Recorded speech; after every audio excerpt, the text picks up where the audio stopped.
Well, good evening and welcome to the Tempe City Council Work Study Session for April 4th, 2019 here in the Harry E. Mitchell Government Center. We have Councilmember Navarro on the phone. Councilmember Navarro, are you there? Yes, I'm here. All righty. The first item on our agenda is our call to the audience for issue review session and committee of the whole items. Audience members have up to 3 minutes to address the City Council. If you would like to speak on an item, please fill out a speaker's card, which can be found in the back of the council chambers, and give it to our city clerk, and I'll call your name when it's your turn to speak. I do have some cards now, so I'm going to go ahead and call the names as we receive those cards. And the first person is Mario Martinez. Please state your name and place of residence for the record. Good afternoon. My name is Mario Martinez, and I live in Tempe. According to the FBI, rape includes the non-consensual penetration of the vagina by a body part or object. According to the information released by Tempe, after Prop 418 was passed, Kuby Granville did rape and sexually assault minors when he was serving on this city council. To express it very civilly, sadly, Kuby is a despicable, unrepentant rapist who should be immediately expelled from the city council. Kuby Granville justifiably belongs in a treatment program, a psychiatric treatment program. He does not belong in the city council. This is Kuby's third ethics charge. Kuby is now a three-peat, emphasis on three-peat ethics offenders. Look at these legal bills. Look at these. Is the privilege of having this unrepentant rapist serve on our council worth over $30,000? Consider Kuby's positions and his actual public record. Kuby claims to support gay rights. In contrast to supporting gay rights, the evidence indicated that Kuby also raped a lesbian minor and told her that having sex with him was no different than having sex with a woman with a strap-on dildo. Kuby received massive worldwide publicity for claiming to hate the objectifying images of bikini-clad women, female baristas serving coffee in a store. Yet female minors, including one who was 17-year-old, both reported that the private female areas that a bikini would cover is exactly where Kuby was touching them and penetrating them when he sexually abused one and raped the other. Kuby also claims to support the DUI enforcement program known as Safe and Sober. Yet a minor who Kuby illegally got drunk and raped reported that she had to drive home intoxicated in order to escape him. This is beyond a disgrace. In contrast to Kuby, I am very proud of the integrity of every other member of the city council. I really am. But any vote short of expelling Kuby from the council is essentially a vote to continue giving this rapist a council paycheck. For the sake of fiscal responsibility and Tempe city principles, Kuby Granville should be expelled from the city council and replaced by someone who is not a rapist. Thank you. Thank you. Next is Aaron Guinea. I can't read the writing, sorry. Is it Guinea? Okay. Please state your name and place of residence for the record. I'm Erin Guinea. I was a student at Tempe Prep. I graduated in 2016. I am a resident of Chandler. However, from the time of 6th grade, I've only attended schools in Tempe. I was never taught by Kuby Granville when I was at school. However, it was well known among my peers, among my classmates, and the rest of the student body the certain actions and things that he would say that made students uncomfortable, even before, or perhaps whether or not something had actually happened that we are discussing today, or whether or not it was after and people just weren't aware. Students were very uncomfortable by his actions, the things he would say, the way he would treat certain students, especially the female students. It was common knowledge among people in my class, among grades both above and below me, that as soon as a class would graduate, he would choose a girl to ask out a month or two after the class graduated. In fact, we were sort of discussing amongst ourselves during our senior year which of two students he would choose to ask out as soon as she graduated, and we were exactly right. He chose the person we thought that he would. Before I was aware of any of these allegations against Colby Granville, I certainly didn't think that he was a good person that should be on Tempe City Council or an employee at Tempe Prep.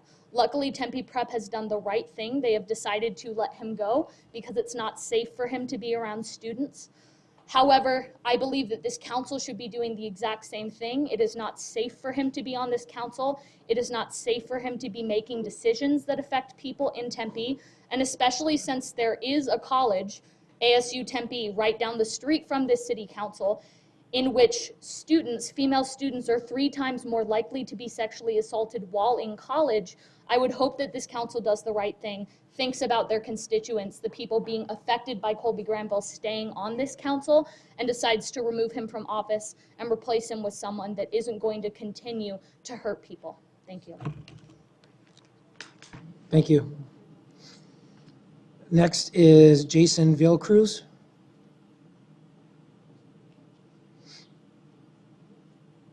Did I pronounce that correctly? I'm trying to read your handwriting. Good afternoon, Mr. Mayor and members of the council. My name is Jason Villecruz. I reside in Chandler, and I represent the Arizona Coalition to End Sexual and Domestic Violence. I'm also here in support of the removal of Mr. Granville from council. A person is sexually assaulted every 98 seconds in America. People that cause sexual harm often target victims who fall into the nexus of 3 characteristics: accessibility, vulnerability, and those that are perceived to have low credibility. 80 or 90% of survivors know their perpetrators, and perpetrators use very specific methods to violate their boundaries. The most common of these is persistent sexual advances, verbal, emotional manipulation and deception, and intoxication. Attempts to discredit or retaliate against those that report are common. Survivors are often re-traumatized when reporting, as they're not believed. The impact of the trauma is misunderstood, and they're forced to relive this trauma multiple times with those who do not understand the sensitivity of the issues. False reports are rare. Roughly between 2 to 8% of total nationwide reports are false. The allegations presented to City Council indicate actions not in keeping with the ethics of an elected official. These allegations are serious and require action. We urge the committee to stand with survivors in taking action to remove Mr. Granville from City Council. Thank you for your time. Thank you. Next is Ashley R.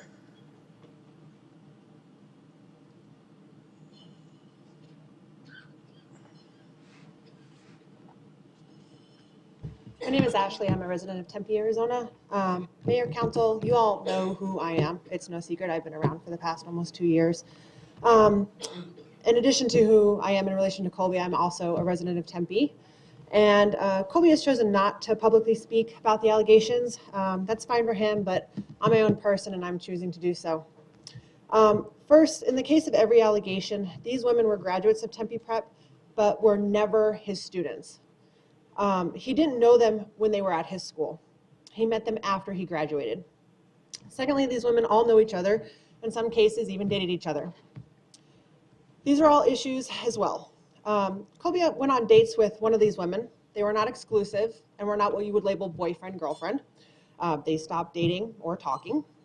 And then sure enough, after 6 months have passed when we changed our relationship to in a relationship publicly, it's no coincidence that exactly 1 week later, these allegations came to Tempe Prep.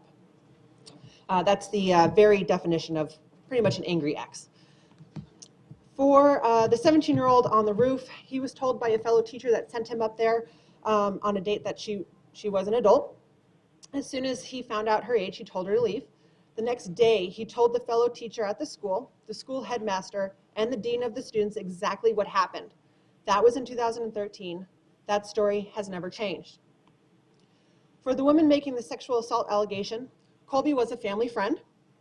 They went on trips together, such as San Francisco. I knew about her. He spoke highly of her as a friend. She worked on his campaign. He thought we would get along great as friends. And I've even met her father. I don't know why she decided to flip basically a 180. The stories just don't match up. What we do know is that she dated and is friends with the angry ex that came forward to the school a week after we made our relationship public. There was a time when you were innocent until proven guilty. We now live in a political climate where if a woman accuses you of something, you are guilty until you can prove your innocence. As much as I applaud women for coming forward, it's outrageous these women would take advantage of this time and spread lies. The good news is they will get caught in their lies. I have seen all the correspondence between Kuby and these girls, and the truth is in the writing. It's kind of interesting because I've literally read the writing, just as I've seen one of you ask staff to forward slandering opinion articles about Kuby to council without your name attached. I'm also ashamed of all of you on council. Only one of you had the courage to actually talk to him and ask what was going on. Only one of you were smart enough to gather all of the information before making your decision. And I know that person will do what's right because they've actually heard all of the story, not just pieces of it. As men in this culture, I'd like to specifically ask Mark and Joel. Okay, that's fine. Thank you. Yeah, I would just like to address this accusation that, I was trying to deceive the public by sending this message out to the rest of the council without my name attached. We have a procedure here. It's called the Rule of Seven. If a council member asks for something to be sent to the rest of us, it is sent anonymously as to not violate open meeting law. The reason why I said, don't say it's from me, because the previous time I asked for a Rule of Seven request to go out about roundabouts, my name was attached to it.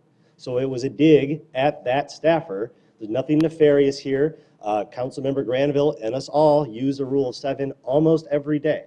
So this is a lot of pie in the sky, unfortunately, but I just felt the need to address that because there's no conspiracy here. It's standard operating procedure. You can public records request, Rule of Seven requests, and you'll see that we get several a day, and they're all anonymous except for the occasional time our name is accidentally attached. That's the only reason. And by the way, this was a public record in the Arizona Republic article. Generally, we get news clippings every day that list every article and every piece of media that is about the city of Tempe. The employee who does that was out of office. That's why I ruled the 7'd it, because I thought it was material for our discussion tonight, and it absolutely is. So it's not nefarious, it's not deceitful, it is standard operating procedure, and anyone can look that up. Thank you. Okay. Next speaker is Marian Efron.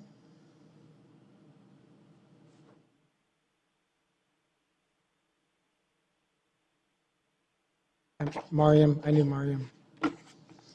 Take your time. We don't want anything to happen. Hello, my name is Mariam Ephraim, and I live in Tempe, and I would like to read to you what I have already sent to you. I think that this city has prosecuted Mr. Granville in the court of public opinion and encouraged the most vile political assassination I have ever witnessed. I find this reprehensible. That these young women have not carried their accusations to further lengths of prosecution is suspicious to me. One cannot accuse someone of such vile behavior without wanting justice and be anonymous to the public. I think that Mr. Granville has a right to publicly confront his accusers. He is unable to do that. I believe the public has every right to know the names of the accusers, their histories, orientations, family, etc. Since I understand these women are also close personal friends, I have to wonder about the veracity of their testimonies. This city government has allowed others to cast a pall over all of Tempe, not simply one council person. First Amendment rights do not apply when slander, harassment, stalking, and threatening of personal safety are involved. I have been waiting for both the Bar Association and Board of Education findings I was told was coming out weeks ago, months ago. That they have not surfaced makes me wonder if they ever will. Police findings were not prosecutable even without these women's approval. Can't indict someone on innuendo, hearsay, gossip, and what appears in redacted testimonies to be coached. Yet our council is going to vote next week to oust Mr. Granville for code of conduct. I have known Mr. Granville for about 7 years. I know him to be an imperfect individual, much like the rest of us. Yet he has shown me integrity at the highest level, worked hard for our neighborhoods, helping to implement the goals and needs of neighbors with the various problems encountered. I have watched him grow and become more mindful and self-aware in these 7 years, and I applaud that.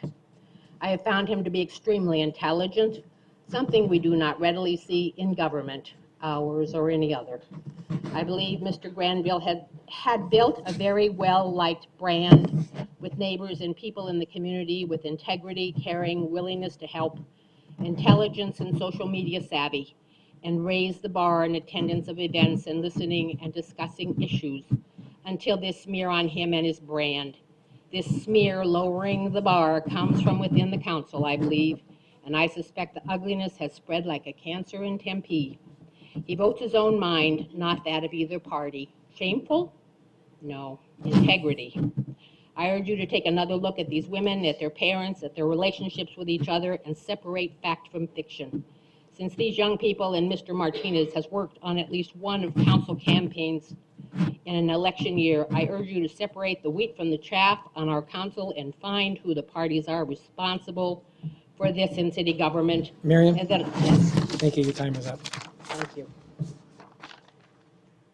Vice Mayor Kuby?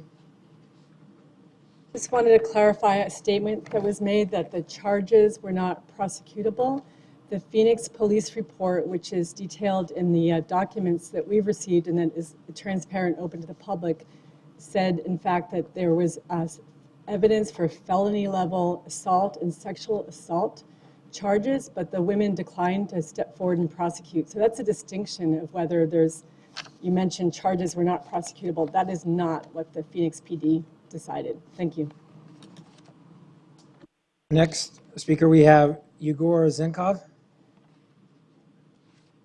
All right, help me out. Did I pronounce that correctly? Yeah, that was perfect. Thank you. Hello, everyone. I live in Chandler, and I also wanted to mention that I'm a student from TPA who graduated in 2015. While I myself didn't have any troubling interactions with Councilman Granville, I did want to comment on the environment in which these allegations surface. The way that Tempe Prep hires can be less restrictive than some other schools because they are a charter school, and while this can result in some excellent teachers, I don't think it's normal for some students to openly discuss the drug habits of some teachers. I don't think it's normal for female students to have to group together and swap tips on how to deal with being hit on a teacher mere weeks after they graduate. And it's in this environment that I think it's so striking that Tempe Prep fired him so suddenly. Mr. Granville was given notice before final papers had been graded. Now, it's a pretty large step for a school with, in my opinion, a permissive environment toward misconduct to immediately cut ties with someone. This is powerful. The other thing that I wanted to mention is that the evaluations that prompted the firing showed Mr. Granville acting inappropriately towards students, making inappropriate comments, and, quote, favoring certain attractive students. This paints a picture. And before I continue, I'd like to mention that I don't have any personal animosity toward Mr. Granville, and I've, out of curiosity, watched some council proceedings, and it seems like he goes about his affairs decently. But any feelings of neutrality should evaporate as soon as we read the allegations. And the basic facts are these. The first complaint is about a 6-month relationship in which a minor was plied with alcohol, which is illegal. The second allegation is in which, as former student, Mr. Granville insisted on having drinks with them, and then kissed them non-consensually.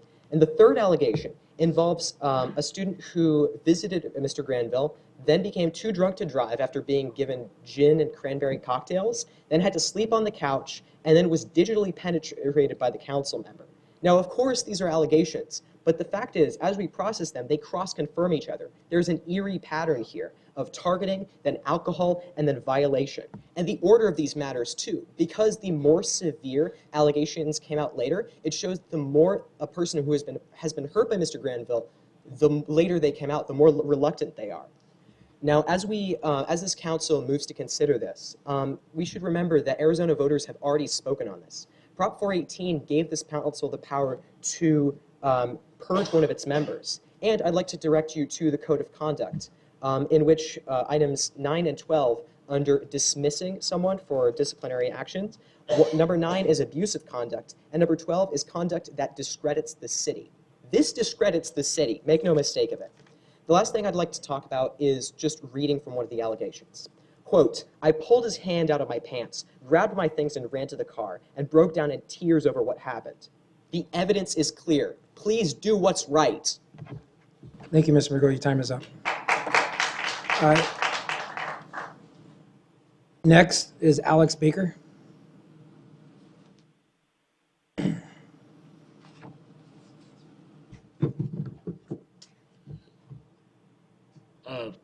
Wait for the green light to start.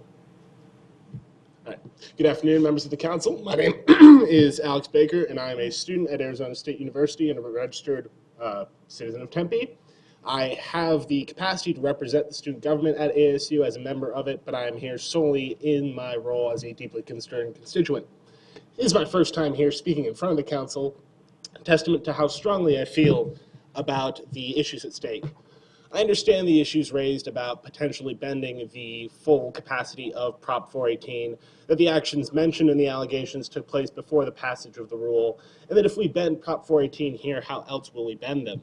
And that is one slippery slope, but the far more pressing case is what conduct will we allow a sitting council member to get away with? I hope for the sake of our city that we draw the line at conduct far tamer than multiple rapes of minors. Our state legislature found the backbone needed, however small, to force out a perverted rapist out of their ranks last month.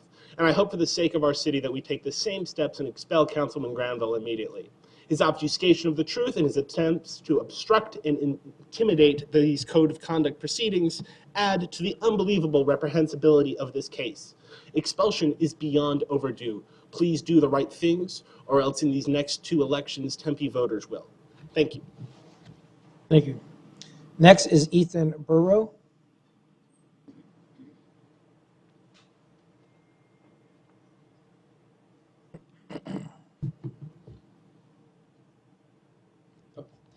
Hello, members of the council. I will be brief as what I'm going to say has been said for the most part already. I also have never spoken in front of the council, but I'm glad that my first chance to do it is to speak out against a rapist. His name is Kuby Granville, and he is a member of the council. We cannot continue with business as usual as if there is not a man on this city council credibly accused of rape. This is an absolute embarrassment on this city, and as someone who chose to move here for school, the fact that there's a rapist on my city council embarrasses the hell out of me. These aren't new allegations, they're over a year old, yet the council member remains on the board. This is abhorrent. It goes against everything that the so-called progressives and left-leaning people on this council stand for. It goes against what decent human beings should stand for. And anything short of expelling Kuby Granville, in my opinion, is complicity in what he did. And so I think the council needs to do what's right, and they need to not expel him soon, not expel him one day, but expel him immediately. Thank you. Next, Deborah Zajac.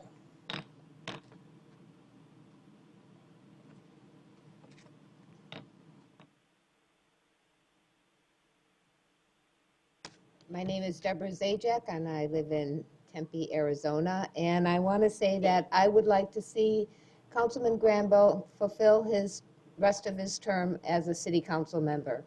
I think he has been and continues to be an asset.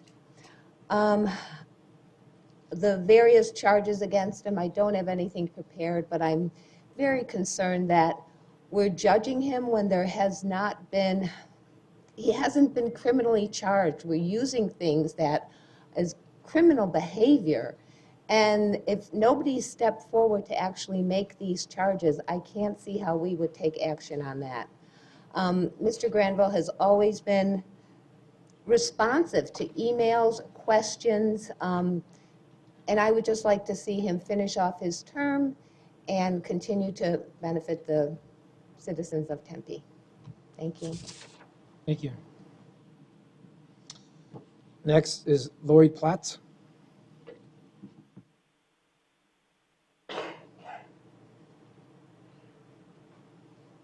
My name is Lloyd Plates. I'm a resident of the city of Tempe.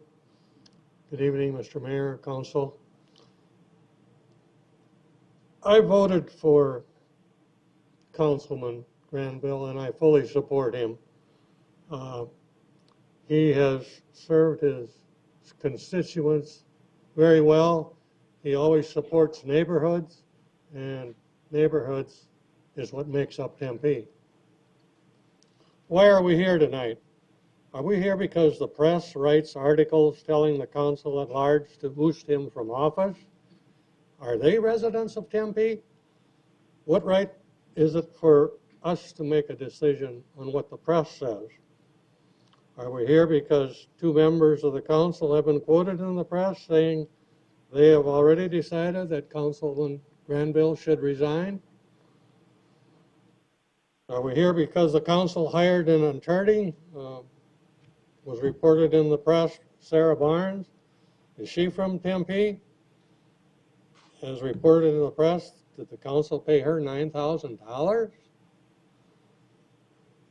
Why should the council be judge, jury, and executioner? I think we have an excellent police department in the city of Tempe. The city of Tempe decided not to press charges. I know they said that the girls would not appear. Well, then case dismissed. City of Phoenix Police Department said the same thing.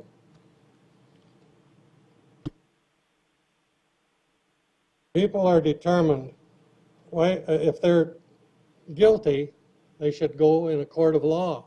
That's why we have judges and juries. Does this mean anything to the council? I feel that there are far more important issues for the council to spend their time on than this situation. Thank you. Thank you. Next is Jessica Behrens.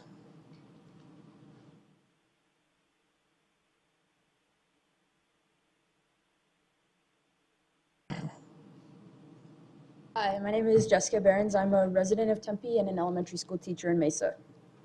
I'm obviously here to talk about the accusations against Kuby, and I feel compelled to offer my support for Kuby in opposition to these accusations, not only because he is a good man, but because there are several factual and ethical issues surrounding the investigation upcoming vote. You guys all have a copy of this in your email, I'm sure, because I got Randy's response. The first problem I see is that there is no new information discovered in the months between the separate investigations conducted by the Phoenix Police Department and the independent investigator hired by the city of Tempe. All three women refused to testify against Kuby, thus adding to the suspicion. You'd think that someone who makes such a public accusations and pleas would follow through on them and seek prosecution. Records also show that the independent investigator contacted Tempe City Attorney Judi Baumann several times over the course of her investigation. The whole point of an independent investigation is to keep it independent and unbiased. The second problem is that there's absolutely no logical reason for a woman to go on a trip with a man who had allegedly sexually assaulted her the week prior. Less than a year later, this same woman worked on Kuby's 2016 campaign for re-election. It's impossible to understand why a woman would go back and work for the man that allegedly assaulted her, especially when the goal was his re-election to a government position. The third problem is that all three of the alleged victims knew each other and were romantically involved with each other at one point or another. One of the women separately dated both of the other women, and it seems highly suspicious that all three of them came forward with similar accusations around the same time. The fourth problem is the undeniable conflict of interest involving Vice Mayor Lauren Kuby. One of the alleged victims was her assistant campaign manager on her 2014 campaign, a position that undoubtedly required Vice Mayor Kuby and this woman to connect and interact on a regular basis. Due to this, Vice Mayor Kuby should recuse herself in the upcoming vote. The fifth problem, Randy kind of explained it, was the text message to the council late on Tuesday asking him to share the news article. It was a deceitful move conducted in a way that brings discredit to Randy and shows our city that at least one member of council has already made up his mind. Who knows what the rest of you are thinking? The point of public comment is to give the residents a chance to speak on these items, but there's not going to be any reason for us to come speak if you've already made up your minds. After considering these issues and reviewing the official reports, it would be unethical and improper to oust Kuby using Proposition 418. In criminal cases, laws cannot be retroactively applied. You can't arrest me for something I did yesterday if the law was passed today, so why use a proposition to punish Kuby for something that allegedly occurred several years before the proposition was passed? Thank you. Yes, Councilmember. Thank you, Mayor. Keating. I'm not going to really touch on that, as I've already explained it, just to say, again, this is standard operating procedure, and any public records request of the Rule of 7 will show that every single one of us does it all the time. The only reason I said don't say it's from me is because last time I did one, it did say it was from me, and that is an open meeting law violation. There's nothing deceitful about it whatsoever. As far as new information, the new information to me is we first heard his hands were put down his pants, okay? Now we're hearing she was digitally penetrated against her will. That is new information to me. Thank you.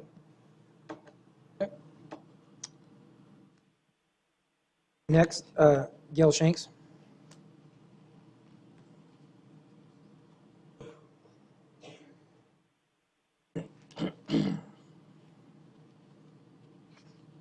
Mayor and members of the City Council, I live in Tempe and I have for most of my life. I own a business here that just celebrated its 45th anniversary. And I've stood before this council many, many, many times. Never in this emotional state that I find myself in today. I have brought my grandson here a couple of times to get awards for being a good citizen when he was in his Kids Zone program. And it was with great pleasure and honor that I stood with you and had his picture taken. I think part of the issue for me here today is propriety and role models. I feel like the City Council represents more than just making laws for us.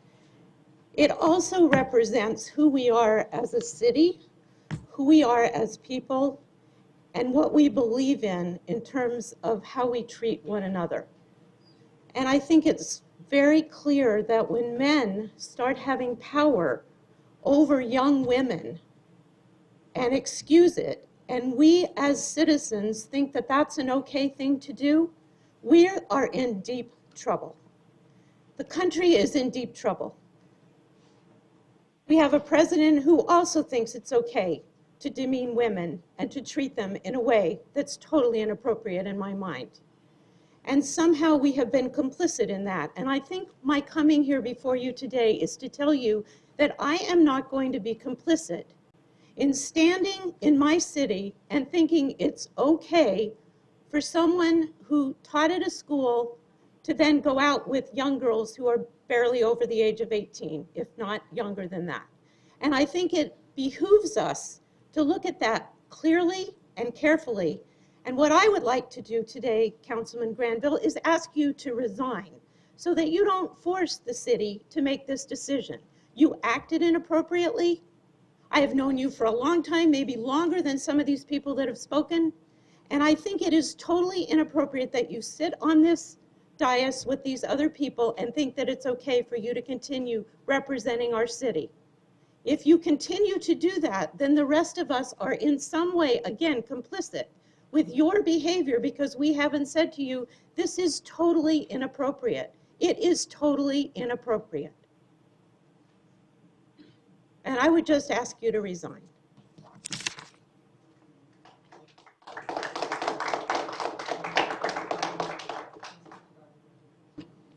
Next, we have Athena Salmon.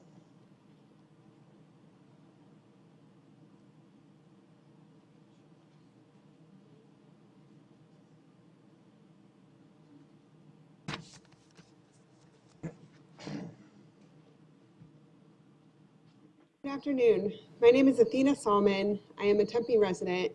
I also have the privilege of representing Tempe residents in the Arizona House of Representatives. In my official capacity, I have witnessed now 2 House members exhibit behavior unbecoming of an elected official, ending in 1 expulsion and 1 resignation. It was an emotional process and by no means easy. At the conclusion of investigations conducted by outside counsel, however, it was apparent that their removal was the only way to maintain the integrity of the institution and, more importantly, bring forth justice for their victims. Today, the council is faced with a similar decision.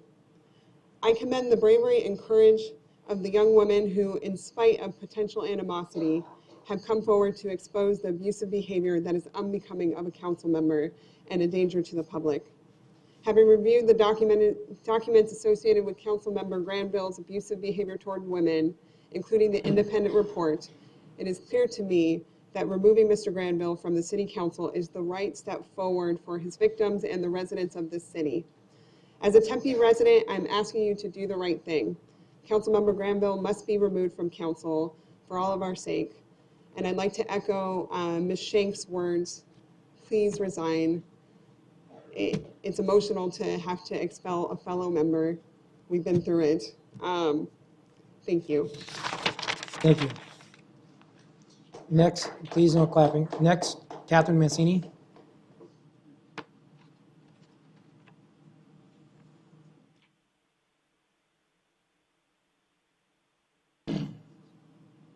Thank you, Mayor and Council. My name is Catherine Mancini. I've lived in Tempe, Arizona since 1968, which is 51 years. And I'm here to talk about a little bit about my follow-up from June 2018 when I came here to talk about statistics about sexual assault and domestic violence. Just to give a little bit of clarity to the audience, there really is a big umbrella, which is called domestic violence. And under that could be any sort of assault, harassment, incest, rape, abuse, that sort of thing. And to try to differentiate all of this and make it sound like things are less horrific than others is really difficult for us to do. We need to look at it as a huge issue, which is domestic violence, and to echo what I said back in June, and again, someone else previously mentioned every 92 seconds an American is sexually assaulted.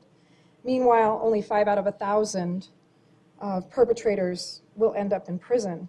And I want to speak from that reality of having dealt with our city and their ability for prosecution. And I don't blame any victim for not going to the police. I would never do it again. All that happens is you're humiliated and you're dragged through the mud, and your life is ruined and the perpetrator walks. That's the reality of prosecution. And I don't know why it is, but it is. And I think it's because we are too afraid to talk about these things, and I think we don't want to believe that these things are happening.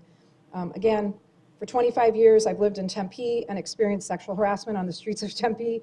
I think I'm speaking very clearly here that this is an issue, and I don't know what happened to these victims in particular, nor do I care. All I know that thousands of women around me every day are experiencing the same thing, and we do not believe them. And we need to change whatever we're doing because it's completely wrong. And please believe victims. That's all I can say. Thank you so much.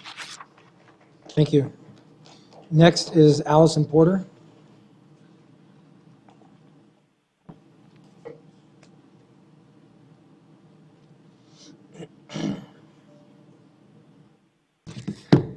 Mayor Mitchell, council members, my name is Allison Porter. I'm an activist and an organizer. I have worked on a lot of campaigns, and I worked on a campaign to help elect Kuby Granville in 2012. Councilmember Granville, I also would ask you to resign. I think that it is very wrong. Young women have enough struggles and challenges these days. It is not okay to be a teacher or to be a council member, to be in a public role that is looked up to and to take advantage of relationships with young women. I apologize because I didn't talk to you 2 years ago when I heard some things that were extremely upsetting to me about what things that you were doing at Tempe Prep Academy. I didn't know what to do about it then, but I know today I had to say something. And I ask you to resign. And if you'll let me, I would like to read something from someone else who just left. Mayor and Council, Councilmember Granville has betrayed the public trust placed in him. His conduct is unbecoming of the high standards with which we must hold our elected officials to account. Preying on vulnerable, impressionable young people should be unacceptable for anyone. This is not a matter of adjudicating innocence or guilt in a court of law, but rather a matter of whether or not Councilmember Granville can continue to serve and represent the city when its residents feel unsafe by his continued service. Expulsion is demanded. If the council does not act, it sacrifices its moral legitimacy. This moment requires leadership. And this is from Austin Stumpf, who was a wonderful intern that I worked with in 2012. And our youth deserve much better from all of us. We all have to really take care of our youth for the future, for our shared and collective future. Please resign. Thank you. Next is Mr. David Huff.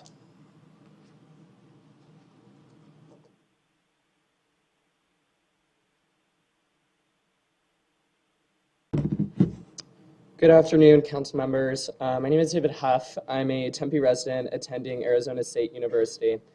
On campus, I've been part of numerous civic engagement and human rights organizations, like many of the students here in this room. I'm here because I care about my community and hold my leaders in government to high standards of character and integrity to make decisions that's best for my city. On March 1st, 2019, an article published by AZ Central, attorney Sarah Barnes wrote in findings obtained by the Arizona Republic that the allegations are, quote, more probably true than not. Granville's interactions with the three women, quote, constitute abusive behavior, language, and actions taken against these three women.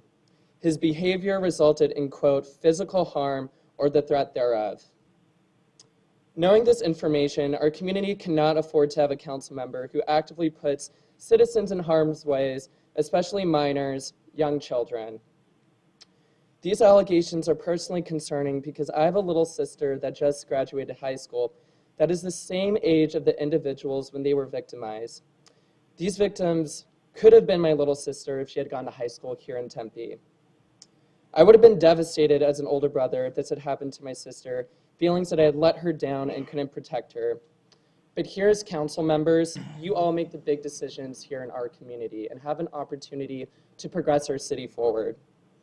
I'm asking you all as leaders to step up to make the courageous decision, the morally correct decision to vote Kuby Granville to be removed from office.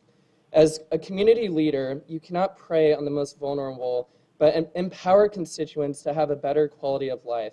And that is the essence of public service. I hope you all, and I'm confident that you all will make the correct decision moving forward. Thank you. Thank you.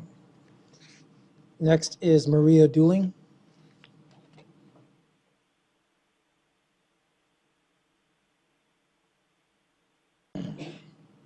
Good afternoon, Mayor, council members.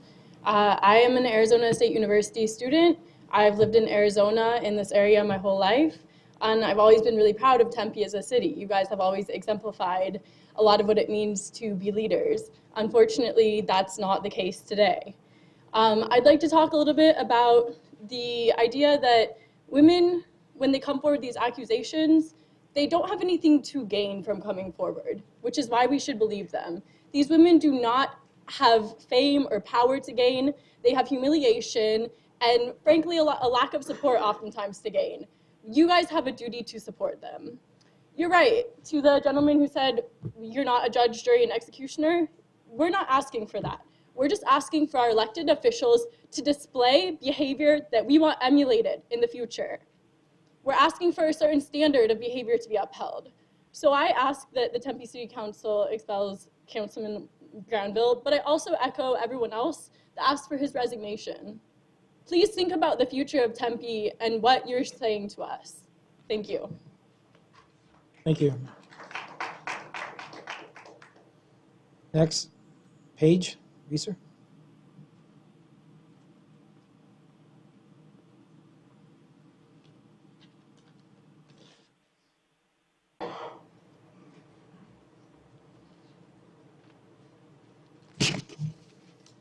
All right, so before I speak, I want to squash anything that might come up later. I am no longer dating Councilmember Keating, and we have broken up 3 months ago. I am representing myself as an individual, as a concerned constituent, and as a teacher in our community. After reading the reports on Councilmember Granville, I believe he has well broken the code of conduct to sit on the council and represent Tempe. As a teacher, I know what it means to be a professional inside and outside of the classroom with current and former students, but also from a moral standpoint. Time and time again, Granville's demonstrated an abuse of power over these women while being a teacher and an elected official. Although he has been fired from his teaching position at Tempe Prep over these allegations, he is still in a position that comes with the responsibility of being a role model. What are the ramifications of keeping him in office? Are we allowing these types of behaviors, such as giving alcohol to underage individuals and sexually assaulting young women?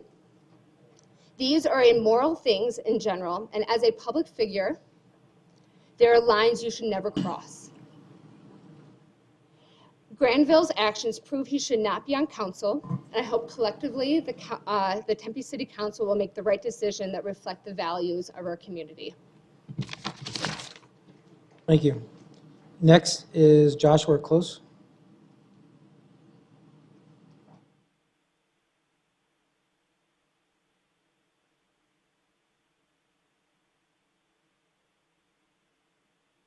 Hi, my name is Joshua, and I've talked to many of you guys before, usually in opposition, but today I'm agreeing with certain members of the council on what should be done with Colby Granville, and I do think he should resign from his position.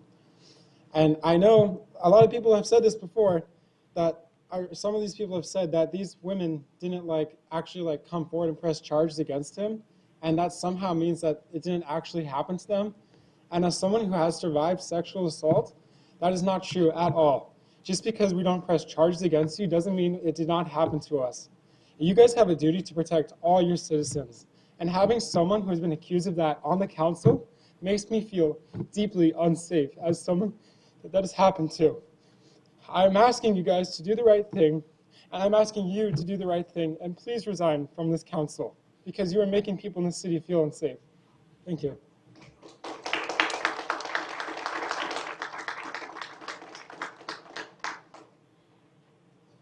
All right, that's all the cards I have. I do have one. Ann Gill, do you want to wait until the committee of the whole? Okay. Is there anyone else in the audience wishing to address us on the work study session for issue review? Any other items? Items 2A through 2E? Seeing none, I'll close that portion. And now I will turn over to item 2A, which is Code of Conduct. Ms. Baumann?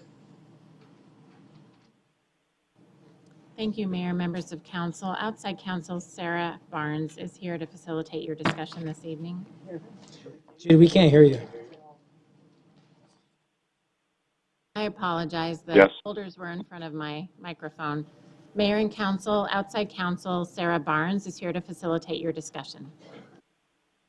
Yes, please come over here, and there's a button for the microphone. Thank you, Ms. Barnes. Yep.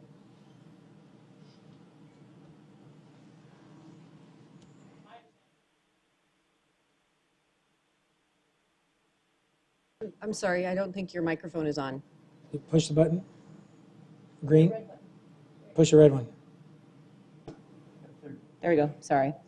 That the purpose of me being here today was to facilitate a discussion with the council to the extent they wanted to talk more about my reports, my findings, things that have been presented to you in my investigation of Mr. Granville.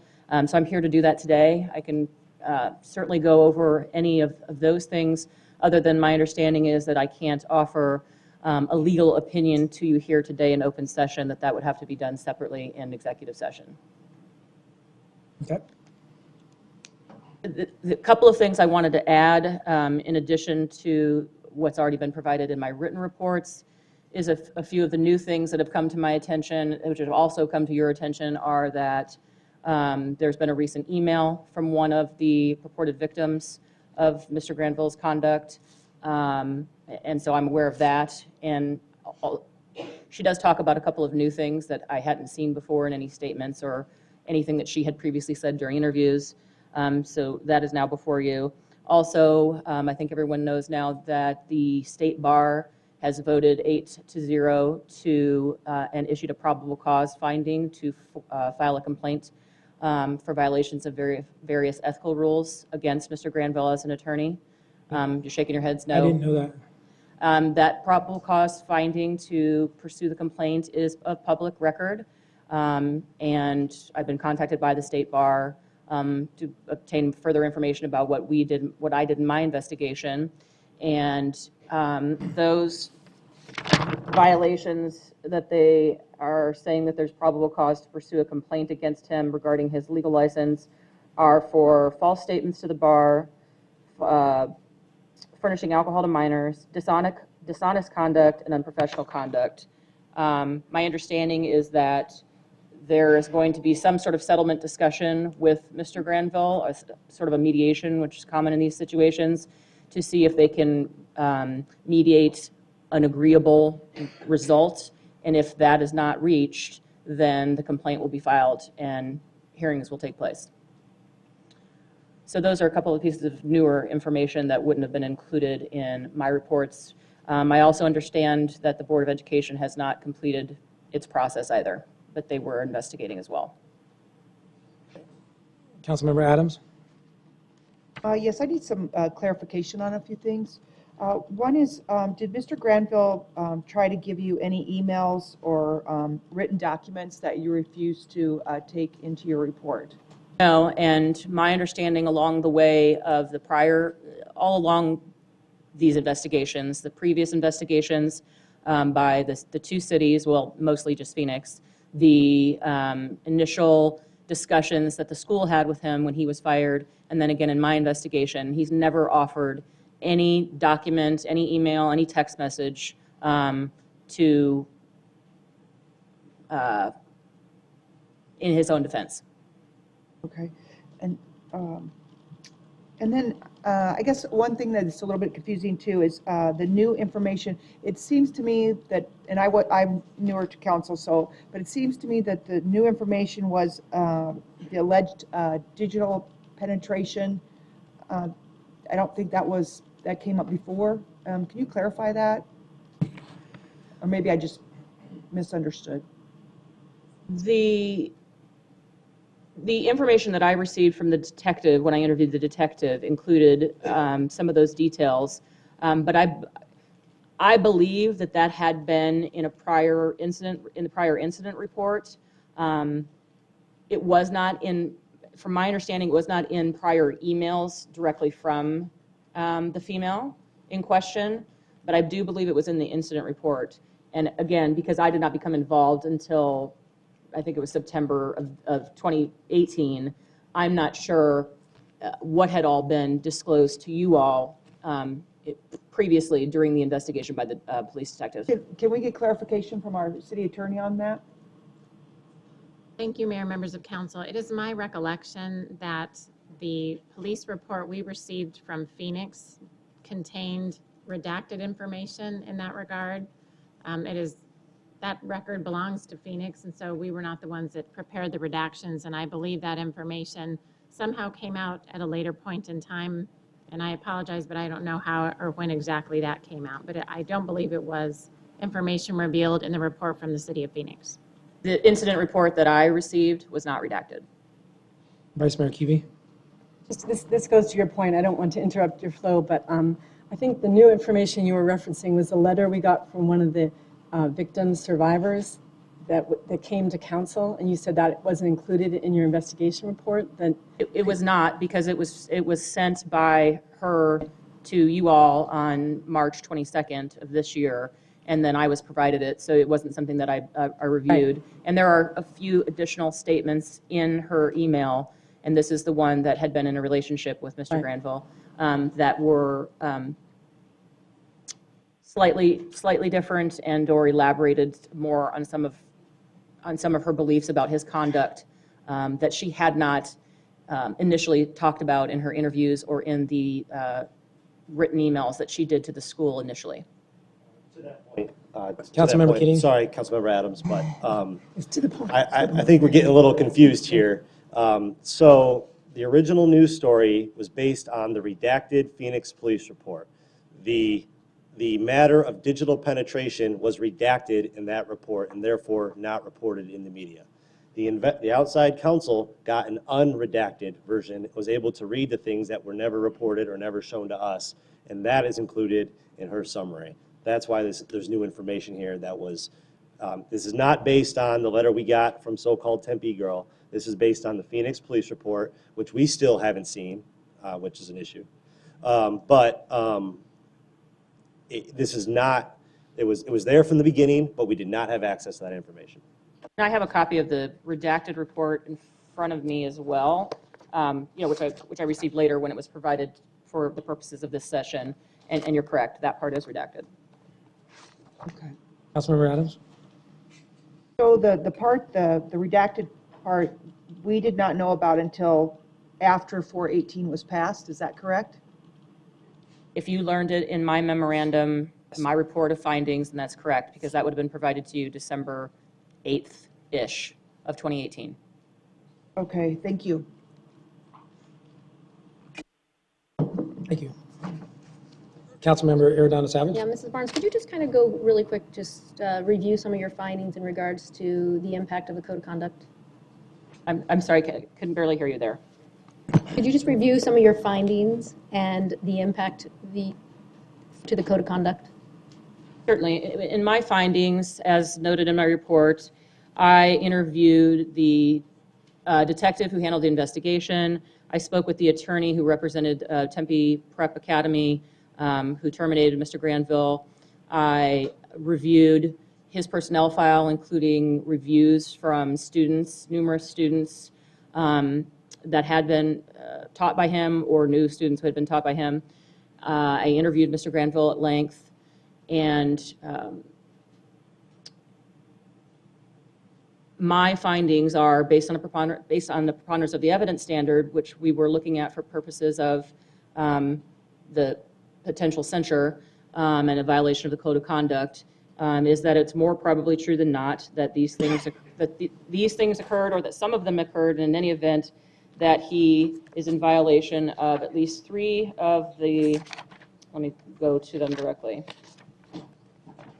Personnel Rule 406B, it would be item numbers 9, 10, 11, and 12, that there's been abusive attitude, language, behavior, or conduct toward another employee or the public, engaged in behavior that has resulted in physical harm or the threat thereof to another employee or the public, engaged in behavior that does not meet a reasonable standard of workplace civility and respect in his or her interactions with employees or the public.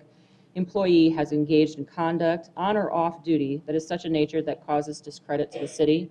I believe all of those, based on everything that I've read, who I've interviewed, and in addition to the new information, have been violated in one way or another by Mr. Granville's conduct. The ethics in the workplace handbook is another thing that is in place and incorporated into the city council's code of conduct and what they have to abide by. And those, I think, have also been violated when we're talking about that there needs to be essential decency in our dealing with peers, bosses, subordinates, and all those outside the city with whom we connect, earning the respect and regard of others for what we do and how we do it. And those, there's additional sentences, I'm not going to read them all, that are in my memorandum. And so those things are more, like I said, more probably true than not have been violated here. Thank you. Else have any comments? Yes, Councilmember Keating.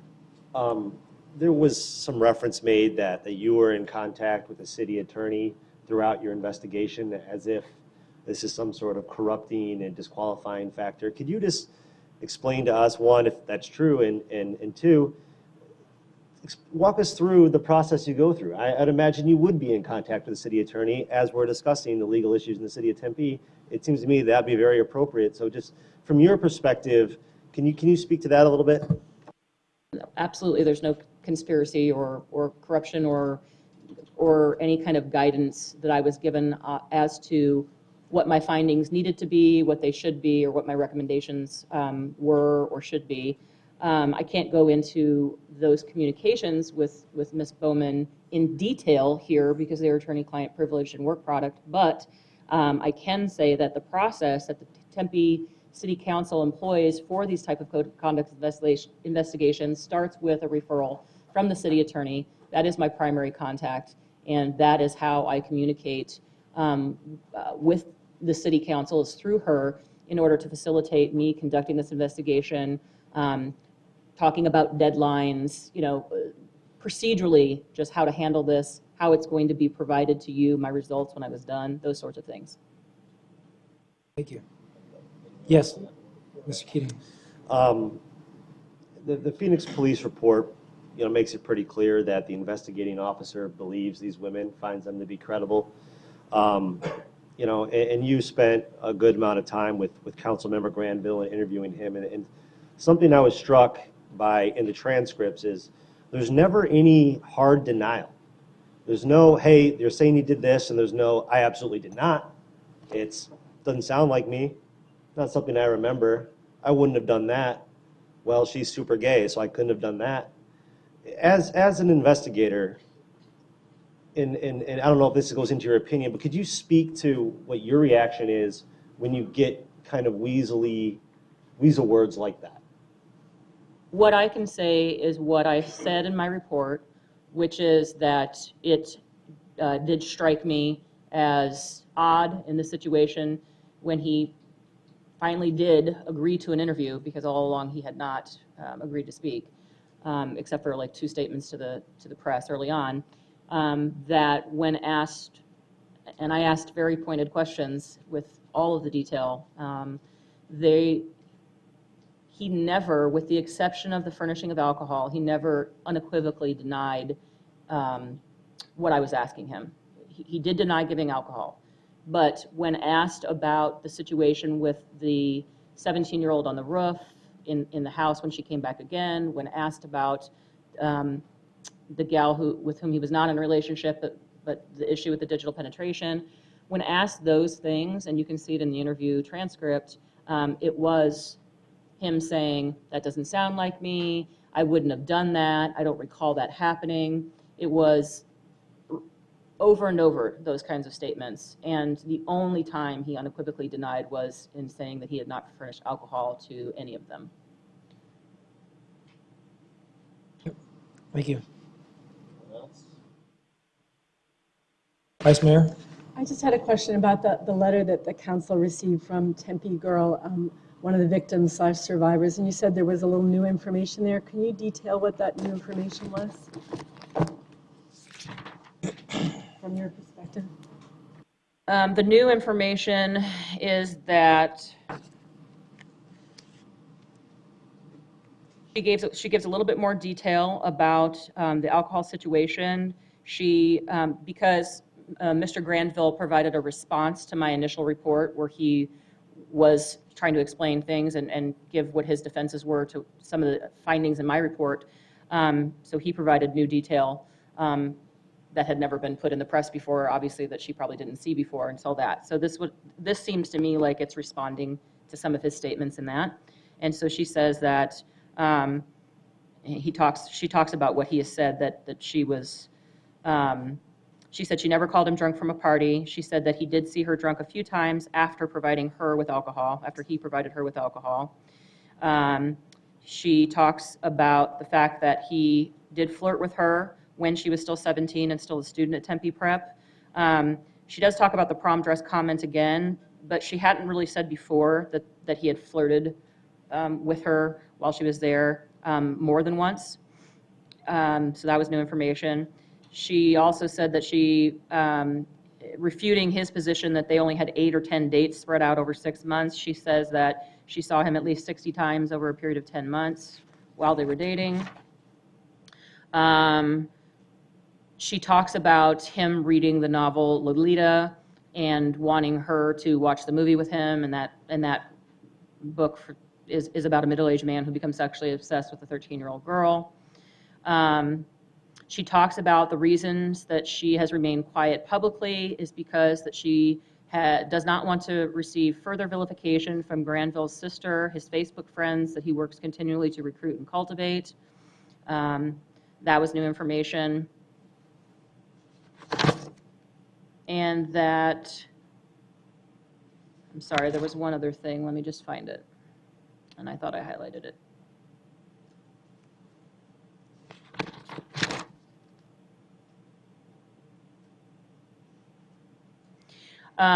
That one of the reasons, or the reason she says here that she came forward was after learning that he had sexually assaulted her friend. And there's neither of them deny in any of the interviews or their statements that that two of them knew each other and that two of them went on a date together, but not the third. So somebody had said that earlier, that they had dated two of the three, and that is not my understanding from everything that I've read. In fact, they indicated that they didn't really care for the other girl who had graduated before them.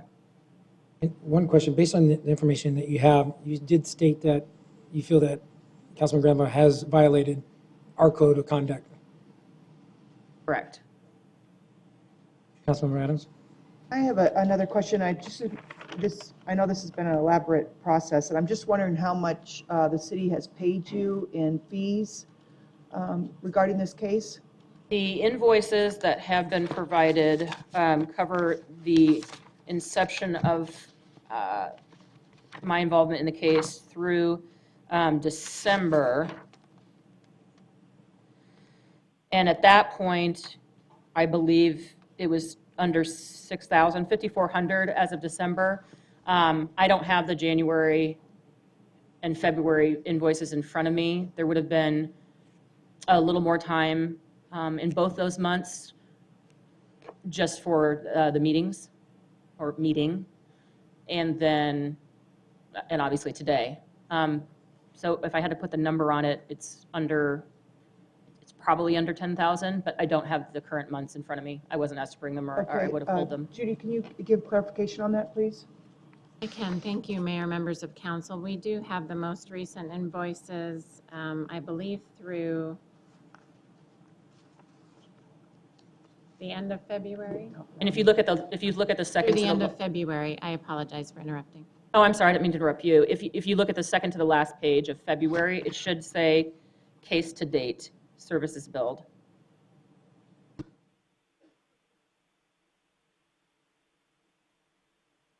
What I have is about $9,400 to date. Thank you. And that's from, I'm sorry, that's from, the beginning would have been October. No, I'm sorry, September. The middle of September is when I was retained. Thank you.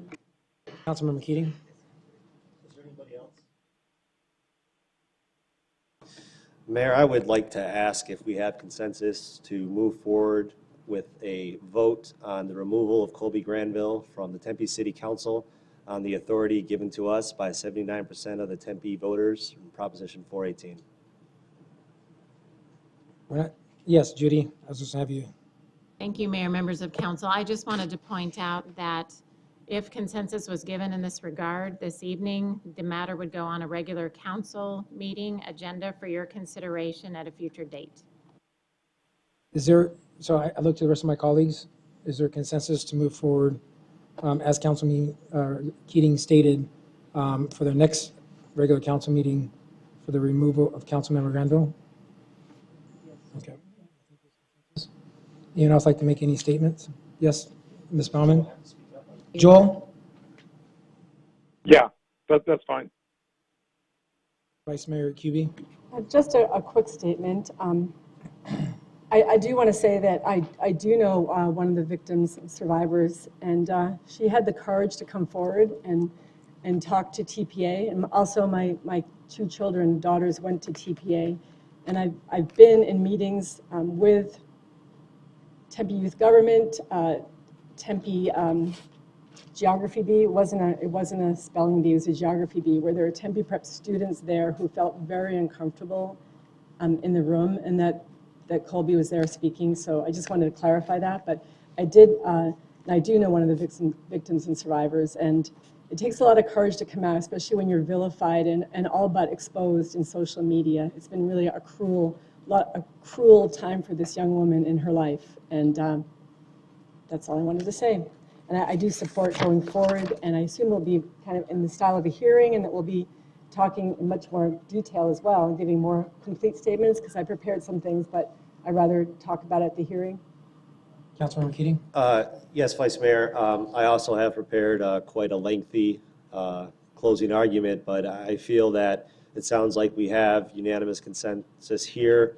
We can beat that horse when the vote comes, but there's no reason to do this twice, and hopefully it doesn't come to that. But if it does, I think that would be a better use of our time at that time. Thank you. The direction is to move forward to the next regular council meeting regarding the code of conduct violation. Yes, Ms. Baumann? Thank you, Mayor, members of council. I apologize, it will not be the next scheduled regular council meeting. It could go on the 25th or a special meeting if you were so inclined to call that. Yes, Councilmember Keating.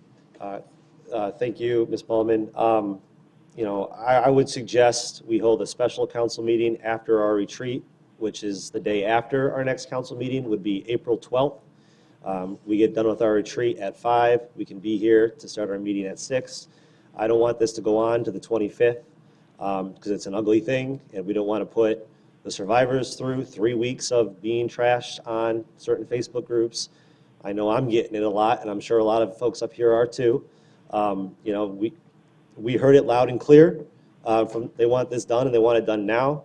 So if the first day we can do it is April 12th, I think it's very convenient that we finish our retreat an hour before we would start a regular council meeting. Ms. Baumann? Thank you, Mayor, members of council. I believe that would afford sufficient due process under our charter and the code of conduct. Okay. So is there consensus to put it on April 12th after our council retreat? Okay. Yes. Thank you, Councilman Navarro. With that, we move on to the next item on our agenda, which is a public facilities master plan. Please, no cap. Oh, I should wait till we do. Next is our public facilities master plan.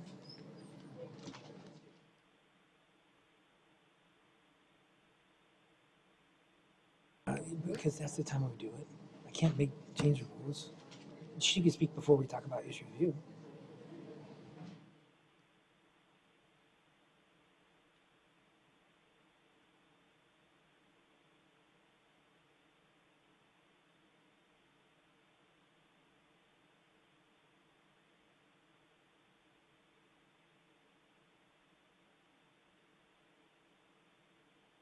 All right, next item on our agenda is our public facilities master plan. I hand it over to Mr. Weaver, and we have our consultants with us. Thank you for coming. Mayor, City Council, Chad Weaver, Community Development, here with Cecilia Russell and Julie Bassick from Makers Architecture. We last visited with you on April 14th at an IRS, and since that time we have been actively working with all of the directors and all of the staff that they have appointed to consider these issues, all the facilities folks, etc. And so what we have here is the final presentation for your consideration. We will come back at a regular council meeting in probably about 3 weeks or so for formal adoption, but we wanted the chance to speak with you and get any loose ends tied up prior to that time. So with that, I will turn it over to Julie. Thank you, Chad. It is lovely to see you all.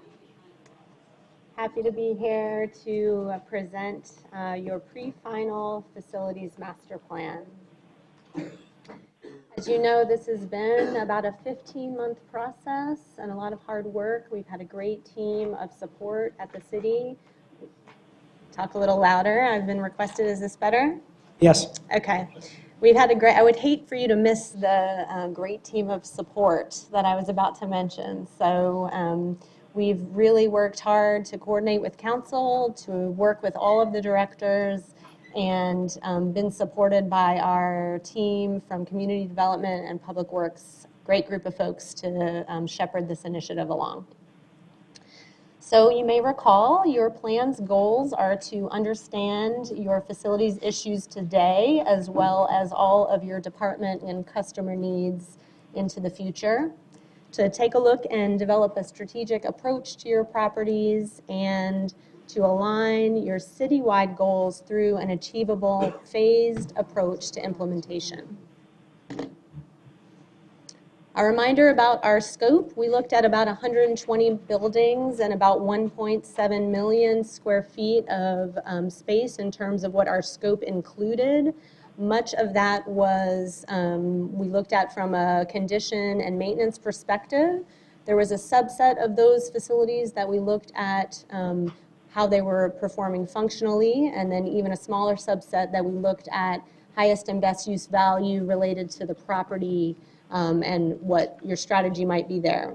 Also notably, parks facilities, ball fields, playgrounds are not included in the scope, nor are leased facilities that are city-owned but not used by city staff. We are at the finish line, so a lot of hard work and a lot of people.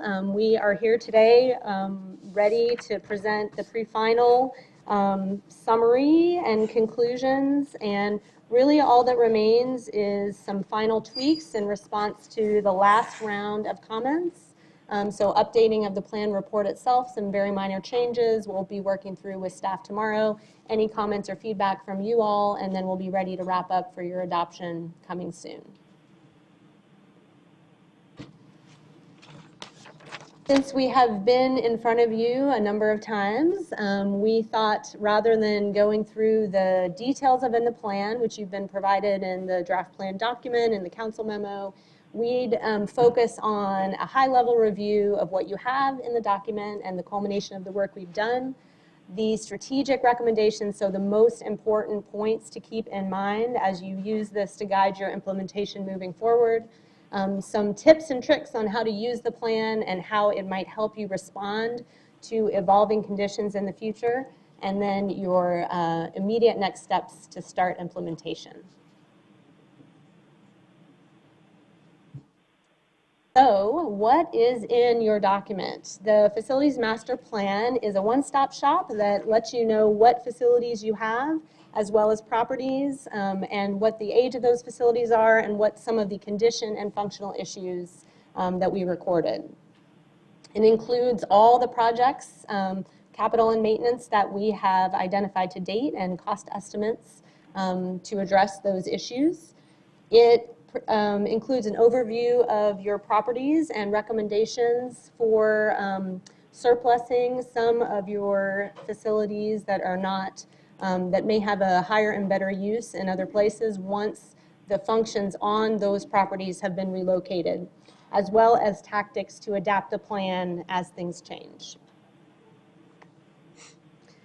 What is unique and we hope very helpful about taking a city-wide look at facilities is rather than considering individual department needs in a silo and prioritizing them alone, it really racks and stacks everything and comes up with a coherent system and some consensus around how the city, what are the highest priority issues in terms of maintenance and capital improvement funding. So we did that, as you might recall, by first identifying all the facilities and issues needs as of 2018. And then we identified what we called key decision projects. So if you had a facility and it's working well and it's in the right location and it only needed to be maintained, we just cataloged that project. But there were a number of functional issues or issues with buildings where what the investment should be was unclear. So we took a look at a variety of options, worked with all your directors to identify a preferred approach to those key decision projects, overlaid them then with all of the facility needs, and sequenced them out in a coherent, prioritized fashion to implement over the 20-year analysis period. So in the end, what you have is a recommendation of a phased implementation for all your projects to best support the goals of Tempe as a whole, rather than the siloed approach. It also spends some time setting up logical phasing for projects. So for those of you that are in the business, you understand how long significant facilities investments can take to plan and find a site for and design and permit and then finally build. So what this plan does is identify, hey, if you are going to need to build a new, for example, police station and fire station in the north, you need to really start now working on site selection, figuring out if there's some efficiencies and coordinated opportunities there, go into programming and design, and that will set you up well if you focus on those issues over the next few years for construction in the out years. And finally, the plan is a flexible tool. So this was a high priority need identified by city leadership, even starting at kickoff, and it was a theme throughout the process. Okay, makers, we think your recommendations are great for this point in time, but things change. There's always new needs, there's always evolving issues. So how can we make sure that this plan isn't just good for the minute that you're working on it? How can it be a tool that we use over the next foreseeable future? So we do that in two ways. We provide some tactics in the plan to help guide decision making when those things occur that Cecilia is going to tell you about. And then we're also providing an editable Excel tool that will just allow Public Works and Community Development staff to be able to change the models that we built as new project information comes in. There are a few overarching recommendations we'd like to highlight for you today. First and foremost, adequately fund your maintenance and prioritize funding your maintenance. So there's an ongoing effort to assess the condition of facilities across the city, and it's already identified a substantial maintenance backlog. So the city will need to increase funding in order to address that backlog in the near future. Additionally, we recommend increasing your preventative maintenance budget to avoid accumulating backlog in the future. As part of this project's process, we analyzed your past CIP project descriptions to try and identify what you'd been historically spending on maintenance. And the most recent year we identified, the budget was about $5 million, so substantially lower than our lowball estimate of about $9 million a year to address both your maintenance backlog and your predicted maintenance. In addition to increasing your maintenance budgets, the city will also need to get ready to spend more on capital investments for renovations, expansions, and new facilities. This chart shows historic and recommended spending, maintenance and capital projects combined. City of Tempe, as with many, perhaps all jurisdictions across the country, did have depressed spending during the recession. Current CIP spending levels for facilities are a little bit higher. We're seeing some recovery there. But the plan recommendations, when we looked at all of your needs and looked at the projects needed to serve Tempe as it grows and also to catch up on investments that were deferred during the recession, especially in the near term, the city will need to increase overall facilities budgets. So this plan is a great first step towards building a citywide shared understanding of your needs and assets and opportunities for facilities. But it's really just the first step. The city will need to develop a process to continue to coordinate and plan collaboratively across departments, coordinate your facilities team with your engineering capital projects delivery team, with your individual facility planning groups in each of the departments. This will also allow you to synchronize your major maintenance work and other projects to deliver projects more efficiently and cost effectively. Finally, plan for growth. As Julie mentioned, these projects take a long time, they're complex, and it's really worth it to look ahead, anticipate these needs, and plan comprehensively so you can take advantage of opportunities and deliver those projects cost effectively. Related to growth, when you're thinking about surplusing property, do it with caution, because once it's gone, and you may need it in the future. So these citywide strategic facilities plans are not one and done. Cities' needs evolve over time. You'll have new needs, you'll have new funding environments. So we thought today we would walk you through a few examples of how staff might take the information that we provided in the plan to adapt to future conditions. So one common scenario is that a new need occurs. This is fairly intuitive. You have a windstorm or major flooding. You have unanticipated growth that requires additional facilities or regulatory change that changes how your facilities need to function. So the basic steps here, figure out when you need to build that project, figure out what else you're trying to fund in the same time period, and prioritize. The City of Tempe actually has your CIP prioritization criteria work really well. Where this plan adds value and provides more support to that process is it outlines all of the citywide considerations that staff should be looking at when trying to shuffle projects around to fit your budget.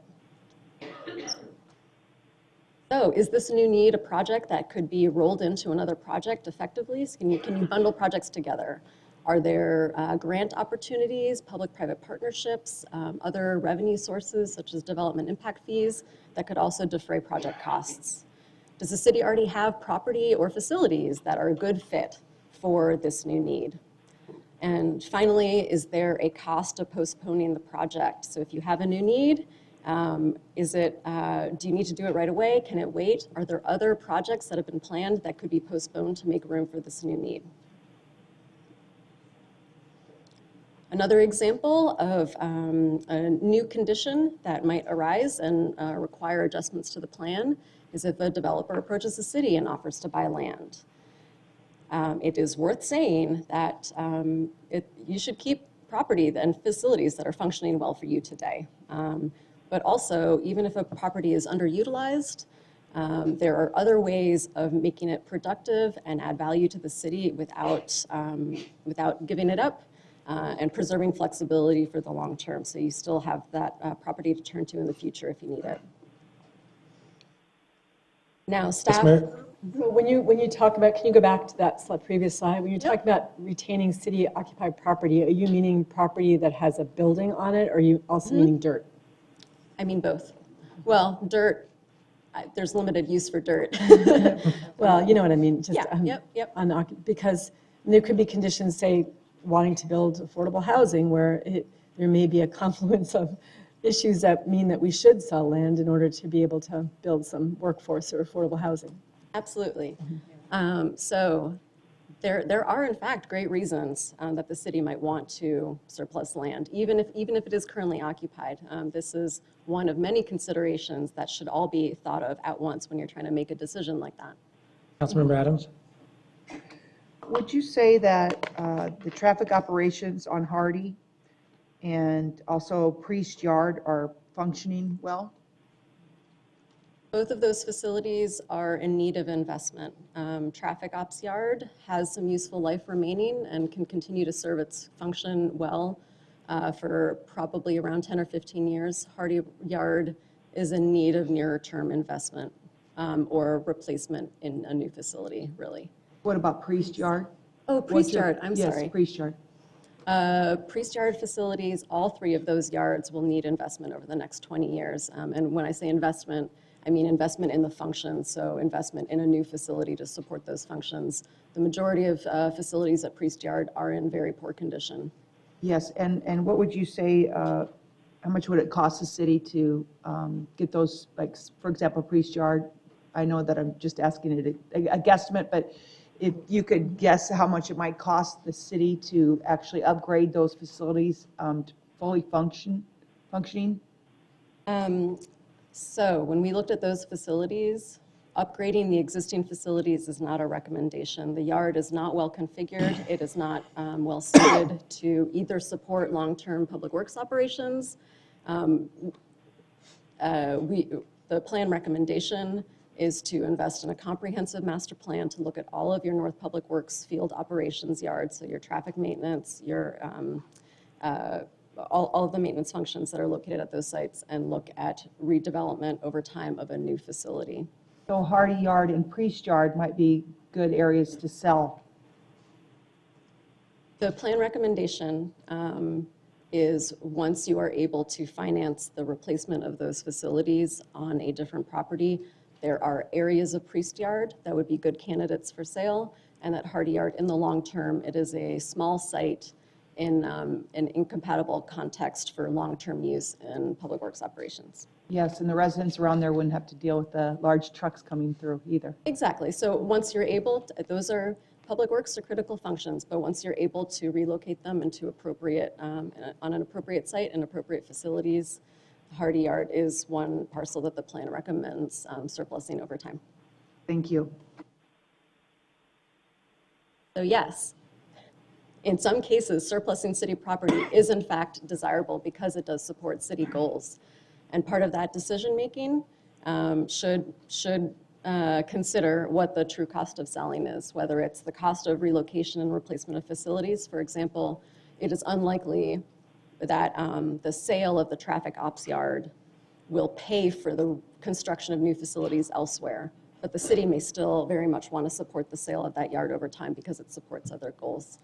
There are other costs associated with surplusing a property. Land acquisition for a new site, impacts to service because you've relocated functions to another part of the city. And then again, if a property might be useful in the future, that should be thought of before removing it from the portfolio. Did I answer your questions? Okay. Last slide. So we would like to close with one last slide outlining the key next steps for implementation. I'll say it again. Prioritize funding your maintenance. Take care of the facilities that you have before doing anything else. You want to make sure that you're getting the most out of your investment in your existing facilities. Every department that we spoke with had at least one critical capital project, priority project. So those are also recommended for near-term prioritization. A new human services facility is a great example of that. We're not talking about even expanding your portfolio necessarily, just talking about making sure that you have facilities that support your functions, your existing functions. The third recommendation is to establish a process for citywide facilities coordination. You will get a lot of value getting your facilities maintenance and operations folks in the same room as the folks that are responsible for programming and delivering your new facilities across the board. And finally, these projects take some planning, and in some cases, yes, these projects take planning, and you should get going on that right away. So as funding becomes available, you're ready to act and ready to make good investments into your facilities. Julie said we're at the finish line. We are not quite at the finish line. We are the sweaty guy behind the guy at the finish line.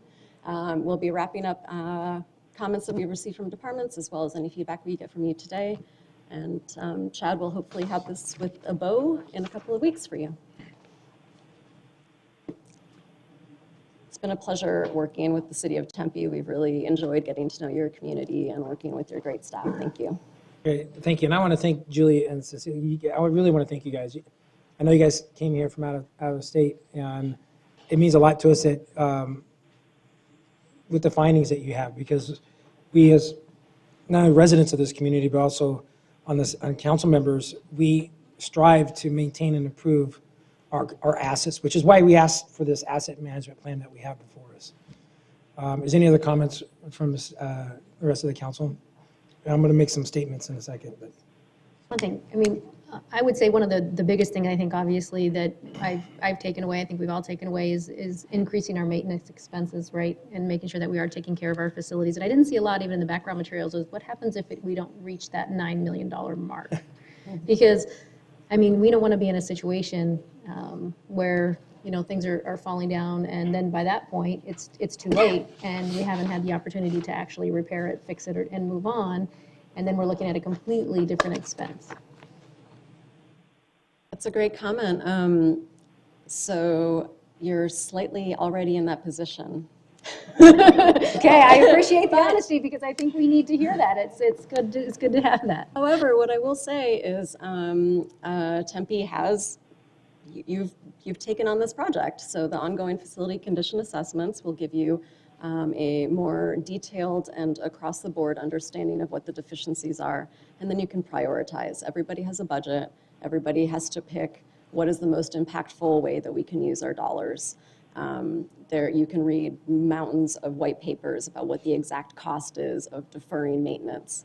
In general, if you don't do the preventative maintenance, it's going to cost you more down the road, but not all projects are the same, and so that's another great reason for doing the citywide coordination. You have different facilities that are funded through different funding streams, and share funding streams, so having everybody in the same room understanding what the level of condition is across facilities and working together to set those priorities and mitigate the impacts of whatever shortfalls that you will invariably encounter. I don't want to be too discouraging, but yeah. I just want to make some comments, and I thanked you guys earlier, but I talked about this at our last meeting with our capital improvement budget. The minimum recommended, as you stated in the presentation, is $9 million. Our current budget, we're already behind. We're recommending $5.3 million in our facilities. As the years continue to pass on, we're going to need to continue to spend more. The new construction budget that we're looking at is about $13 million annually.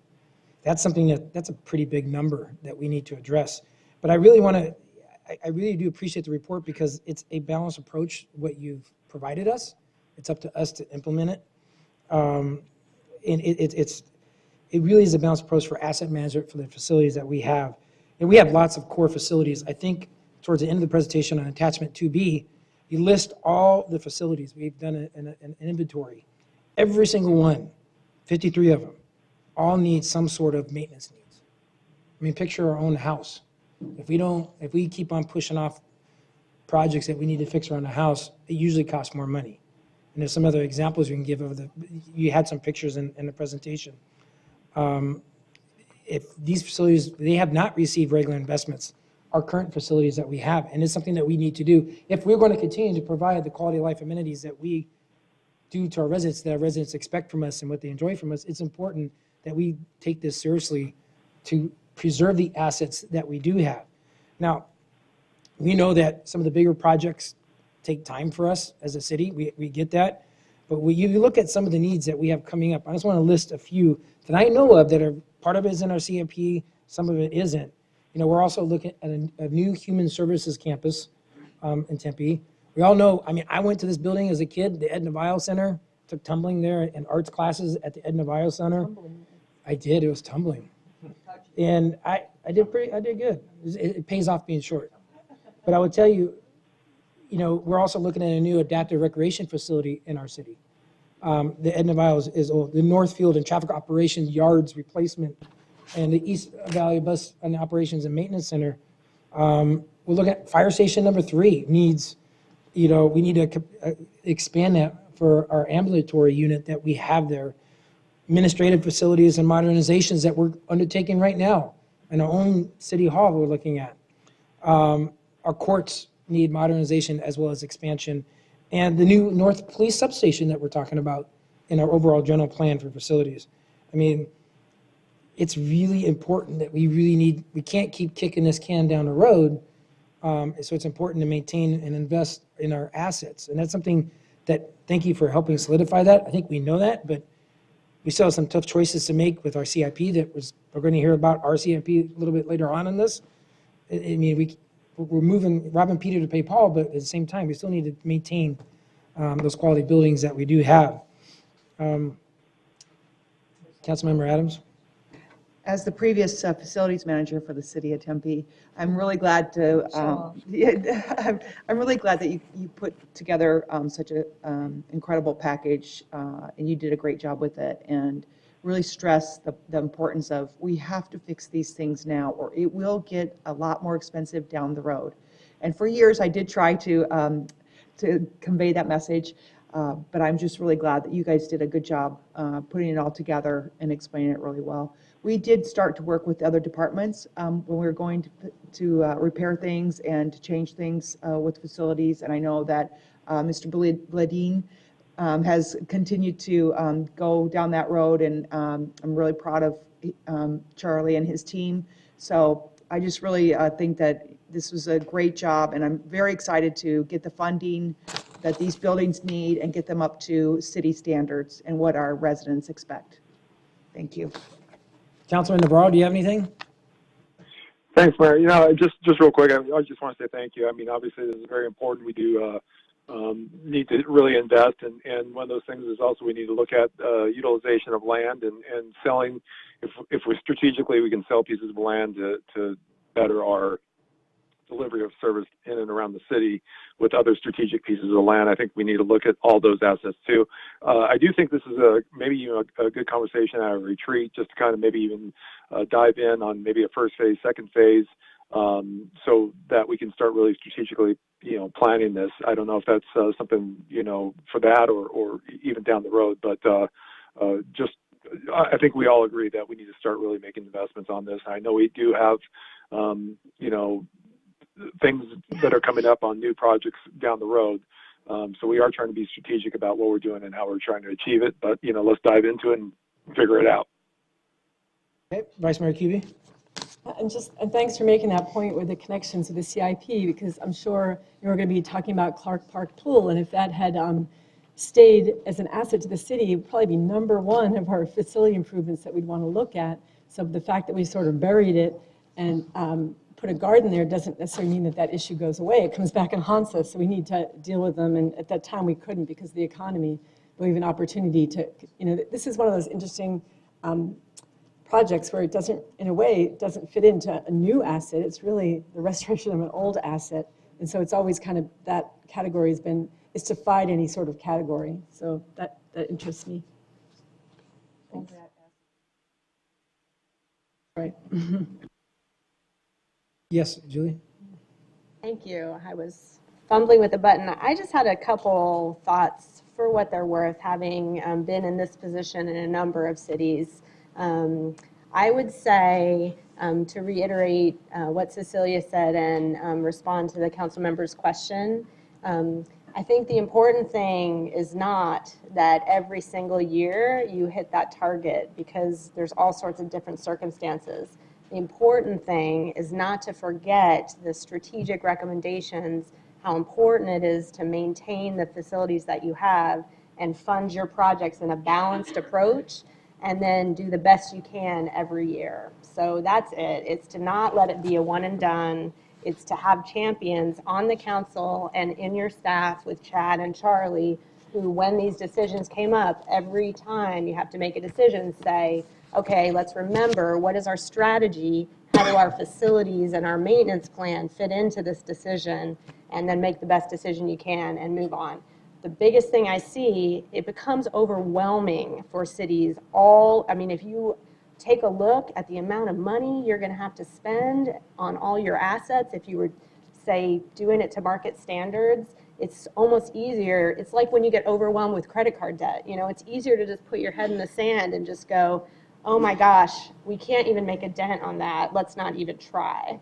So this is just my encouragement to use this document and the analysis and all the effort that all your staff put in as a tool that continues to motivate you to consider these factors as you're making decisions.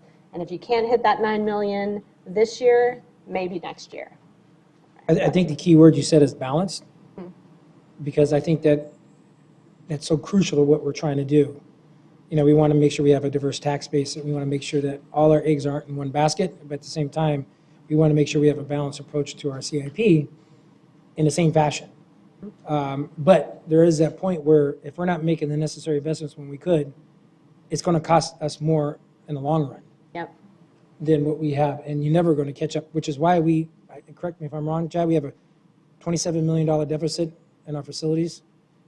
I believe that's the approximate number, yes. And that's a bit of an estimate because the facilities condition studies haven't been completed. So it's likely somewhat higher. Probably higher. Okay. Any other comments or question?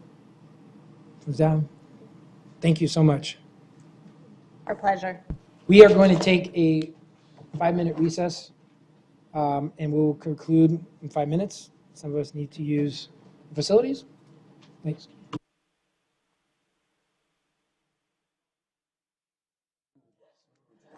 Whoa.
Okay, we're going to go ahead and reconvene our meeting.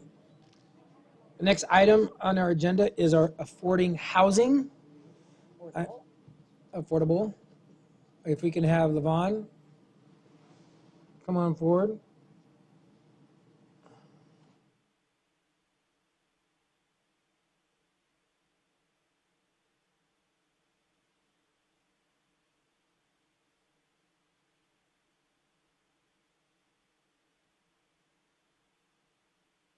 I think we lost a couple council members. Councilman Navarro, are you still on the phone?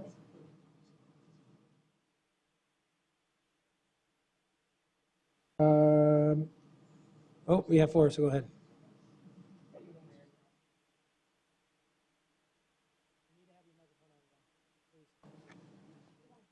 We do want to hear you. Okay.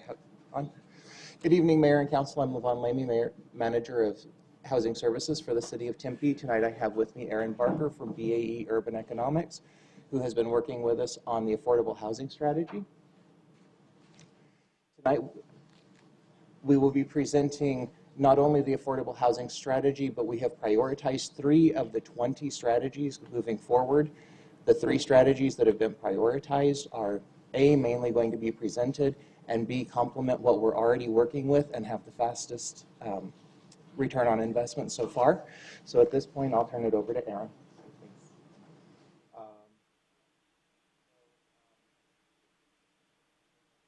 No. Okay. How are we doing now? There you Better? go. Okay, Thank you. great. So just a high-level overview of what the affordable housing strategy is. It is a policy document that is intended to guide decisions addressing affordable housing in Tempe.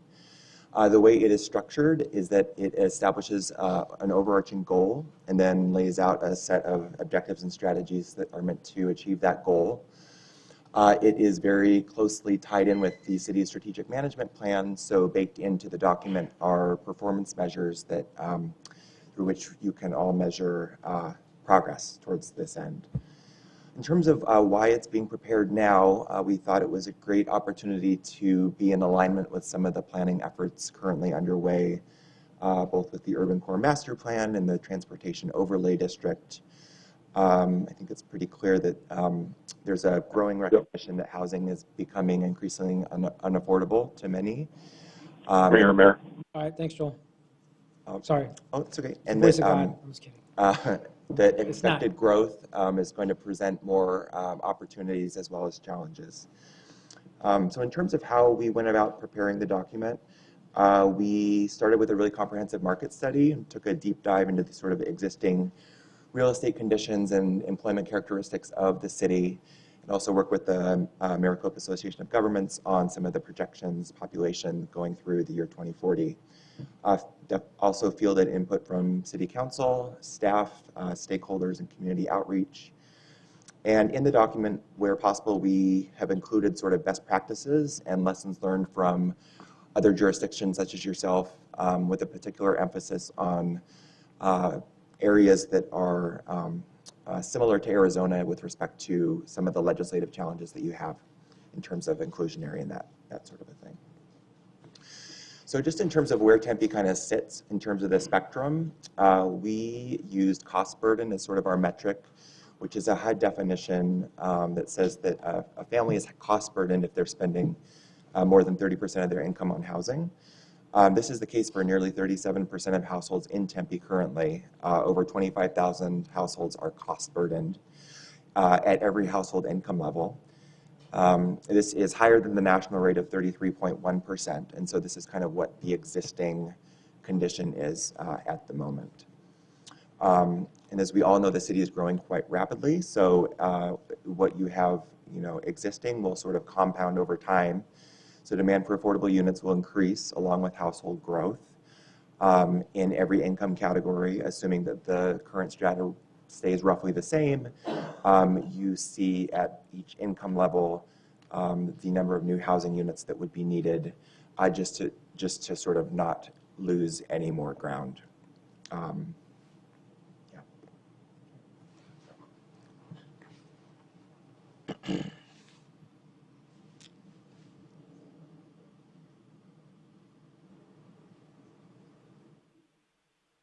It is tricky. There we go. Okay, so in working through with BAE and with BBC through the affordable housing strategy, one of the things that we've been working on for quite a while in conjunction with those two entities and the What Works Cities group is defining an affordable housing strategy goal and a strategic performance measure for the city. One of the things that we did discover is that on the whole, while we do need affordable housing units, we actually have a fairly good blend of housing now. 10% of all units throughout the city, rental or ownership, are available to household incomes at 50% AMI or below. 39% of all units, rental and ownership, are available to 51 to 80% AMI, and 34% to the 81 to the 120s. So, yes, sir. I'm sorry, I didn't mean to interrupt your thought. Do you want to finish that? That's okay. Okay. No, well, I understand your statement that the mix does match the need right now, possibly. What about the housing units, and you brought this up before, Mr. Mayor, that are currently being planned that will be built in a year's time? If you add those to the mix, then what happens to the picture? Because we know it takes quite a while to get the housing projects up off the ground. It does take quite a while. One of the things, the overarching strategy goal that we are working towards is, first off, maintaining the mix that we have now. So as we have new developments coming in that are not affordable, looking at ways to where through the different strategies we would either incentivize more affordable developments, we would continue to purchase units for permanently affordable rental housing, using that myriad of things in order to A, maintain the blend that we have, and then B, work towards increasing affordable housing as it comes in on the lower income spectrums and then the workforce housing units.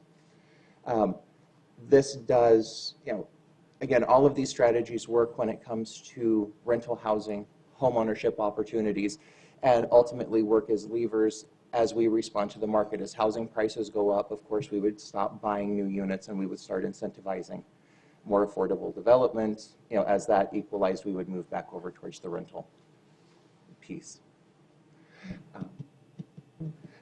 So for performance measure 4.09, it is to achieve a housing inventory ratio for affordable workforce or market rate housing categories that meets the recommendations made for a 3-person household in the most recent study. So those are the percentages that we were just going over. As part of our 5-year planning process, we would be going back out, having a full inventory of housing done. We would be using the Affordable Housing Impact Statement and other interim measures so that we could keep an eye on what was going on, but having a full-on inventory once every 5 years. So moving into the objectives and the strategies. Great, thanks. So we'll start sort of just talking about how the report is laid out. So it's we have 5 main objectives, A through E, and these aren't necessarily hierarchical at all. That doesn't mean that A is better than E. It's just how the report's been organized. So the first, we have increased resources to support production and preservation of affordable units. Strategy A1 would be to set annual affordable housing production goals according to need and policy priorities.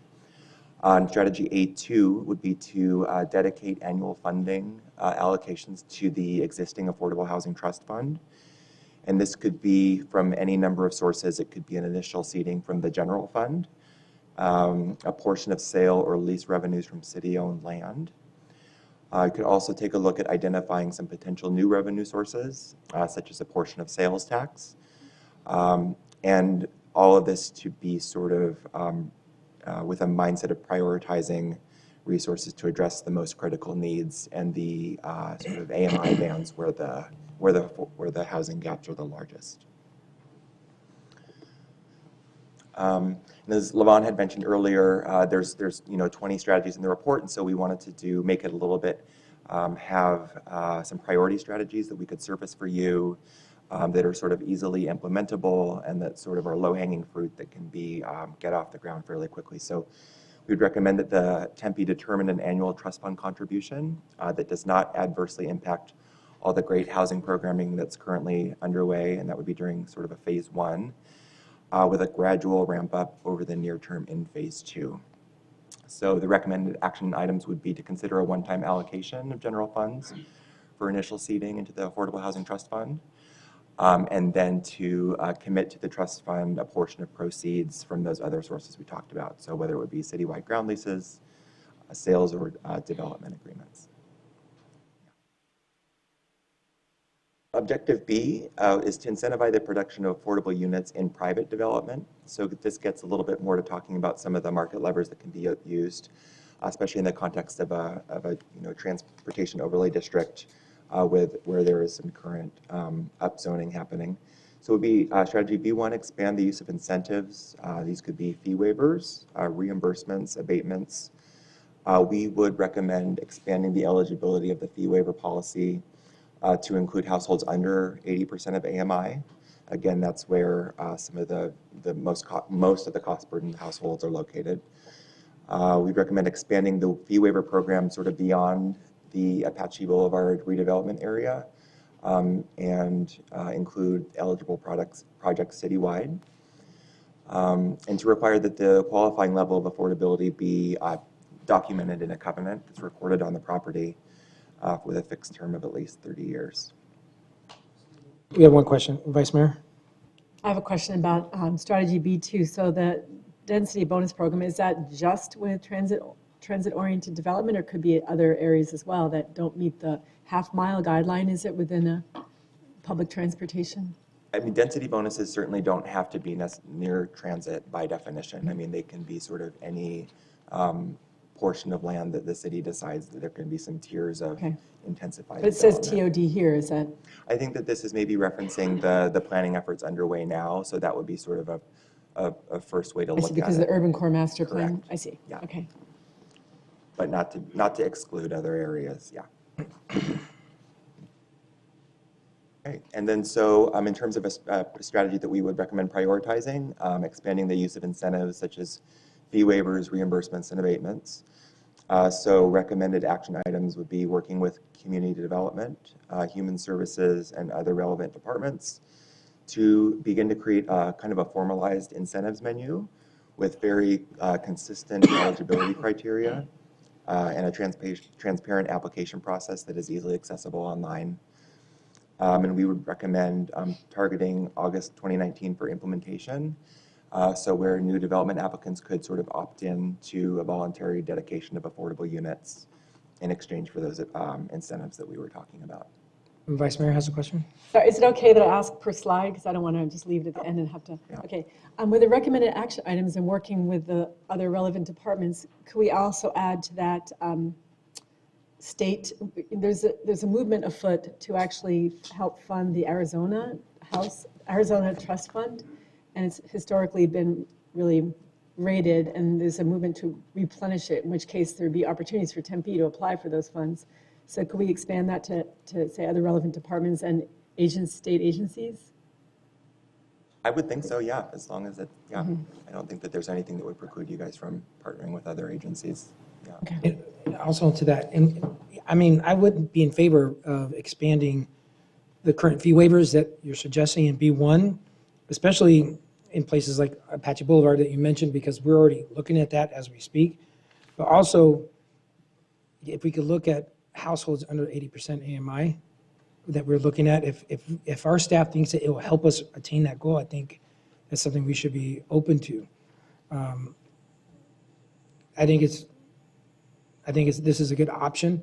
One other thing I would like is if we look at this, work with our community development, when we waive fees, because we also have a program in place for cost recovery of what we do, how would that affect our budget on that side? I mean, I'm all for fee waivers, especially with transportation, with TOD areas as well, to reduce some of the parking that we're looking at. So I was just curious, when we look at that, we also communicate with community development, because we do try to do cost recovery and fees, but there's other mechanisms that we could look at. I mean, we're trying to do everything, and that's how we do stuff here, but it's just something that I think we should be looking at as well. But I think this is a good step. Absolutely. Okay. Randy? I figured it out. Great. So moving on to objective C is to encourage a development of a variety of housing types. And this is just a very sort of a surface list, but we go into much more detail in the actual document report. So some of the housing types would be accessory dwelling units or granny flats. micro units, tiny houses, missing middle housing, co-housing, and community land trusts. This just sort of gets to the idea of not being too prescriptive with zoning and recognizing that there is sort of variance of building typologies that are on a range between a traditional single-family home and a large high-rise, for example. So just sort of being open to thinking outside the box in that realm. Objective D, improving the quality and maintaining the inventory of existing affordable housing. So strategy D1 recommends preserving existing affordable housing stock. So specifically recommending that that continuing to catalog existing affordable properties with a special emphasis on those properties whose subsidies or covenants are due to expire. Strategy D2 is marketing for Section 8 participation. So that would be continuing to market and outreach, preserve, and expand the pool of Section 8 units, as well as landlords who are willing to rent to them. And then strategy D3 is the single-family and multi-family housing improvement program. So naturally affordable units are basically units that don't have a strict covenant, but that are Class B or Class C properties that fulfill sort of a need with the lower income spectrum that so those are actually an asset, and we recommend that those be preserved and enhanced. So a program to that end might be the reviving the housing improvement program for single-family homes and potentially expanding that model to the multifamily. Levon, you tell me, or I'd ask Chad. I thought we still have the housing improvement program. We do still have the housing improvement program. It would be an expansion of the housing improvement program. And it's also a caveat into the emergency repair program we run through the CDBG program that's currently only for home ownership. This would include rentals and multifamily homes. The only challenge with rentals is that rentals are for a business, and if we're helping incentivize someone just to improve their house to rent, to charge more money, that to me, that would defeat the purpose. I'm just thinking off the top of my head, because the whole reason why we're doing the home improvement program is because we're rewarding individuals of investing in their own home so we're not paying a fee waiver. I mean, we'll waive the fee of an addition or a model or a plan review if you're going to do an addition or electrical is something that you need to have a permit for. That's the whole point of it. If we start getting business of doing it for rentals, I would raise a red flag, only because we're not trying to help incentivize people. It's a business. Rentals are a business. That's why they're subjected to the transaction privilege tax. I would have a hard time with that, but unless the units that they're looking at are, if it's a multifamily unit, there could be an opportunity for a case-by-case basis in terms of if they're using affordable housing or workforce, affordable housing or workforce housing opportunities for that, and if it's part of a PAD area that we help with that incentive, that's one thing. If they maintain it that way without increasing it, the rents, if you will.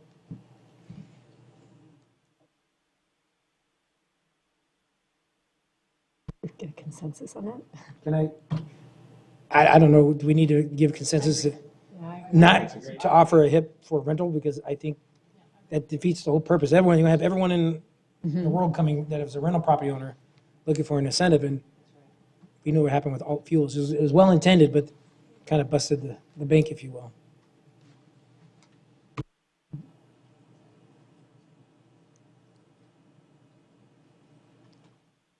There we go. So, and just to clarify on that home improvement program, when we look at the rentals, whether they would be a one-off, and I understand we have consensus not to do this, that would come along with restrictive covenants and affordability period requirements along with monitoring. So because they are a business, we would be helping you to enhance your business asset. In exchange for that, we want an affordability period. We will come in to look and make sure you're putting the money towards the use we wanted. So. But it needs to be indefinite. We can't do it for 5 years or 10 years, and all of a sudden, at year 10, they just jack up the prices. Okay. Move on. Okay. And then finally, objective E is just to be proactive about community concerns such as displacement and gentrification. Strategy E1 is the affordable housing impact statement. which is the acronym AHIS. So the Affordable Housing Impact Statement is intended to provide the city with real-time data on the gain and loss of affordable housing units in the city. And strategy E2 is to maintain a community inclusion framework. So this is building a constituency of stakeholders, a broad coalition that supports the city's affordable housing goals through that framework.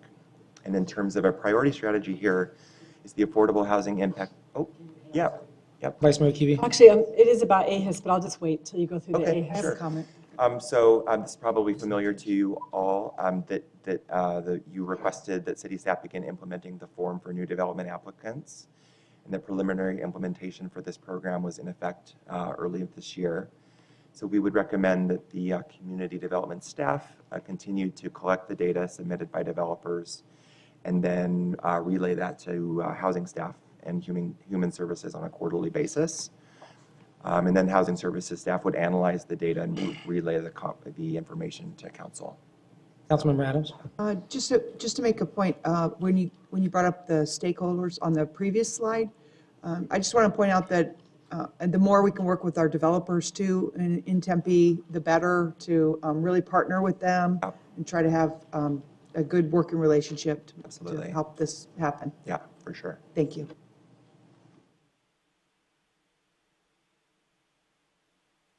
And then, did you have a question on the affordable housing? About the AHIS, I did want to talk about it because I remember first hearing about the AHIS at a National League of Cities meeting, showing how great it is to attend National League of Cities and learn about other best practices, cities.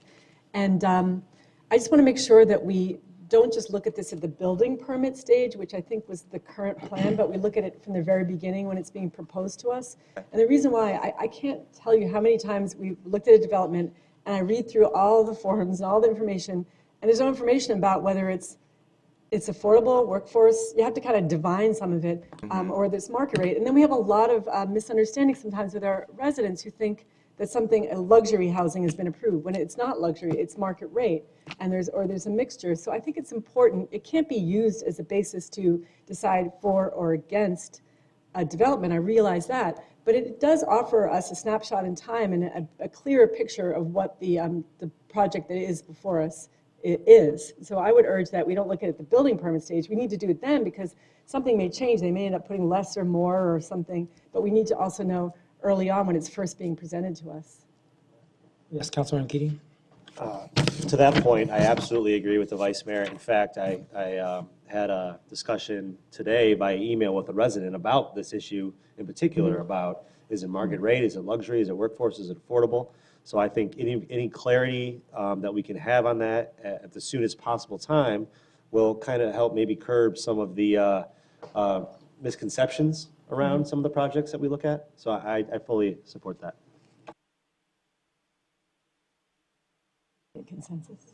Yeah, there's consensus. And you want to let us know where we're at?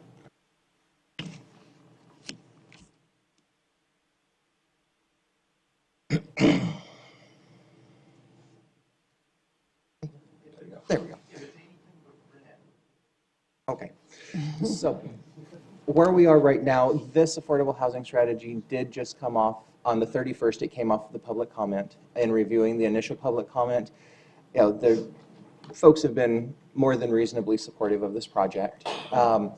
At this point, we are looking to incorporate council and stakeholder and staff feedback, make any updates, present the final report for council adoption and moving forward, not only with the prioritization of the 3 strategies, but the overall 20 strategies, and to move this forward. Thank you. Just a couple comments. I really do agree with the recommendations set forth in the presentation. And I do encourage, I like the variety of housing that you mentioned earlier at the beginning of the presentation, and obviously to expand our Section 8. One thing I meant to touch on earlier is if we could develop an incentives menu for affordability projects, when projects come forward for a PAD, what that would look like. I know it's a complicated process, but I think if we have a menu of options, it'll help it make it easier, and it'll make it really better for all of us to have a menu for that. When someone comes in for a PAD. One from column A, one from column B. Right. Chinese. Also, I did talk a little bit about earlier about opting out for things like density bonus. If you're going to go more dense, if you opt out for it, what are you going to do with parking and cars and so forth? That's an option as well. In some densities make sense in certain areas for housing. If they want more a dense project, I think with that, if they're asking on a PAD, what can we do? That's part of the menu of policies. I do have a question on the Affordable Housing Trust Fund. So what is the difference between the Affordable Housing Trust Fund and our nonprofit affiliate that we have? Because I think one is tax deductible, one isn't. And that's what I think we need to have a discussion on that. So which one's tax deductible, which one isn't? So the Tempe Coalition for Affordable Housing, the nonprofit affiliate of the Tempe Housing Authority, is the nonprofit, and it's the affiliate that we use. The Affordable Housing Trust Fund is a city general fund account that has been, some funds were put in before from developers to help with affordable housing. So yes, the Housing Trust Fund is general fund, the affiliate is a nonprofit and tax deductible. There, at this point, the way we have those two funds structured is that the trust fund, the Housing Trust Fund funds are going towards workforce projects, while the affiliate is going more for the affordable, the 50% AMI and below. And the only reason for that setup was just ease of administrative tracking. And to that point, if we do look at some seed money, we need to have that conversation of where that would go. Okay, so that's something. And then also, I know we have a retreat coming up, and we're going to be discussing other potential options for incentivizing when it comes to affordable housing. And this is something that this council takes seriously. Affordable housing is one of the priorities. I do know that just recently there was an article in the Arizona Republic. This is a regional, and this is a national issue. It's not just specific to Tempe. This is something that's happening across the country as well as our region. And I think that was evident with the article in the Arizona Republic, I think last weekend, with the city of Phoenix and what's happening with affordability and so forth. So I think that's something, we have a lot to chew, but I think we're heading in the right direction, so thank you. Councilmember Arredondo-Savage? Yeah, just really quick. I appreciate this. I think it's really good for us to have that strategy, and I think we need to know that and kind of look at it. I want to just, and I didn't want to interrupt your flow, so I want to go back to the Section 8 housing vouchers. You know, you talked about a slide and then the expansion, and one thing we always talk about, but I haven't really figured out which method is the best way to go when we talk about Section 8 housing vouchers and making them project-based. I know we've done that. We did that on Valor and 8, and I know for that particular project it was a really good fit and a great idea. Do we have kind of a strategy of how we want to move forward in regards to doing project-based vouchers, maybe getting, you know, some of these developers to sprinkle them in within their units? Or is that kind of something that we determined is not the best method moving forward?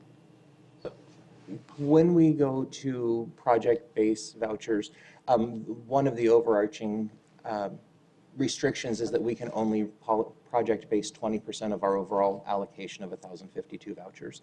We're nowhere near there yet, but that's, you know, as a consideration, we can only do that. The other, because of the reporting burden, and it is a 20-year fixed contract once we enter into that with developers, as a general rule, you're looking at 10 to 20 units per complex before it makes sense to project-base those vouchers, just from the monitoring requirements.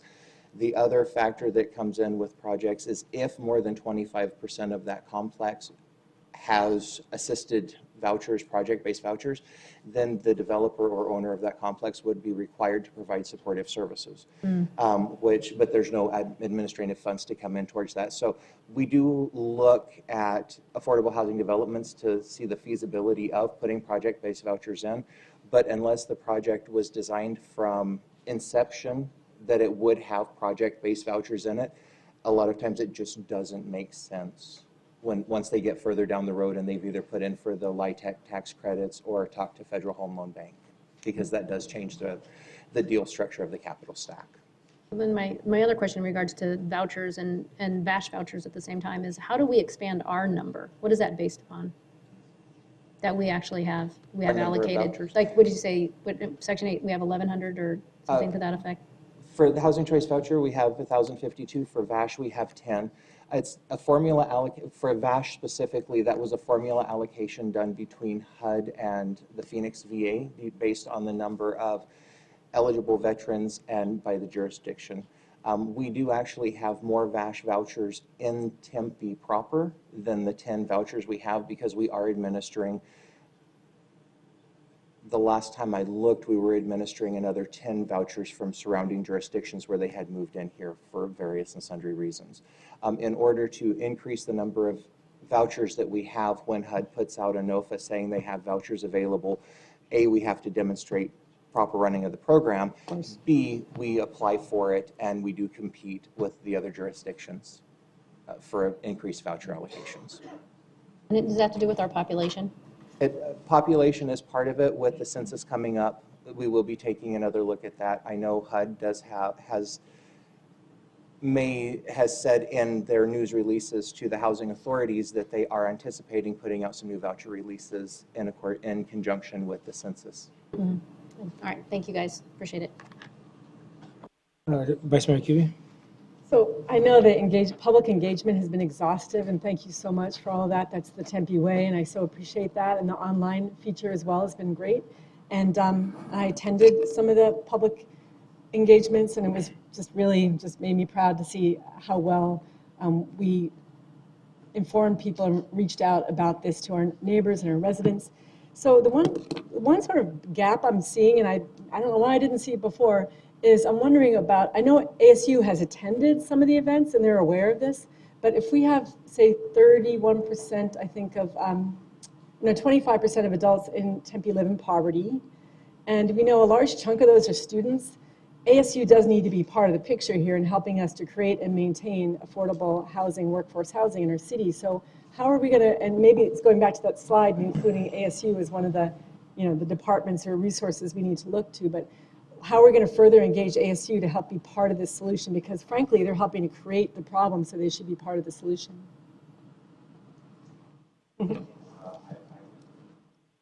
I would say that they should absolutely be, a part of the conversation, and to the extent that student housing, that they are able to sort of provide for their anticipated enrollment increases, and that I'm not sure how the land use jurisdiction sort of works in that context, but that there's adequately planning, and that's absolutely important, because if they're not, then it's going to exacerbate the problem even further. But to be clear, freshmen are required to live on campus, but you could talk to any freshman and ask if that's affordable. It's usually much more expensive than what they can get in the market. So that's usually, it's very rare for a student to live past a year or so in student housing, so it's bigger than that. But you bring up a point, because we've had developers before us who say, oh, I'm not talking about affordable workforce, this is student housing. It's like, well, students require affordable housing and workforce housing, because students aren't just ages 17 to 21, they can be graduate students and be older and have families, and so it's important to keep that mix and not just think of it as student housing where all students are living together. So I just want to, and hope that we have consensus that we really want to bring ASU into the mix here. And I know our Ken Jones, our finance director, has talked about the ASU issue as it relates to our mix of affordable and workforce housing. I'm good with that. Okay. Anyone else have any comments or questions? Thank you. All right, next item on our agenda is our Rio Salado implementation plan. Mr. Hayden, please come forward.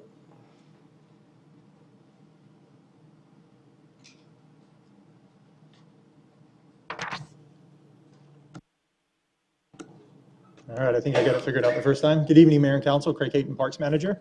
I appreciate the opportunity to follow up on the recently adopted Rio Salado Master Plan. It was formally adopted at the end of November 2018, and I am here on behalf of our team from Community Services, and really the largest city team that is looking at the initial first steps that we'd like to propose and make some recommendations as it relates to the Rio Salado Master Plan and how we're going to implement it. So first, I'd like to just provide a brief overview of what we'll be covering here tonight. I'd like to show continuity between the adopted master plan and what we're going to be providing and some recommendations with the implementation plan. To do so, I'd like to cover some of the key pieces from that master plan, and then spend our time, the majority of our time, on three key elements looking at for implementation, which is programming, improvements, and funding before making 2 key recommendations. We'll talk about some next steps as part of that. And then certainly there's an opportunity for council input at the end, but if you have any questions or input throughout, I'd be happy to answer that. I'd like to start by just framing our conversation on performance measure 3.16, which relates to the quality of the parks and recreational system and facilities that we have throughout the city. The Rio Salado being a 135-acre park space, not including a 200-acre lake, is a relatively large part of our park system, and certainly the quality of that reflects very largely on this performance measure, which is a key one that it relates to, both from the adopted master plan, but also the implementation plan as well. So a brief overview of the Rio Salado adopted master plan starts with its purpose to provide an overall roadmap for the next 20 to 30 years for public and private development in and around the Rio Salado to make sure the vision for the Rio Salado is attained. And this is a vision that isn't new. This is a vision that has existed since the beginning of the project back into the 60s, that the Rio Salado would be a grand public amenity, it'd be a desirable destination and a point of pride for our community. And to do so, the master plan really has these 5 key guiding principles that really look at diversity and consistency throughout the Rio Salado, specifically the park areas. First, understanding public ownership. This is a park and a park space that has both event use but also everyday use as well, trying to find a very good balance between those two. The second guiding principle is connectivity, understanding that it really sits in a hub, not just within Tempe, but overall within the valley. And this is getting people to the Rio Salado, through the Rio Salado, and then from the Rio Salado as well. Moving on to the third guiding principle is shade. We understand how important that is. That was something that we heard loud and clear during the input process during the master plan. But it's not just trees, it's also some of the shade that exists out there currently that could be taken advantage of, and then also some manufactured shade, things that we could do to provide better shade beyond the opportunities that exist. And fourth guiding principle, again, is another balancing act between passive and active opportunities that would exist, something that you could passively enjoy versus something that you could actually take part in and get some physical activity through. And finally, on the last guiding principle is a focus on sustainability, looking at what we're doing socially, economically, and environmentally as well. Moving on to the third bullet on the master plan review, we're going to spend a lot of our time talking about individual activity zones. The Rio Salado at 135 acres is broken down into 12 key activity zones that have their own character and some proposed uses. There are 7 on the north side of the Rio Salado and 5 on the south side. And finally, the adopted master plan does a very nice job of providing some initial implementation strategies. There are 7 key that fall into 4 categories. The first key one being that whatever we actually provide and want to implement, it just needs to be consistent with the adopted plan. And then the next 3 really follow what we're going to be talking about tonight: programming opportunities, improvements, and then funding. So our implementation plan tonight really is going to outline some strategies, really focusing on the short term, but there are some long-term implications for actions that we could actually implement related to, as I've mentioned, the programming, improvements, and funding. And as you can see on this slide are the 7 on the north side, the activity zones that we're going to be talking about. These are almost individual park-like, and then the 5 down on the south side. And the project zone really focused from the Priest Drive over on the west side all the way over to McClintock on the right-hand side on the east side of the slide. All right, so programming, the first and maybe the easiest one to discuss. This is what was initially identified within the adopted master plan under a strategy, was trying to find and identify programming opportunities that existed elsewhere that we could bring in relatively easy to the Rio Salado to help activate the space. There are 3 key ones, especially following on the work of the committee, the council working group on beach volleyball at the Rio Salado. We realized that we have an opportunity to make the volleyball courts on the north side of the Rio Salado reservable, a very easy thing for us to do, just some administrative work. But we heard from users that if they were made available from a reservation standpoint, people knew they were guaranteed to have it, they would be more likely to come down. So that's something that we're working through administratively. And then there are 2 other opportunities, things that have worked well in other parks that could transplant well into the Rio Salado. Yoga in the park has been successful at Clark and Papago parks. And then the Playmobile, as you can see the flyer in the bottom center, is something that our team is working through thanks to innovation grant funding this spring at 4 different neighborhoods, and including Kiwanis Park, a community park, That would be very easy to bring into some of the larger open spaces like at Tempe Beach Park.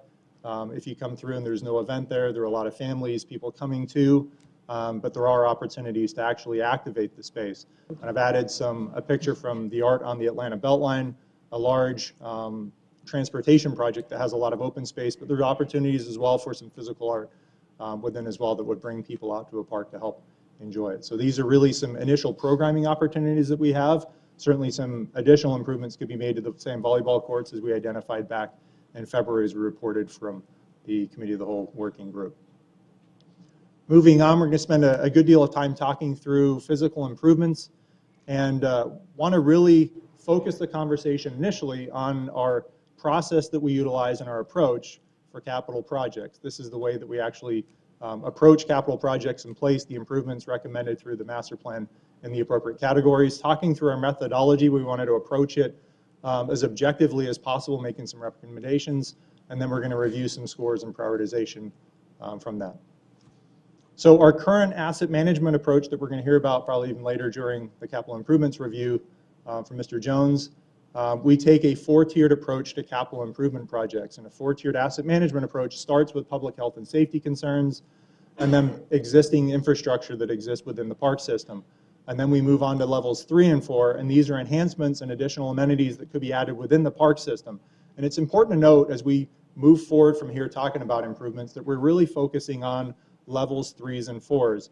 For the infrastructure that currently exists within the parks, we are actively making condition ratings and comparing them against and weighing them against other projects that exist within and assets within the park system as a whole. What we're talking about moving forward are mainly placed in categories 3 and 4, looking at customer enhancements and either system expansions or new amenities. And to do so, as I mentioned, we really want to take as an objective approach as possible and prioritize those improvements, understanding that they certainly are part of a larger, not just park system within Rio Salado, but also our larger park system within Tempe as a whole.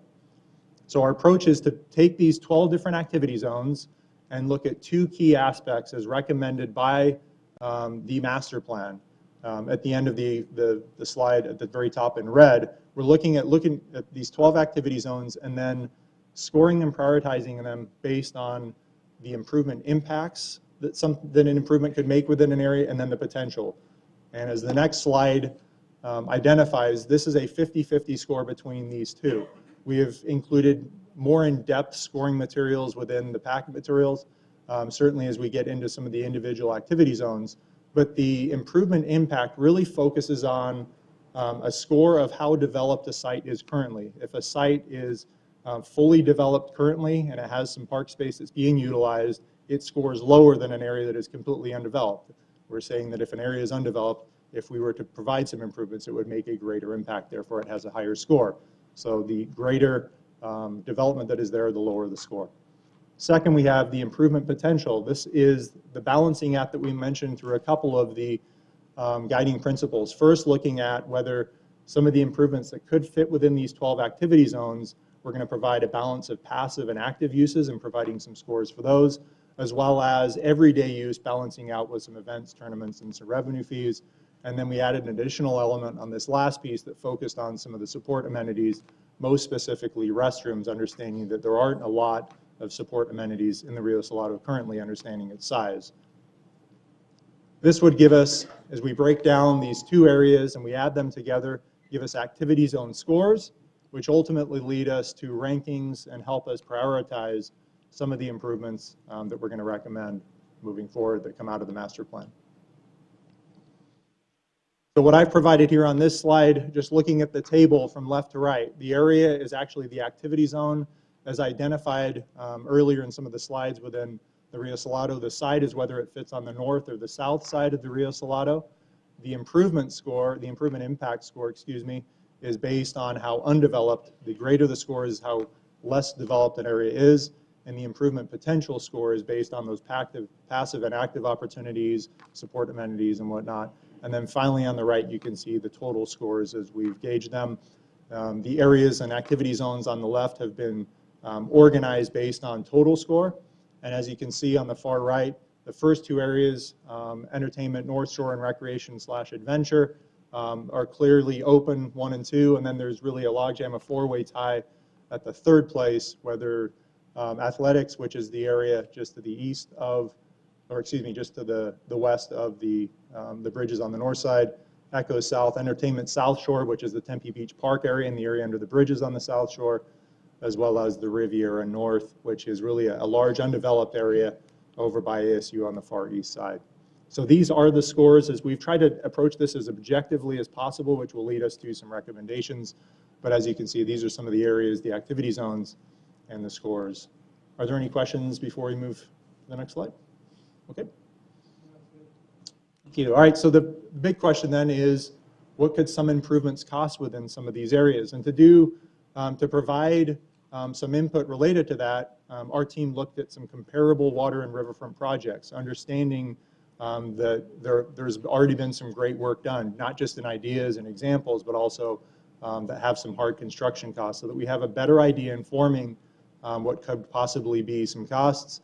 That research actually informed some possible costs as we've implemented or as we've inputted it within the different acreage zones, and then we're going to provide some funding options. So reviewing our funding information first, we looked at 5 key water and riverfront projects throughout the nation. We actually looked internationally, but focused on 5 here in the United States.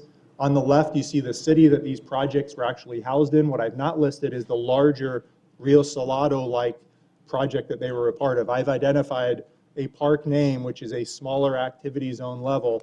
So if you take the first one, Baltimore has an Inner Harbor 2.0 project they're looking at. Rashfield Park is one component of that. It's to be developed. The year is the year that construction was completed. They have just finished the master plan process for that. And then park elements, you can see some continuity within our master plan. And when we start to see some of the total costs and the acres, we can see what can fit and what some of the focus and even some of the costs are. Moving beyond the elements, we can see the sizes. They vary. Some are very similar to what we have within the Rio Salado, the specific activity zones, the total costs, and the cost per acre on the far right side. As you can see on the bottom right, in bold, is taking an average cost per acre for each of these projects. It's a relatively high number at $2.6 million per acre.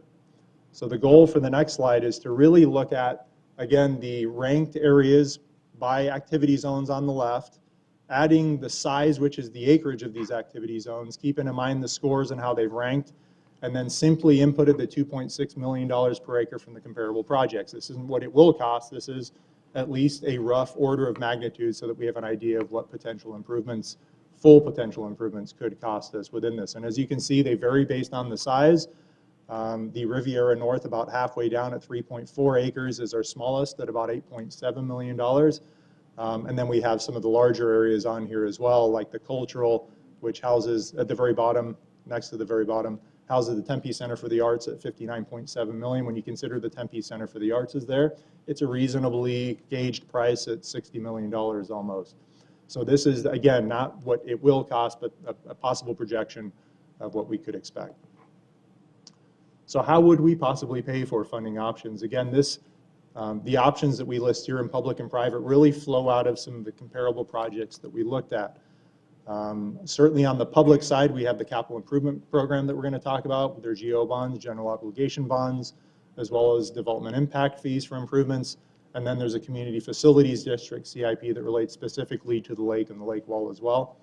There are numerous grant opportunities available, Indian gaming grants we submit annually for, but also state, local, and other federal grants, as well as the possibility of utilizing any revenues from land sales in the future towards some of these projects.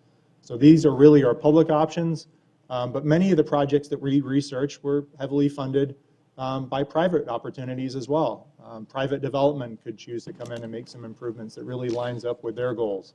Public-private partnerships are things that, like the town of Gilbert is looking for their regional park for a water amenity. They've just entered in a long-term deal to provide a really active use. So there's opportunities to explore those public-private partnerships. Some of the Midwestern and specifically Baltimore looked at naming rights and sponsorships as opportunities to try and make up for some of the funding gaps that they had as well. So moving through, what I'd like to do is now dive deeper into a couple of the highest ranked activity zones. And the area that is identified both in name at the top and then the sliver at the bottom. The red boxed in area identifies where it sits within the 12 activity zones. The green background area, kind of middle left, identifies the score. As you can see, the Entertainment North Shore, located on the north side between the Railroad Bridge and going to Mill Avenue Bridge, is a relatively small area that scored rather large. And possible elements. This is a really passive opportunity area, but there are large connection opportunities. As we talked through guiding principles, connectivity was one of those really key areas, and this has a potential of connecting to North Tempe, the Papago Preserve, and some of the areas. And some of the pictures on the right are just some visual representations of some master plan documents or what has actually transpired in some areas, just to give us an idea of what could possibly be there. The second area we'll look at is the recreation or activity adventure zone, just sitting to the west of the one that I just reviewed. Here, a slightly lower score, but a 3-time larger area, so the cost possibly is going to be significantly higher. This has a very good blend of passive and active opportunities, and as you can see on the right-hand side, a couple pictures from Maggie Daley Park in Chicago. They've got an amazing rock climbing wall with some opportunities for folks to rollerblade through. But also some open lawn areas, and Rashfield Park at the top right from their master planning document really provides some really cool and colorful opportunities to blend uses within a pretty tight space. All right, so we have 2 key recommendations that we'd like to propose here tonight. The first one, because we have the 12 different activity zones, and there are 2 that seem to funnel out to the top, we believe that the best next step for us is develop conceptual plans for the top 2 scoring areas. And what this helps us to do is identify elements within these areas, to prioritize them, to understand more specifically the costs associated with them, and then see what funding options could possibly exist. I've added at the very bottom 2 master planning or site concept planning efforts, one in Louisville, the Waterfront Phase 4 project on the bottom left, and then Rashfield in Baltimore on the bottom right. As part of their conceptual planning stage, they've really identified what should go where, so that if we decide to move forward with an element, we know how it's going to fit within a larger element within that activity zone, rather than we don't have to build an entire activity zone, but at least we would place something that could fit within an area with the rest of that activity zone in mind. So we believe that this is a key first step. The second one, and probably a less attractive one until you realize it's unattractive not to address it, is really identifying design guidelines for the entire Rio Salado so that there is consistency. There aren't 47 different types of benches unless we want 47 different types of benches. There may be activity zones that have a specific feel and character, but we want to make sure that we're proactive through that process. And through both of these recommendations, we want to make sure that we're gathering community input, council input as well with staff and stakeholders to make sure that this is a successful long-term 20 to 30-year planning process. We want to make sure up front that we do the next level planning work before we actually put some things in individually.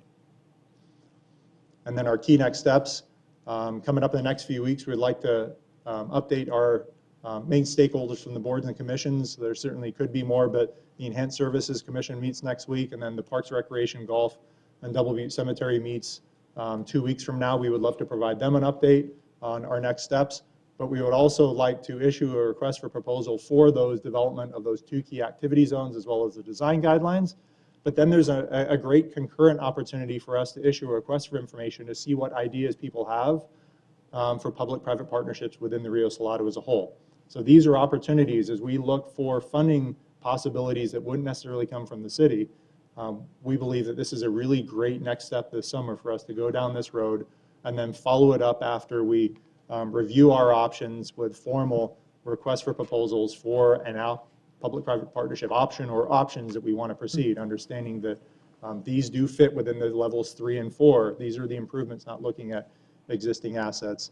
And then what we look at doing is including those selected RFP items within those top 2 activity zone and design guidelines so that they're planned together and with it if they happen to fall within those 2 key activity zones. And that concludes the presentation. I'd be happy to take any input or questions that you may have. Great. I just want to say thank you. Obviously, we have a lot of plans for this area. And I know with that being said, we also have a limited annual budget. But to get the needle really moving on this process, I just want to say I really do appreciate the scoring system that you did. I think having the options on the north side of the lake is really a good option for us and activating the north side. I also think it's great with the adventure activities that you have that we're looking at on the north side of the lake, the volleyball courts and some other opportunities. I think it's important that starting on the north side really does help. It would really benefit the lake users because there's a lot of stuff on the south side, but what are we doing on the north side? So I think that really helps. I know this is a conceptual plan. This is really an exercise in moving that needle forward, but I just really want to appreciate what you came forward with. Thank you, Mayor. Councilmember, Mayor. Thank you. Councilmember Dean and Councilmember Navarro. Thank you, Mayor. Yeah, I just wanted to say this was a very thorough presentation. A lot of good information here. I really appreciate you putting it together and taking the time to walk us through it.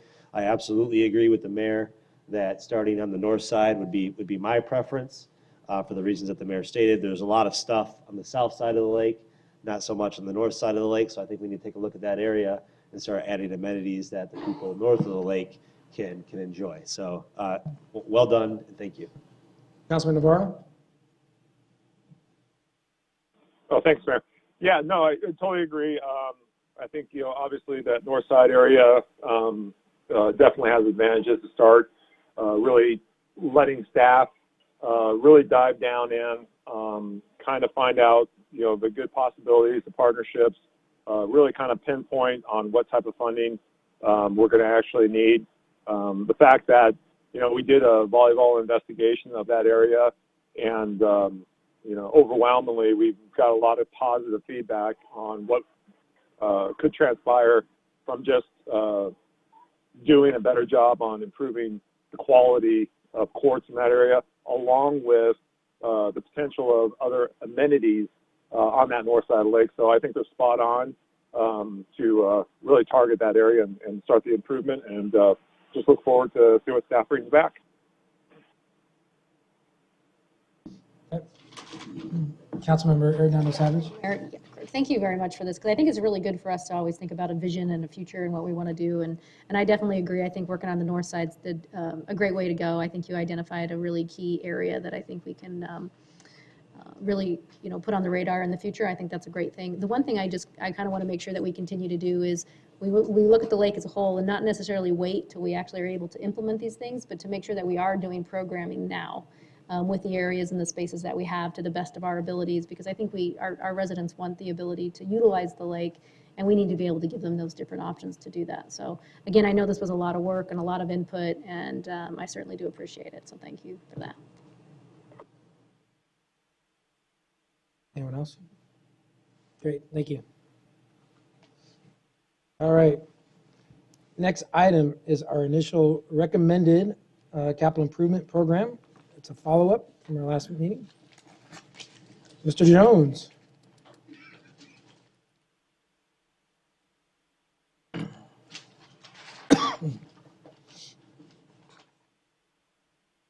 evening, Mayor and Council. Ken Jones, Deputy City Manager.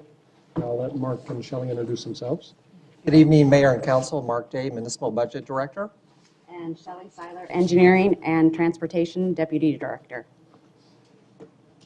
So, Mayor and Council, we were here on March 21st with the preliminary ranking of the CIP projects that have been submitted, and you gave us some tremendous feedback on what your priorities are for the CIP, which gave us really good tools to go back and kind of refine things and come back to you. And you asked for some specific follow-up items, and we're here tonight to follow up on each of those. I'm going to start with the McClintock Pool. You gave us consensus at the last meeting that we should change the McClintock Pool project from a development of a community center, which would have cost $2.8 million, to rehabbing the existing facilities, which reduced the cost to about $600,000. So we added that to the CIP as you proposed. And then we'll go through the next several pages of other issues that you brought up.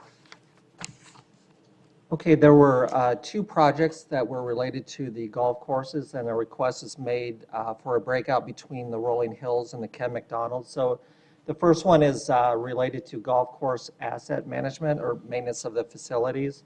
So as you can see, that's 75% Ken McDonald, 25% relates to Rolling Hills.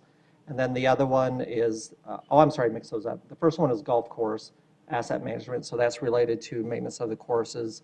And then golf facilities would be the actual buildings or facilities at the courses. So that's 44% Rolling Hills and then 56% Ken McDonald. And then Shelley has some feedback for you on your, absolutely. Yes, Councilmember Thank you, Mayor. Arredondo-Savage. Go through the chair, please. Sorry. I just wanted to just remind us, I know we made a large investment in Rolling Hills not too long ago. Can you kind of remind us, what was that, like $3.2 million in regards to irrigation, if I remember? The entire irrigation system was upgraded. I'm it's not right at the tip of my tongue what exactly that $3.2 dollar million, amount, but about if $3 I million remember. sounds familiar. I'm sure you're right, Councilmember. The point, Vice Mayor but that Kuby? irrigation wouldn't go away. Let's say if it was transformed into an urban agriculture project or another public use or a park, that would still an area that would benefit from irrigation, from non-potable water irrigation, right? To the extent that we're watering things with non-potable water, we would save money through the system that was created, yes. Yeah, I would agree. Mm-hmm.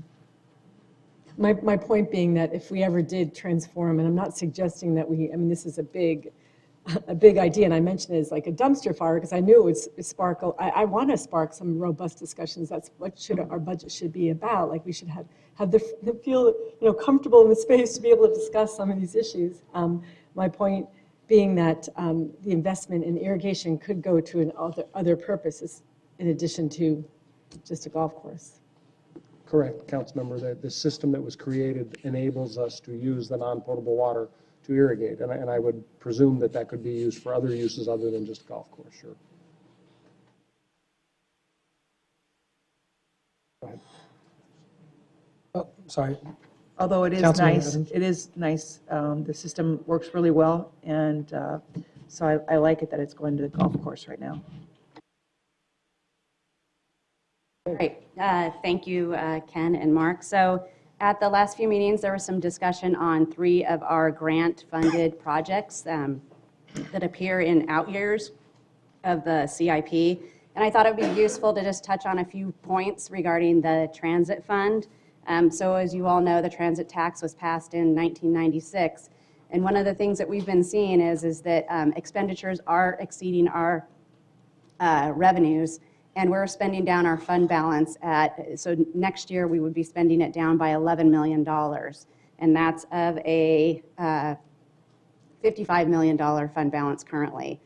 As we continue to move forward, annual operating expenditures continue to increase as we operate our transit service. And then currently there is no recession built into our projections. So in 2007, when we started, the funding started to decline. We saw an 18% decrease in our funding, and that was over a period of 7 years before we got back to where we were.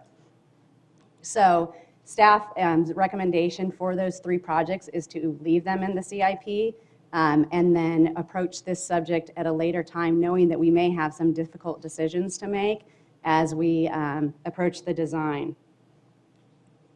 Councilmember Adams. Just to have some clarification on, we're having to spend down the fund balance. Could you just give me a little bit of a high level, top 3 things that we're needing to do that? What are the reasons? Sure. So let me grab some. So the way the transit fund works is we have our revenues are generated by our transit fund and then a number of different sources. And then base operating expenditures just to operate our transit service, our buses, our orbit. The light rail comes out of that. We also have a debt service payment that we make each year. And then on top of that are our capital improvement programs. So some of the things that we're looking at funding are our projects, so expansions. But we're also looking very closely at making sure that we're maintaining our facilities. We have the EVE-BOM, the TTC, our multi-use pass. So those are just some of the things that we've been looking at going forward. Does that answer your question? So did we miss the mark as far as what we guessed what was going to cost us? Or, I'm just trying to figure out why we've, exceeded our revenues. So that we've started exceeding our revenues beginning in about 17, 18. Our fund balance is above policy. So Okay, which is why currently, we're spending it we're at $55 million, and our policy is 25% of our operating revenue. So we do have some money to spend that down. We just don't want to continue at a rate of $11 million, where in 3 or 4 years, we will hit that fund balance policy. Okay. And one thing to add on to that, though, is we're seeing this even at MAG. I'm on the executive committee for MAG, Maricopa Association of Governments, and we have seen the same question was asked, if we missed the mark. No, we're seeing, and as one of the bullet points right here, we're seeing an increase in cost for projects in general. And one of the projects for MAG, we saw over a 60% increase in one of the projects, and everyone was asking, how can that be? Well, cost of goods and materials are going up, labor is going up, but also when we look at our operating expenditures, we're seeing that continue to increase. And that's something that we really need to pay attention to because, the economy is great today, and having been through a couple of the ups and downs over the years, I think it's important to note that one of the last bullet under the transit tax, that there's no recession built into the long range. And we're lucky that we have a fund balance, and then our policy is a little bit lower than what we have, so we're able to do some extra things. So we also need to be, responsible too with our funds to make sure that we have some there just in case we're going to need it for certain projects. And this is happening not just here, this is happening across the county. And I can tell you the discussions we're having at MAG. Right. Okay, thank you. Yep. Vice Mayor? So I really appreciate the consideration to, if not decide on these today, but keep them within the CIP, because just looking over the numbers, when you see for North-South Rail Spur, that's $2.8 million of federal funding, and this isn't that we have to apply, it's not a competitive process, we would get that. And then the transit tax, $829,000, so it's a 3-to-1 federal match. And we are a donor state, we give more in taxes than we get back in revenue that's dedicated to us, so that's a very good situation. And the baseline underpass has $1.7 million from federal government, and our investment is $359,000. That's a 4-to-1 match, if I'm doing my math correctly. And then number 3 is the bike share. That's $975,000 federal match and $1 million transit tax. So that's a 1-to-1 match, not quite as attractive as the others, but there's maybe a possibility too for ASU to be involved with that. I know they were in the first bike share pilot and start. So considering all the federal funds that will come to us, not that we have to apply for it competitively, but that we would get, it just seems like really smart fiscal policy to keep it somewhere in the CIP to be decided upon later. Oops, I did that. Thank you, Mayor and council members. So we have, as Shelley stated, decided to keep those in the CIP knowing that we are over budgeted because they're out-year projects. We're not going to spend that money next year, which keeps that federal funding available to us. But be prepared, we're probably going to have some tough decisions for you in the next couple of years where we're going to ask to remove some of those projects. The reality is that, as the mayor stated, some of the construction costs are going up. We don't have a really perfect solid number yet on the operation of the new streetcar. That number, we've heard from Valley Metro that number could go up from the original projection. So we want to keep this option viable so that we don't lose the federal funding if we are able to spend it. But to the extent that we don't have enough money to operate the facilities after they're built, we won't recommend that they're funded in the future, or we'll recommend for some other cuts. So we're keeping them in there for now, and we appreciate that recommendation. The next item was the arterial walls that Councilmember Navarro brought up, and the City Council asked that we go back and assume $500,000 in year 5 of the CIP and take that through the CIP scoring. I'll reiterate what I said last week, which is the CIP scoring is really not set up for innovative new projects where the City Council wants to do something new. While we have, as you saw in our facilities presentation, while we have facilities that need repair, a project like this doesn't score well. So what I'm telling you is this is an innovative project, like the Smith Hub, like the Broadway Corridor, like Town Lake was at the time it was built. This is something that you're going to have to tell us is a priority in order to get it in the CIP. Well, like everything, you approve everything that goes in the CIP, but what we're telling you is when we put the scoring in, it did not rise to the level of recommended scoring. So the City Council can put anything in the CIP that they want funded, and we will find the funding for it, as we will work on tonight for Clark Park Pool. But Careful what you wish for. So what I told you last week is correct in that, you know, our scoring is not set up for an innovative project like this. So it's completely up to you all if you want to add that into the CIP. Questions on that? Mayor? Yes, Councilman Navarro. No, that's exactly why I'm trying to make sure that, you know, what we did last meeting, you know, like right-of-way walls, innovative as that is, we're going to keep those projects in the CIP to make sure that those things get done, just like the master plan for the Rio Salado and things of that nature, Broadway Road corridor.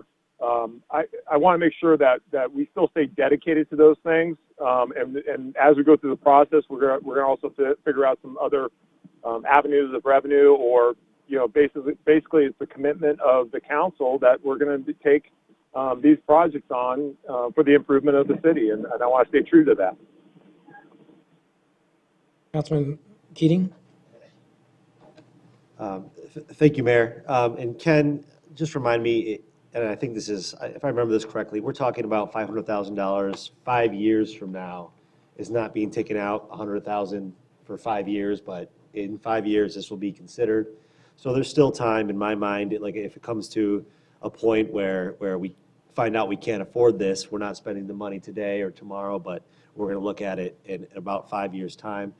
I mean, I'm fine with that. I'm fine with having it compete, you know, in 5 years' time. So I don't see any reason to take it out at this time. Mr. Jones? So in order for it to compete, Councilmember, if you want it in year 5, we have to remove $500,000 of something else. So if we want to put it in year 5 as a placeholder at $500,000, it's not in the green at this point. It's not part of our total that we've established a limit for. So if you want to put that in and use that as part of our total, then I would recommend you take another $500,000 out. But we're getting to the Clark Park Pool project where we said, you know, you're going to have to remove $10 million to fund the Clark Park Pool at $10 million. We've given you a list of $15 million. So if you can pare that list down by $5 million, then we're where we are. If you want to pare it down by $4.5 million and leave this in, that's completely up to you all. Okay, thank you for that. So I guess I was understanding wrong. I thought we did not have to make that decision tonight.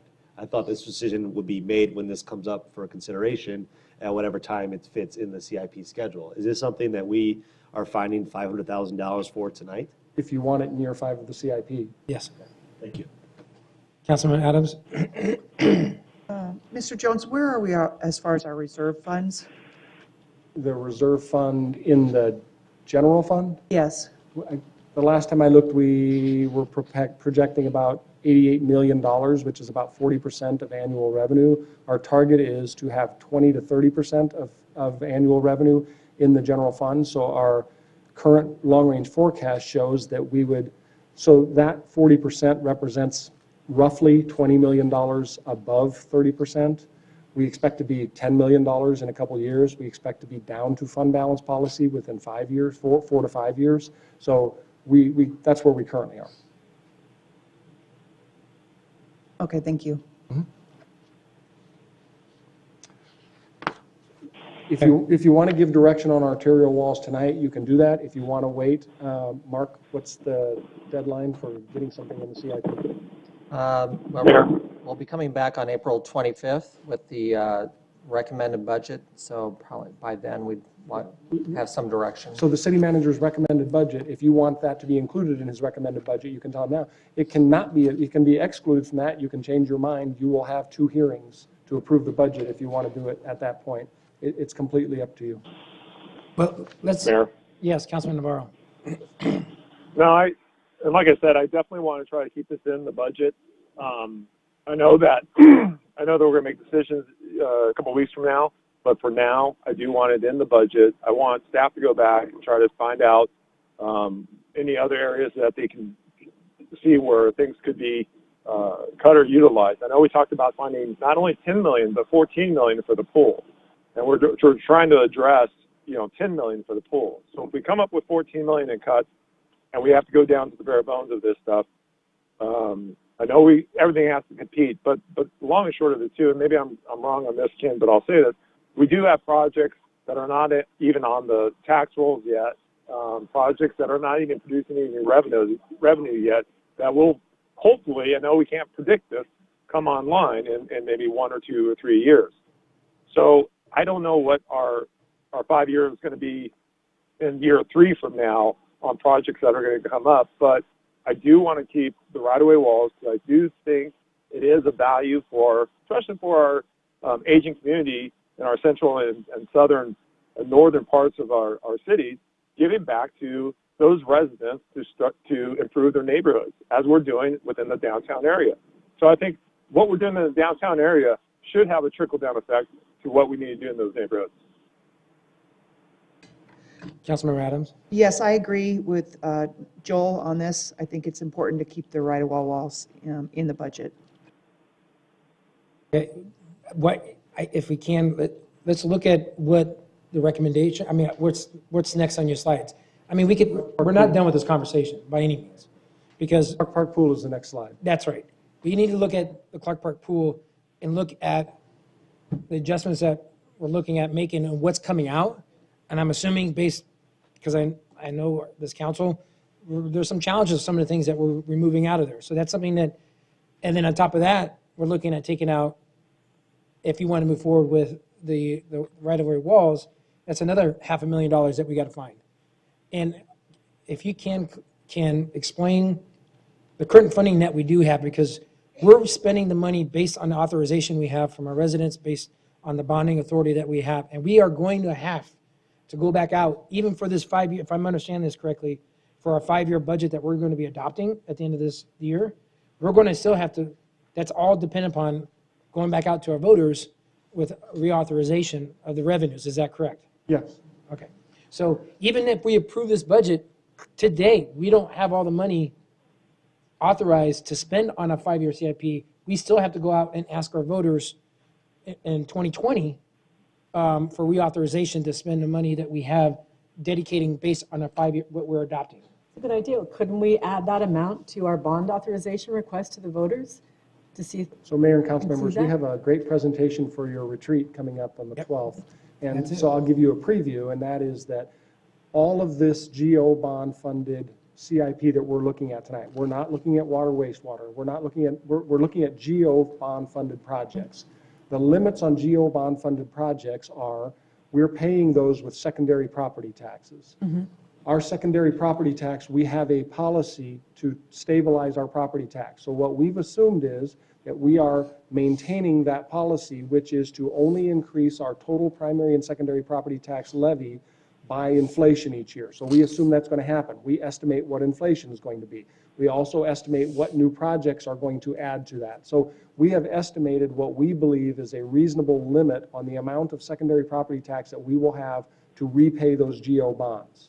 We then take that amount and say, what bonds do we have outstanding? What bonds do we have authorization to issue already? And we assume that we will be able to spend all of that secondary property tax to repay bonds, which means we're assuming in here that we will issue the maximum GO bonds that our secondary property tax will allow. We have to go to the voters to get that authorization. The way voters control property taxes is by authorizing the issuance of bonds. We have a really good track record because we are very transparent with our voters and let them know what the projects are that we're funding. They're in favor of the projects. They approve the authorization. So the answer is no. We can't add just to get more authorization. The authorization that we're anticipating is the maximum that we can repay. I know that's a long-winded answer, but it's even more complicated than that. Yeah. It just really is. But that's the summary. So we are not thinking that there's more capacity and this is all we want to spend. This is all we think we can spend and repay with secondary property tax. Even when we go back out for reauthorization. That's I get that, but if our value is that we want to support this and we want to do a pilot of this, then there'd be a way to find that priority matched into our budget or we woven into our budget, our CIP budget for year 5. That's correct. You have to fit it in this maximum. Right. Whatever this maximum is. So Mayor, back to the slide we're on, which is the Clark Park pool, the direction we got was to scale the pool so that we can do the pool with proper planning to fit the pool in the park for $10 million. We also told you we would come back with a list of staff's recommended $15 million, the first $15 million. So you have before you a list of $15 million in cuts, but you're not cuts, but reductions in CIP funding. So some of these would be complete eliminations of those projects in the 5-year CIP. There are only a few of those. Some of them are just reductions to the amount funded in that 5-year CIP. But your choices aren't limited to this. You can take anything that we provided, and we put it back in your packet again this week.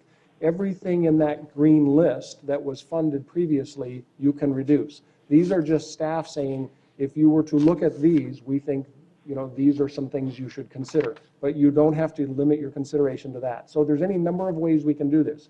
If you all discussed these things and said there are 2 or 3 here that we just don't want to do, and what's left equals $10 million, that would be easy.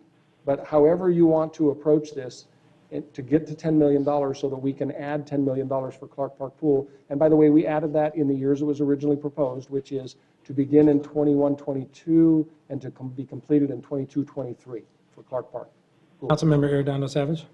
Thank you, Mr. Jones. Just a really quick, just to clarify something. I know up here you write adjustment in the reduction to fund Clark Park Pool. So I just kind of want to clarify, because we take these out doesn't mean that we're not going to do that particular program. We're just going to probably do it at a slower rate than what we are intended to do. So I don't want people to get confused with we're cutting it and not doing it, but we are actually going to change the way that we're going to progress moving forward with that. That's correct. So when we were looking at possible things to reduce, we knew that if there was an HVAC unit that was failing today and it was in the CIP, and you reduce that out of the CIP, that just means we're replacing it tomorrow. You haven't really removed anything from the CIP. So what we tried to do is say, these are things that if you reduce them, it will just get us to our goal a little bit later than originally intended.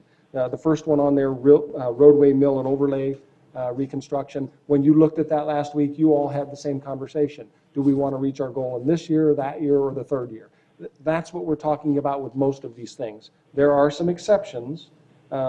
When I look, there's one that says transport response vehicle for IRT, and that's the police, not emergency response, but I stands for, it's Incident, I think it's incident response. Okay, so that one, you can't fund a part of that, so that's a complete elimination of that, which means it no longer appears in the 5-year CIP. They proposed it for year 5. That's a complete elimination of that, which means it would have to be reconsidered next year when we do the CIP.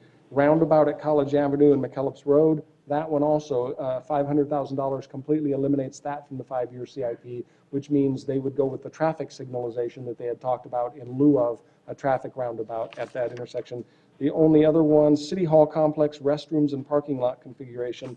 There's been some call from the City Council to get a downtown outdoor facilities for people to use after bars close at 2 a.m. so that we're not using stairwells anymore. So that was proposed and in the City Hall West parking lot here, and that would require a reconfiguration of that parking lot. That's the 3rd one that we would say that is no longer in the 5-year CIP, would have to be reconsidered next year. The rest of them are just reductions or slowing of our accomplishment of those goals. I just want to make a couple comments. As a city, we have always managed our assets using a systematic approach. We manage our assets effectively. We include efficiency as well on the return on our investments. I mean, I really strongly believe this is how, and we must continue to prioritize our resources that we have, because in the end, this is really the most responsible way for us as a city to spend our resources for all of our residents. We just heard about all the maintenance that is needed for our city facilities, and are we just going to wait for something really bad to happen to our buildings and put our employees at risk in some of the facilities? I mean, we just had our facilities report a couple items before this. I mean, that's something, we have a $27 million deficit. Right now, we're not even spending what we should be spending for our asset management. That's something to think about. I mean, they're recommending 9.1 and we're doing 5.3 or something of that nature. That's just a snapshot of it. We also talk about how we want to be an innovative 2.0 city and a smart city. Well, how are we going to do that when we're continuing to cut the necessary infrastructure that we have to simply keep up with some of our competing cities? It's important that we continue to offer the quality of life amenities and services to our residents. That's what they expect from us in the facilities that we have. So I just want to throw that out there. I mean, this is not we got some tough choices we have to make. I see that. But and then I asked my colleagues, looking at the potential adjustment, I know we're not happy with some of these cuts. I mean, what do you guys think? I mean, just to get that million, yes. Okay. The impounded vehicle storage is $2.4 million. I know that that's been taking place at the Priest Yard for many, many years. So I don't know that that's a huge priority. Perhaps that's something that we could look at. Where's that? That is number. It's not on our list. No, you took It's it on the off. green list, yes. It's on the green list. It's on the green list. Yeah, but what's that number? It's $2.4 million, and it's What line number? 94.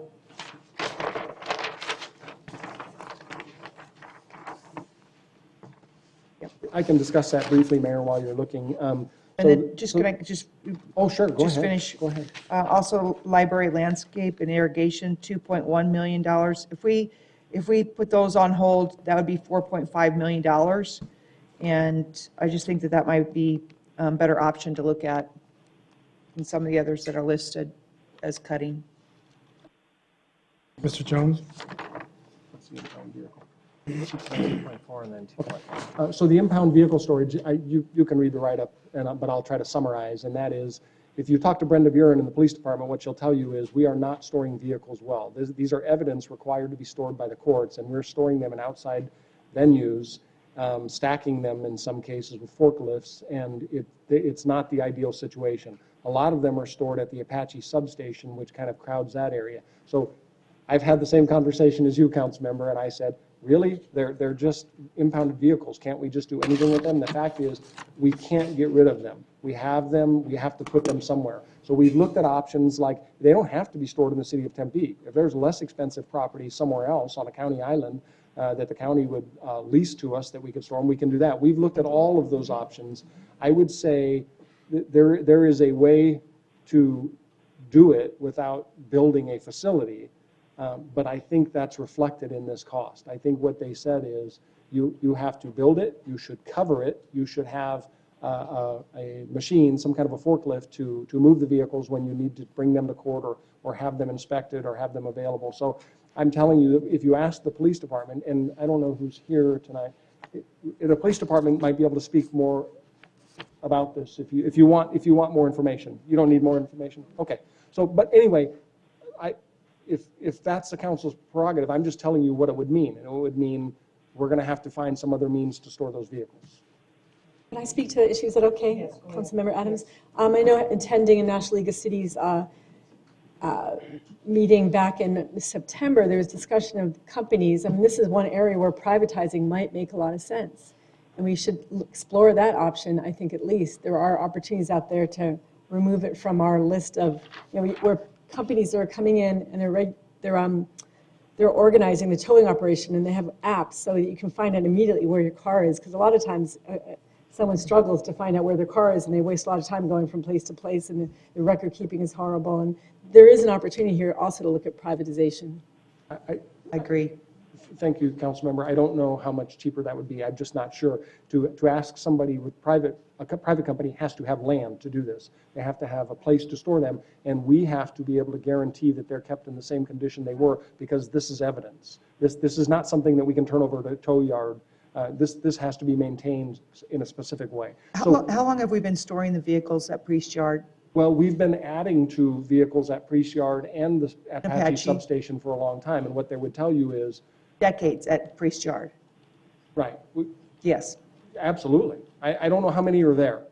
I just There's know usually a lot. Okay. So I'm just saying, why is it suddenly a $2.4 million cost to the city?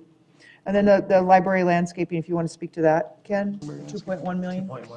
That seems expensive. So the library landscaping was part of a project where we installed the solar and we were going to complete the landscaping afterwards. What Shelley Hearn told me before she left was the irrigation systems out there are completely failed. We have people going out there with hoses and watering old trees to keep them alive, and which might be an alternative. I'm not arguing against either of these, just so you know. I'm just trying to explain what I know about them. These might be my more viable options than what I have on the list, and that's fine with me as long as you understand them and that's your choice. So the library landscaping is some improved landscaping, but to some extent It's improving the irrigation systems that exist for the existing landscaping. So it's both. It's both. That seems like really expensive landscaping to me. That just, and I know you're just the messenger, I'm just putting that out there. I'm not disagreeing with you. These might be better options than what I have on my green list, on the list that we gave you. It's completely up to you. Thanks, Okay. Ken. All right. Any other comments? We need to give some I'm direction. sorry, Yes, about Vice Mayor? about that or about everything? Anything. I mean, Yeah, we're and I about to really, see I it. really support what you're saying. I think I don't feel ready to commit to that part of the budget without looking at other ways to explore the towing operations and looking at more smart city ways that cities are innovating this space, because I know it's happening, and I'd be happy to get some research about that from that meeting I attended. I obviously didn't pay attention close enough, but I'll get more information. But just looking at the potential adjustments, there's some that I just think of the expression penny wise, pound foolish. I think of our energy efficiency and the conservation program, that 100,000 is pretty small, yet it will result in savings. And that's the sweetest part of a lot of sustainability initiatives, is the money that they'll save. And the solar power partnerships and solar and city facilities, I'm not willing to sacrifice our goal towards our renewable energy goal, and 400,000 also is rather modest. And that, again, will save us money and helps us get towards our goal, which we voted on last year. So for those two, I feel the most strongly, and at least on this page, about that, and would like to retain those. I'm sorry, Councilmember, I heard the energy efficiency. What was the second one? The solar power partnerships and solar and city facilities. I agree. Thank you. Mayor? Councilman Navarro? Yeah, just looking at, I know it was mentioned before, but the roundabout on College and McKellips, that's a $500,000 cost that if it is put in, future years, year 6 or whatever, like I said, I think the right-of-way wall program, if I'm trying to save $500,000, the College McKellips, I don't know if that makes true sense with what we have there now and the flow of traffic we have there now. I know we had some issues with staff on roundabouts on what was actually needed and not needed. I know the one on Hardy and Kyrene is one that, in my opinion, is definitely needed. But that's something I think we can look at if we're trying to figure out ways to cut costs. Okay. Councilmember Adams? Yes, Mr. Jones, also you talked about our revenues, what you're projecting for our revenues. Do those also calculate the increased population in the city since we're growing so fast? Thank you, Councilmember. Our forecasting includes all of that. We include assumed development. We assume increased population and spending and those things. Yes, we have pretty sophisticated models for economic growth, and those are all included in there. Thank you. Thank you. Councilmember Arredondo-Savage. Yeah, thank you. I guess my thought is I'm really kind of looking this like comprehensively and trying to really go back and think about what's important to our citizens and what's really going to make a difference in their lives too. So a couple of things that jumped out that I thought, well, maybe those are some things that we could, reduce or adjust a little bit, like the Tempe Town Lake upstream dam infrastructure, the city hall complex restrooms. I mean, things like that, I think were things that I thought, well, that's some of the things that I think we could postpone. And I don't necessarily agree in the sense of the energy conservation program and the solar power partnerships. I think unless that there's matching funds or something that we're giving up, then I certainly would take a look at those. But some of the things that I certainly wouldn't give up, especially is the asset management program. I just basically, based on that presentation we just had, I just think that would be kind of one of the craziest things that we would do. And of course, the ADA improvements, there's just, I think for us to be able to reduce that is something that we've been working on so hard for so long. And to see that go backwards, I think that would be kind of detrimental to our vision of what we're trying to do. And especially because that really impacts the quality of life for a lot of people. So for us to not think about that. And the one thing I just want to talk a little bit about is the Fifth Street streetscape, because I don't really know where we are in that. I mean, obviously, if you're on Fifth Street right now, it's kind of a disaster. So I don't really know exactly what that would look like if that came out, what that means for what we are seeing now and kind of what that looks like in the future. So I think that would be one of the things I would really like to have that discussion about, just because it's a really pretty big ticket item too. I don't know, Ken Jones, if you have a minute to talk a little bit about that, or Shelley, about the Fifth Street? Sure. So this is a project that we did defer last year, or pushed out last year. So it was removed from the 5-year CIP. We are approaching 100% design. That's not to say that a design like this couldn't sit on the shelf for a few years, but we did remove it last year to meet the cap. So Is that the same with the roadway, the mill and the overlay reconstruction too? Is that? That's PQI. Is that on track, or is that something that we've postponed in the So the past? deferral, or The roadway mill and overlay? Yeah. So that has to do with PQI. Right. So reducing it by All of it? $3 million. Mhm. I think in delays, it's 27, 28 that we meet the Correct. 70 PQI. Councilmember, it would delay it by 1 year It would, okay. from the 6 million that was proposed, additional funding. And then I think the other thing I noticed too, and when it comes to, I think we've all been big advocates for our parks and the infrastructure within the parks and the equipment. But I did notice on the CIP, there was a lot of carryover funds. And so I don't know if this was one thing that, when I see that kind of a larger ticket item of $850,000, I know I'm kind of going back and forth because I have them on both my screens.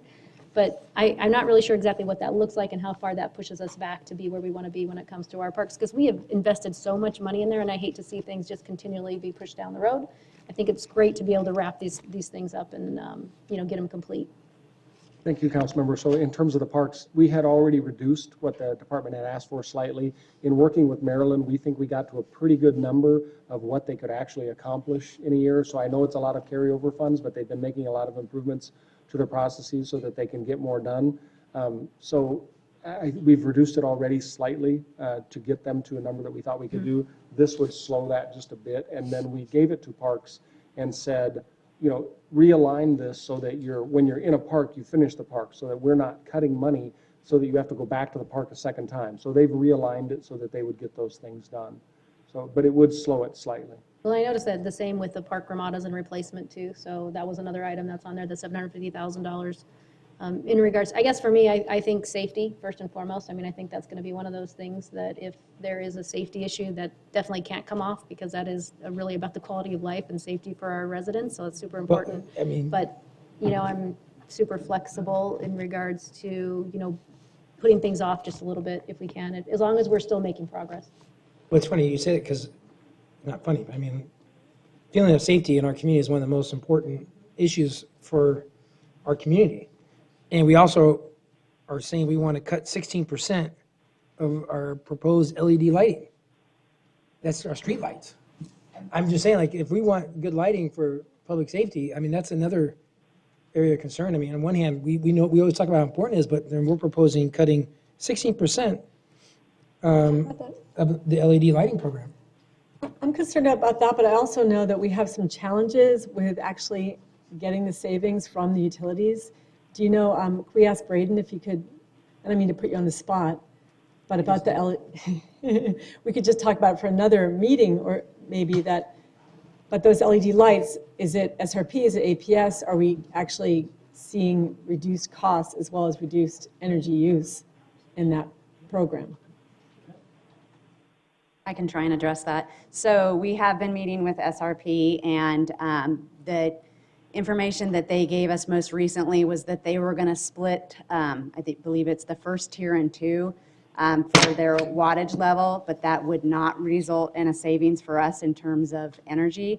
It does reduce the amount of maintenance we have to do on the lights, so that's where some savings could come into play. Mm-hmm. Can you believe that? Councilmember Adams?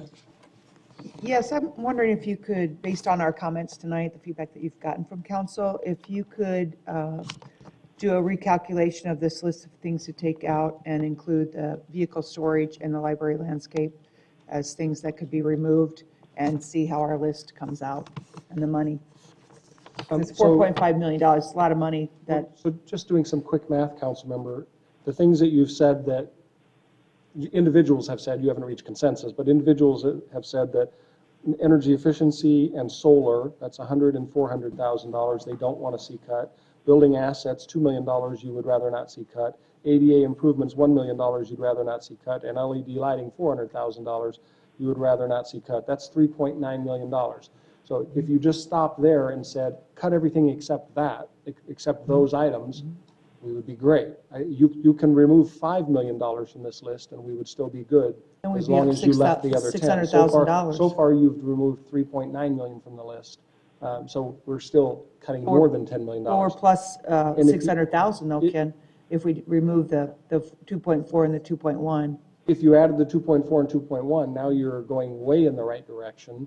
If you wanted to But she's on to something, I think about, sorry, I didn't mean to interrupt. That's okay. I mean, you're saying it's 3.9 million that we've asked to have added in, but I'm pointing out that it's 4.5 million that we would be cutting instead of these others, and we're plus $600,000 then, right? Yeah, I think we're taking a different approach. I'm saying if you did all of these reductions except for the things that you've mentioned, then you've already reduced by more than $5 million, by more than the $10 million that you need. You're ahead of the game. Unless there are other things on this list that really bother you. If there are other things on this list that bother you, we're getting very close to reaching your goal of funding Clark Park Pool. Councilmember Keating. Councilmember Adams, were you finished? Yes, You know, I mean, it sounds like we're there to me, right? I mean, I don't know if we want to keep beating this thing up, but it sounds like we made the cuts we need to make, and we can move forward and give direction that we need to give. That's just from what I'm seeing. Someone tell me if I'm wrong. I agree. Mayor, Ken? I'm not disagreeing with that.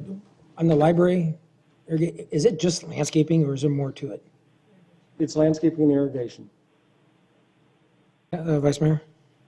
Yes, I want to speak. I mean, I think Councilmember Adams does come up with a good idea, and even though we don't necessarily need it, I would like to see us pull out that storage, the towing operation, and look at it sort of separately. Because when I think about Papago Park, it's a pretty minor expense, but we had just the voters vote overwhelmingly to support the creation of this preserve, and just the implementation plan is only 100,000, so I'd like to do a push for that. But I guess I'm still not clear. I'm still not sold on the landscaping aspect of the library, because I don't know exactly if they're really going out and watering with hoses. That's not a good thing. But I think the impoundment plan should be pulled, and I'd like to see the Papago Park management plan included, since it's so minor in terms of cost. So Mayor, starting with this list, if you eliminated $5 million, you would be done. You haven't even reached that point yet. So you can take more off this list. So the Councilmember Kuby now said it was the Papago Park. Papago Park. I'm looking Management for plan, 100,000.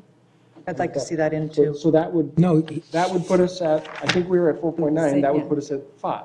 So if you took the Papago Park out, then we would say. No, they're saying not to take it out. No, I'm saying, take it off the list of reductions. Right. So that would put us at your goal, and we would do all of these other reductions except for the things I just mentioned. And those are? Number 96. Those are energy efficiency, solar, building assets, ADA improvements, LED lighting. So if you just want to remove those things from the list, then I think we're very close. We're where you need to be. Huh? Oh, at 4? I'm sorry, it's 3.9. That only puts us at 4. We have another million. But no, if you put impounded in, then you're going in the right direction. I'm saying. Yes. Yes. Yes, you can. Councilman Arredondo? I think, I want to go back to the library thing, because I know it didn't make it on this list. It was kind of one of the ones that it's on our larger list. I mean, my thought process is we're working so hard to create urban forestry and to make sure that we have healthy trees. And to me, this is completely the opposite of what we're trying to do. So for us to pull it off the list, I think is kind of a mistake. I mean, maybe there's a happy medium that we could do partial part of it, up to that $1 million or something, because I think if we don't take care of our own, I mean, Our library complex is the hub of this city. And It a is lot of the people use hub it. of this city, and I think we have encouraged so much when it comes to our tree canopy, and for us to have an outdated, and I'm sure, you know, Jennifer probably knows this better than anybody when it comes to our facilities, and we've kind of, this is one thing that we've let go, and the longer we wait, the more expensive it's going to be. So I'm not very comfortable pulling that out. I think that is something that we need to take care of. That complex is something that we need to make sure that we are investing in, and especially when it comes to the landscaping and the efficiency. So that's one, I mean, and if there's a happy medium, I know it's over a $2 million project, but maybe we could do something within the $1 million range to work into that window. I'd certainly be welcome to look for that. Yes, maybe we could look at some alternatives, because 2.4 million just seems really expensive for that. Maybe we need to scale it back a little bit. Wait, 2.4 is, I'm going to try to restate where you are. yeah. Based on these things that you do not want to cut, that was on our list of recommendations, you have cut $11 million out of the list. You only need to cut 10. Okay, so you can either add $1 million back from this list. You can consider Councilmember Navarro's $500,000, and then we're at 10.5. So I thought the Curry Road was on the table. it's on the table. We're just trying to reach consensus. I think. Yeah, can you, yeah, we need a whiteboard. It probably makes sense at this point to, since there's a list that was in the packet, a couple of items have been proposed outside of this list, and things have been added back in. Mm-hmm. I think it's a good idea to maybe make sure that we have clear consensus as to what What's are in the, and what's not. what are the agreed upon cuts in order to accommodate the pool amount, and what is not going to be cut. Yep, we can definitely come back to you with that, but, so I can tell you where we are. It's what's on this list, less the things that you've suggested: energy efficiency, solar, Papago Park, building assets, ADA improvements, and LED lighting, and it includes the addition of Councilmember Navarro's recommended $500,000, and you now have, where you need to cut 10, you've cut 10.5 still. And, So and just to be clear, that the 10.5 you're referring to, Mr. Jones, does not at this point, because the consensus hasn't been reached. Correct. Does not include the ones that Councilmember Adams has stated yet. Right. Right, at this point. Just want to make sure that we're starting from a baseline. Right. That the ones you've mentioned would be in addition to what he just said. Right. Okay, just want to make clear. Do you want to, we can come back to you with all of this, Yes, or you can try to reach consensus on something. Vice Mayor? So I would just like to suggest that we remove the impoundment lot at 2.4 million and put the Fifth Street streetscape, which is 100% design. It's only going to cost us more in design if we have to go back and do it again in 3 years, that we should remove the impoundment, at least for now, and put back Fifth Street streetscape. Okay. If I have the agreement of my One of the things that is also striking, and I started on my list, the aquatic infrastructure and equipment replacement. That $500,000 is a 13% reduction to funding for aquatics and infrastructure, and we're trying to fund aquatics. So it doesn't make sense to me. We're very close, Mayor, so we can come back to you at the next meeting with what you have, what you stated tonight, and we'll be very close to your target. It's a 13%, even though it's $500,000, it's actually a 13% reduction to funding aquatics. Maybe Keith might help me. Thank you, Mr. Mayor. Keith Burke, Community Services Director. That reduction there is heating elements for the Escalante pool, which don't currently exist. So it's a project for the outer years to try to heat that pool to operate it more on a year-round basis. So it's a total separate project from some of the other things that we're already doing, Okay. which would be considered Clark. All right, that makes it Puts that different. project on Okay, hold. never mind. Have we All right. looked at solar, heating the pool with solar? Just in general, trying to get heating elements, that would be part of that project. It'd be part of that $500,000. But right now, we're not going to look at heating Escalante at all because we put that project on hold in order to try to find funding. Find the money for for Clark it. Park. Okay. Okay, thank you. Thank you for clarifying that. Thank you. Any other feedback you want to give us? I think we're very close. We'll come back to you next time, and I think we'll be close to what you're trying to reach. I did, Mayor, just so we've had comments both ways, and I don't know which way to include it. The landscape irrigation of the library. I think I heard pretty good consensus to consider the impound vehicle. I don't want you to reach consensus without having somebody from the police department come up and give you more information on that, because I might not be fully stating what the impact will be. So I want you to consider that. But the landscape irrigation, I've heard pros and cons. Any other input on whether that's a good idea or a bad idea? Mayor, I think right now, we're where we need to be, and this, taking out that landscaping is additional, is that correct? So where we are minus the landscaping for the library. You'd still probably be really close. Okay, that was my question. Councilmember Adams? We don't have to remove the landscape. Okay. Item remains in the CIP as proposed. Correct. At this point. Yes? For now. What? We're going to look at reducing the 2.1 million, though. We could look See, at that. yes, because it just seems so expensive. Very good input. I think we're close. Kind of a difficult process. Okay. I mean, we're not saying, these are just, you're going to come back to us with more information, especially on the landscaping Right. Yep, we have and heard the impound lot suggestions. from the police department. Yeah. Even with those two, Yep. what we've already taken out, it suffice? It's Close. if you add the impound vehicle and say we are not going to fund the impound vehicle, that helps you get to some of the other things that you talked about. Like adding back in Fifth Street landscaping. That would be hard to do unless you take something else out, like that. Okay? All right. Okay. Thank you, Mayor. All right.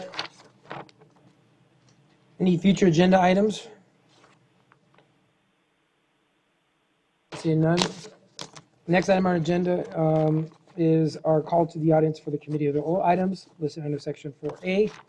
Audience members, you have up to 4 minutes. We do have a couple cards. I don't know if they're still here. Oh, we do. If we have Ann Gill, but I'm assuming Cole's going to speak on behalf of Ann Gill. Okay. And gonna be here. But it's been a long day, so it's good to see you guys. So I am here to talk about Tempe's new project of the Broadway Industrial Corridor. So we have some comments prepared, and I'm going to read them on behalf of the Chamber. So for the record, my name's Cole Ibera. I'm with Dorn Policy Group. We represent the Tempe Chamber. The Chamber is supportive of the city's efforts to continue to attract and retain industrial businesses along the Broadway corridor. Although the Chamber has not taken up an official position on this specific revitalization project, we do want to reinforce our commitment to partnering with the city as they continue this process. We envision a comprehensive plan addressing the business needs of the corridor, concrete efforts to expand economic development within the area, and a well-thought-out design to ensure that business can flourish alongside a friendly and urban environment. It's important to us that the goal of this revitalization supports economic development is not simply a Band-Aid on existing challenges within the corridor. Tempe is losing, not gaining, industrial uses in the area. Vacancy rates are 11.9% as compared to other areas in the city with 4% vacancy rates. The Tempe Chamber envisions a Broadway corridor where industry and business are thriving and citizens are proud of where they live. As I mentioned before, the Tempe Chamber is a stakeholder in this process and is happy to offer suggestions and assistance when it comes to developing a comprehensive vision to revitalize the Broadway corridor. Thank you. Great. Thank you, Cole. I do have, is Zoe Stein still here? Oh, there she is. Zoe.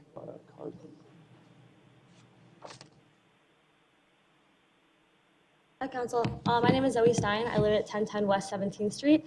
So my neighborhood is Holderman. I'm here on behalf of myself and then also 8 other neighbors that live in my neighborhood. I've spoken with my neighborhood chair, who actually, he brought this to my attention, and then I've spoken with the chair for the Transportation Commission as well. It is so exciting that Tempe has adopted a Vision Zero goal. And in addition to Broadway being the gateway to our city, it's also very close to the I-10 and unfortunately very frequently used as a freeway for people commuting from the 10 to go across the city to kind of cut through. For those of you on the council that bike regularly, you'll know that Broadway, despite it like maybe being somewhat safe in actuality, it doesn't feel safe when you're riding on it.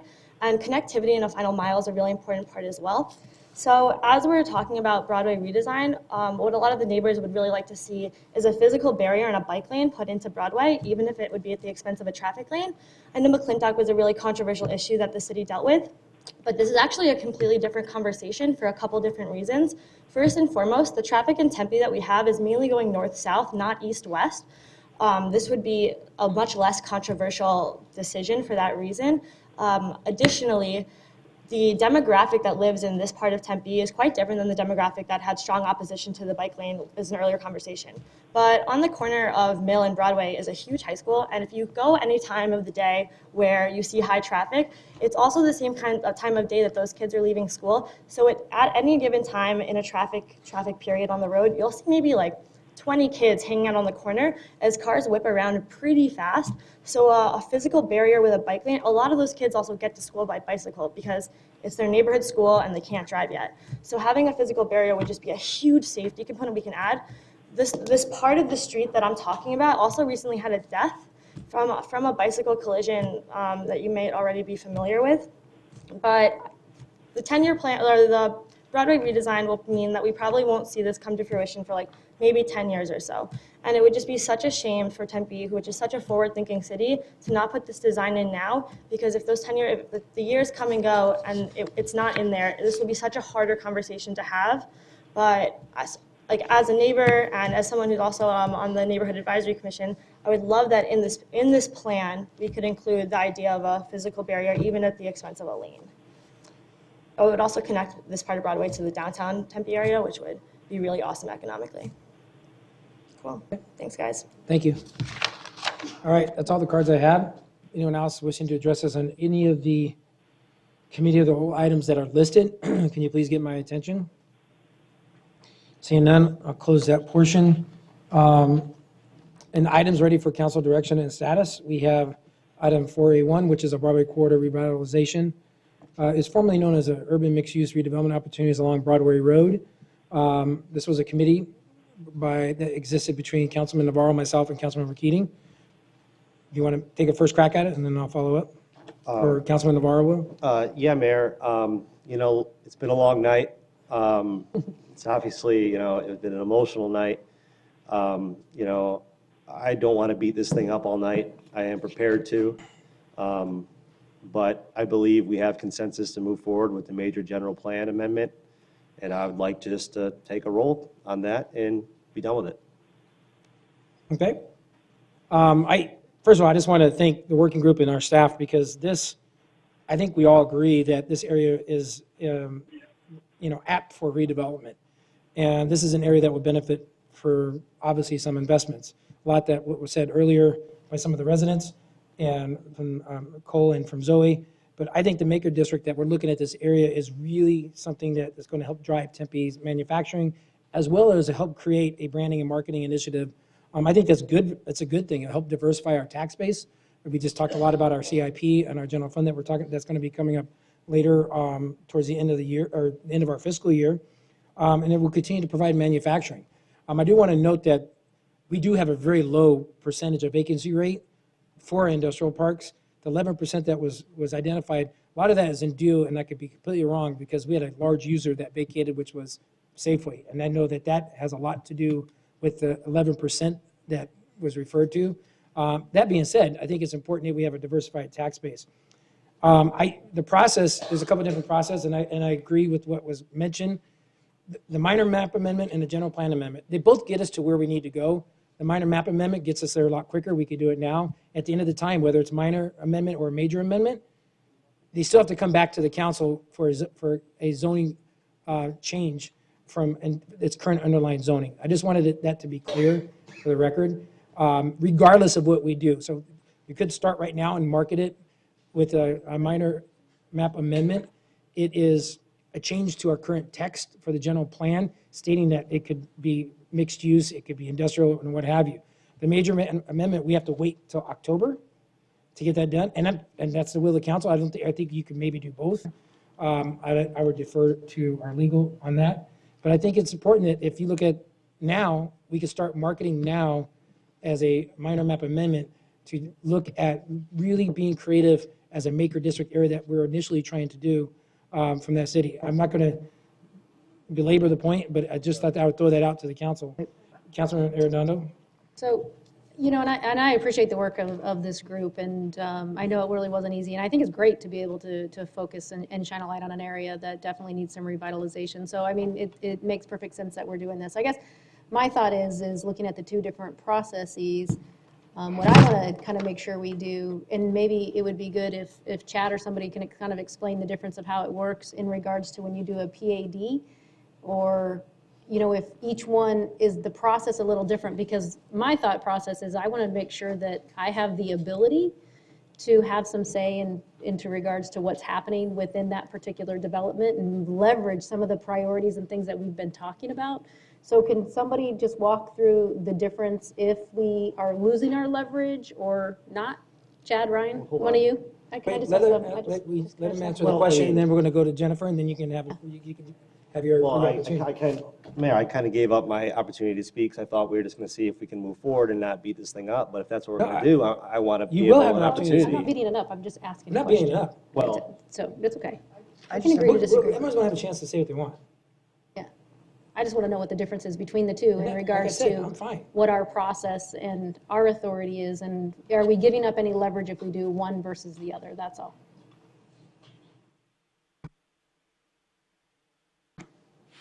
Mayor, Council, Chad Weaver, Community Development. So it could be debated, I suspect, both ways. In either case, the way it's proposed, the PAD would come to council. If we do the major amendment, it will not be accompanied by an amendment to the plan. If we do the minor, it will still be accompanied by an amendment to the plan.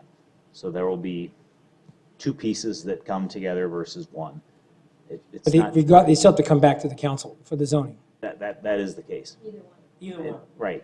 In terms of the ability to choose the project, that was our concern early on, is that going ahead and changing that general plan designation now lessens our ability somewhat. It's not clear exactly how far that would go. It would depend upon the project, the developer, and the issue at hand. But that was our reservation. But that may not be the direction of the working group at this point. And obviously, economic development has had a big part of this too, in terms of what they're trying to do in the area. So, Councilman Adams. Oh wait, yes. You're possibly giving it up. Like, what do you mean? I know this is kind of hypothetical. We haven't done it yet. So can you give me an example? So obviously, with any project that we approve, the more items that we have to review and approve, the stronger the standard could be. So if the general plan has already been changed, that's one thing we don't get to consider. So when we are applying the criteria for a general plan change, those are already done in that case. So if you're reviewing a plan in this Broadway area and the general plan has already been changed, those criteria wouldn't be applied. We would still apply all the other criteria for zoning and PAD and those sorts of things. So. Well, and I guess my only other thing that I kind of noticed too is I really want to be able to leverage our priorities, like when we do developments, and I want to make sure that's not lessened by any means. But I don't want to just make a big, general plan amendment for marketing either. I mean, if you read the document, that's kind of what I got out of it at the end. So I just kind of want to make sure as we move forward, which obviously we're going to move forward with something, and it's fine, and whatever that looks like, I will certainly support it wholeheartedly. But I want to make sure that we're doing it for the right reasons, but we're also doing it so we still have a lot of say and leverage when we talk about what it is that we want within those areas. That's my biggest concern. Councilmember Adams and Councilmember Keating. So it's my understanding that if we do the general plan, that we won't be changing zoning. Is that correct? We will not have changed zoning, or is that? That's correct. We're not changing zoning at this time.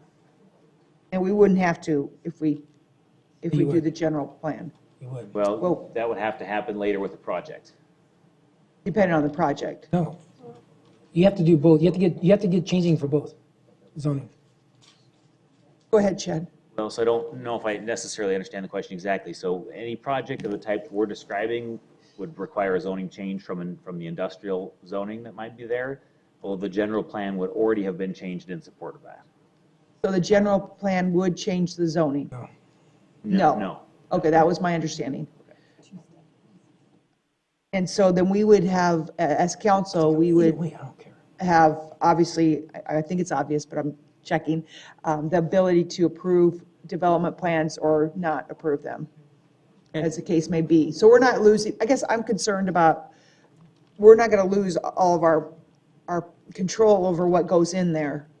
No, not all. I would argue some. You don't Some. have that general plan hurdle yet to cross, but you still have zoning and all the things we review as zoning, a PAD, as Ryan whispered in my ear.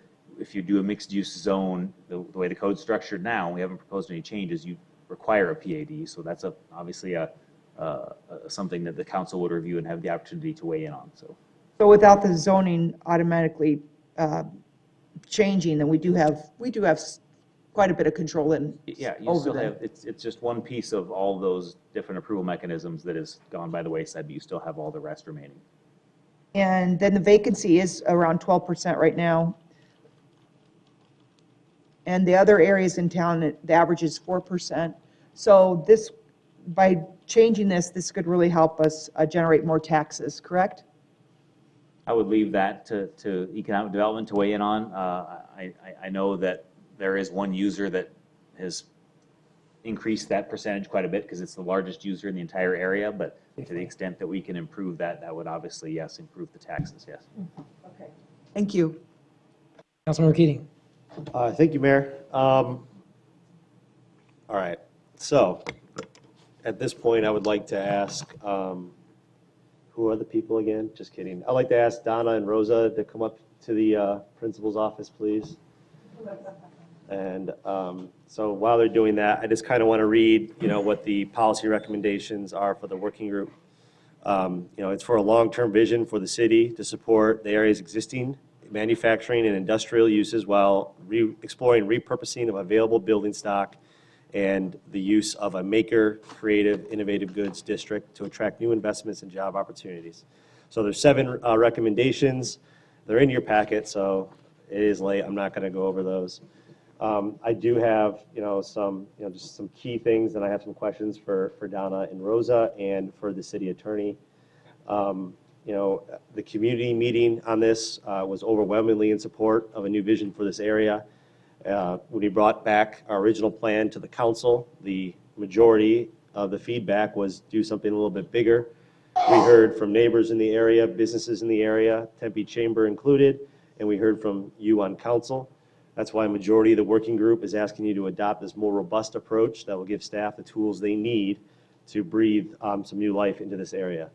Now, it was mentioned, now there's some question about, all right, well, I'll read the statement, then I have questions about it, because maybe I don't understand correctly. The rent for the industrial space in question is 30% less than the rents for industrial areas in other parts of the city, yet the vacancy rate of 12% is over 3 times the average of other industrial areas. Now, I'm not an economist, but I do play one on city council meetings. That seems to me that this area is not as desirable as other industrial areas in the city. Someone mentioned earlier that we're not gaining, we are losing and not gaining industrial uses in this area. The high vacancy rate, is obviously much higher than other areas. There's been no new development in 5 years. Nothing's in the pipeline for this area. The economy is booming, so I'm not sure if this area can't, kind of get out from, the lower end of the scale there now, then when would it? Council has a strong commitment to businesses, and that's why I wanted to make sure the business community survey was included. That's why you got it as a rule of 7, I believe, last Friday. It was. All we're asking for is some flexibility in the general plan to include new ways of thinking of the long-term uses for one of our 14 industrial areas. So before I go into my set questions, I do have a question about the 12% vacancy rate. Is vacancy determined by total square footage that is vacant or by buildings that are vacant? Okay, thank you. Donna Kennedy, Economic Development Director, Mayor, Council members. The 12% vacancy is on the square footage of the properties in the area. So hence we did a calculation and we did all the industrial areas and looked at the square footage of every area and saw how many office buildings or the space by square footage was vacated. This has been a study of ours, and if I could just go back, this whole plan came about as from our innovation hubs that we were doing. We identified all our employment corridors. So this is one of our innovation hubs, and it's also a layer of our opportunity zone. So we've done a lot of research and talked to businesses and developers as well. And with the general plan amendment, what it does is it shows that vision of what I think all of us have stated and wanted for the area. One of the major questions I get is, if I don't want to be on Mill Avenue because I can't afford that, or the lake, where can we go? And it's usually Smith Hub or the Broadway corridor, what we recommend that we're looking for revitalization for. It is the gateway into the downtown, and the vacancy rates there as they go through. I've had developers come to me, and I've been sharing this plan with them over the past couple months since we've had. And while they agree that it needs to be done, and sometimes a decision needs to be made, especially with the opportunity zones, they need to identify a plan.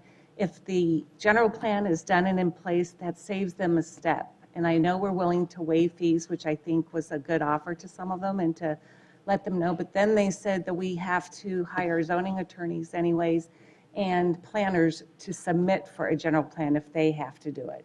If we do it, it saves them a step, it saves them time, and it gets them to market quicker, of which they have to answer for the opportunity zone funds.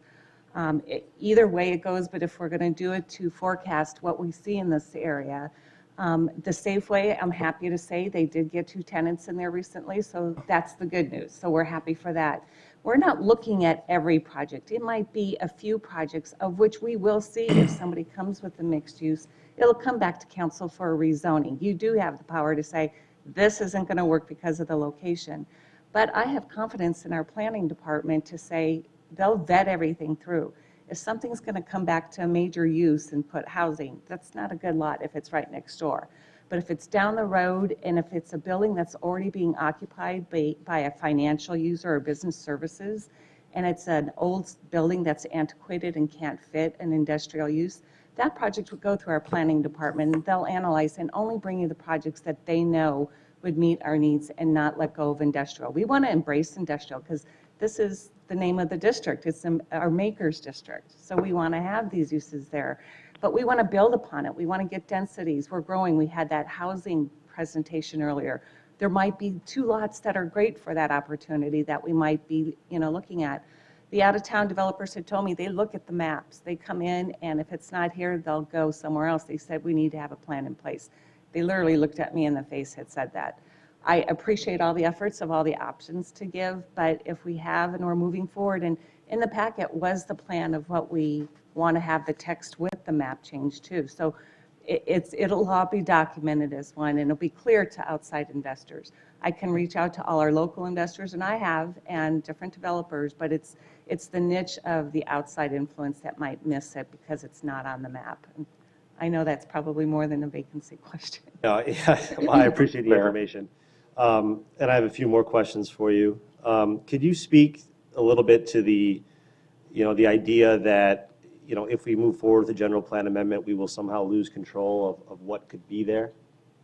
I don't know that it's control we use, because in my mind, they have to come back for the rezoning if there's a proposal, because if it's a different use other than what's allowed, it has to go through the planning, and they have the right to say, they look at it holistically within the neighborhood and its context of the site.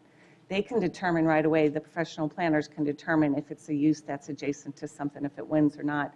And if we come back, and if it's, I've seen this council decline other projects, whether it's a housing project or you didn't see it fit, or go back and work on it again, that'll come back to you for your input, whether you approve or decline. So yes, it's not a given that they're going to get it. That's why it's the different color striped.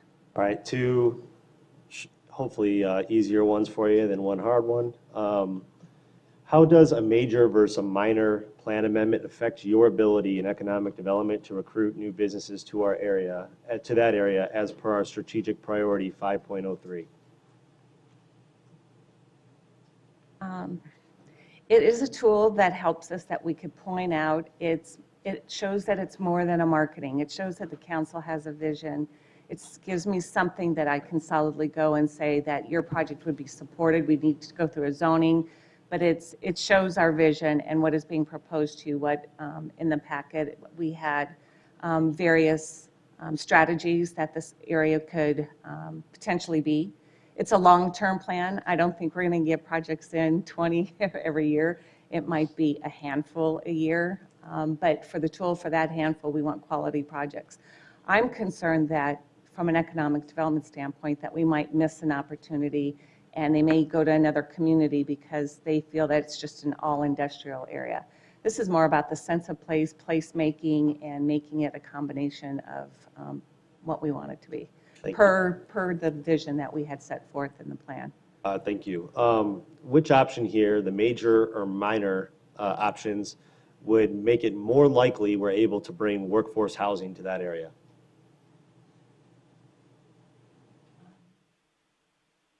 I would imagine if it's showing a mixed use, that would demonstrate to bring in housing to it if we wanted workforce to be part of this area. Thank you. I have a question. Well, actually, I have one more. I'm sorry for you. I have written down here.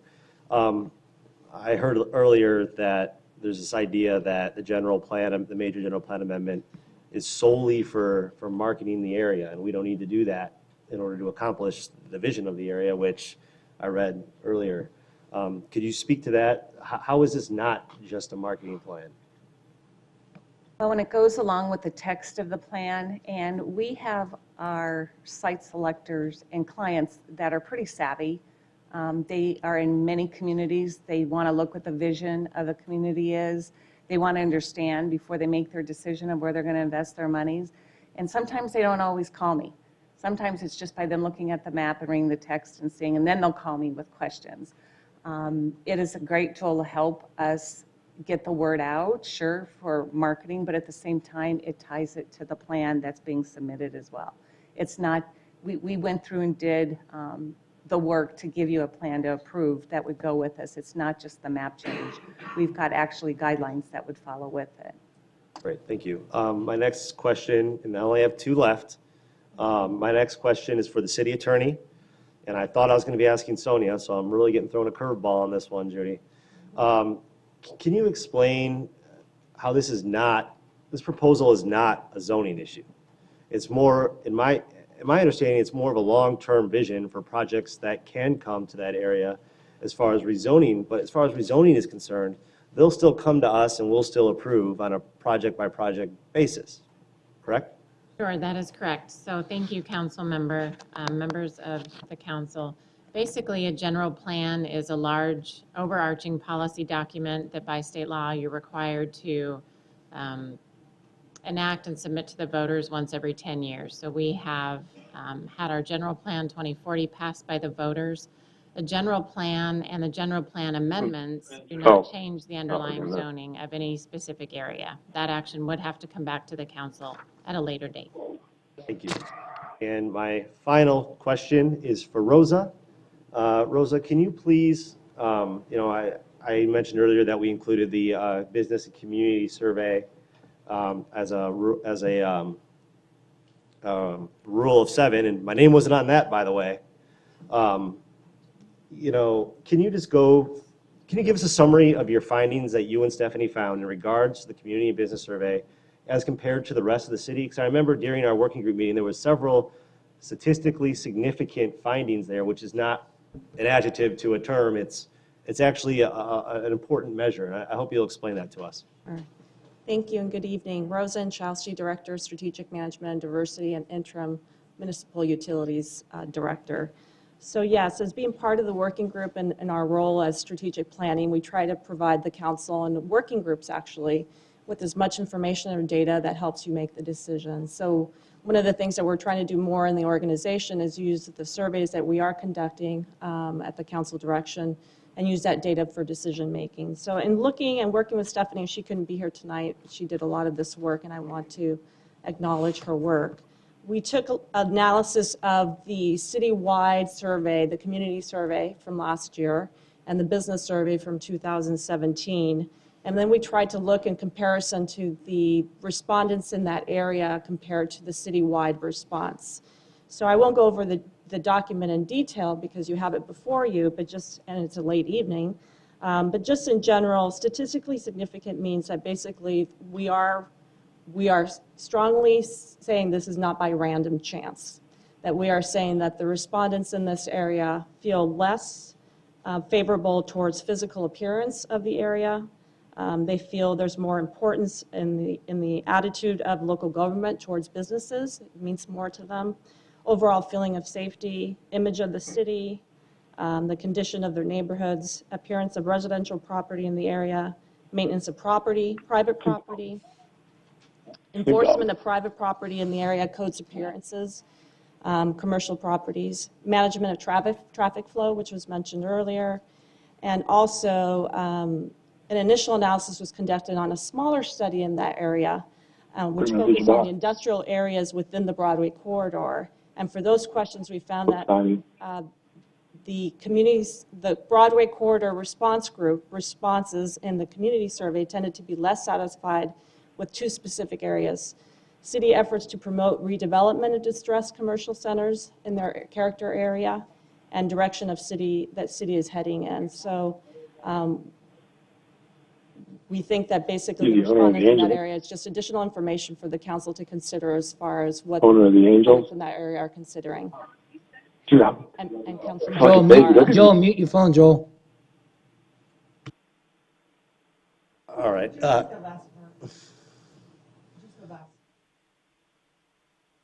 Well, just that the respondents also said the last two, they're less satisfied with city efforts to promote redevelopment or distressed commercial centers in their character area, so in that character area.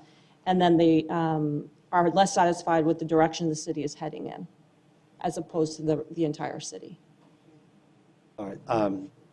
Thank you very much, Rosa. So just to kind of summarize, it sounds to me like the residents and the businesses in that area are looking for some sort of TLC for that area. Compared to the rest of the Compared to the rest of the city So in those a two groups statistically comparing to one significant way, which is an actual term. Yes. That means something. Well, look, I got more pages here, but I'm happy to go through. I think there's consensus. So we could wrap this up or we can keep going. No, we could, hang on a second. Joel, you want to say anything? And I know, Jennifer, you wanted to say something? Joel? No, it's just, I mean, with everything being said, I mean, it seems like if we have more ability to put some more teeth in this by doing a general plan amendment in that area, I think it just might be wise to help out the marketing portion of it.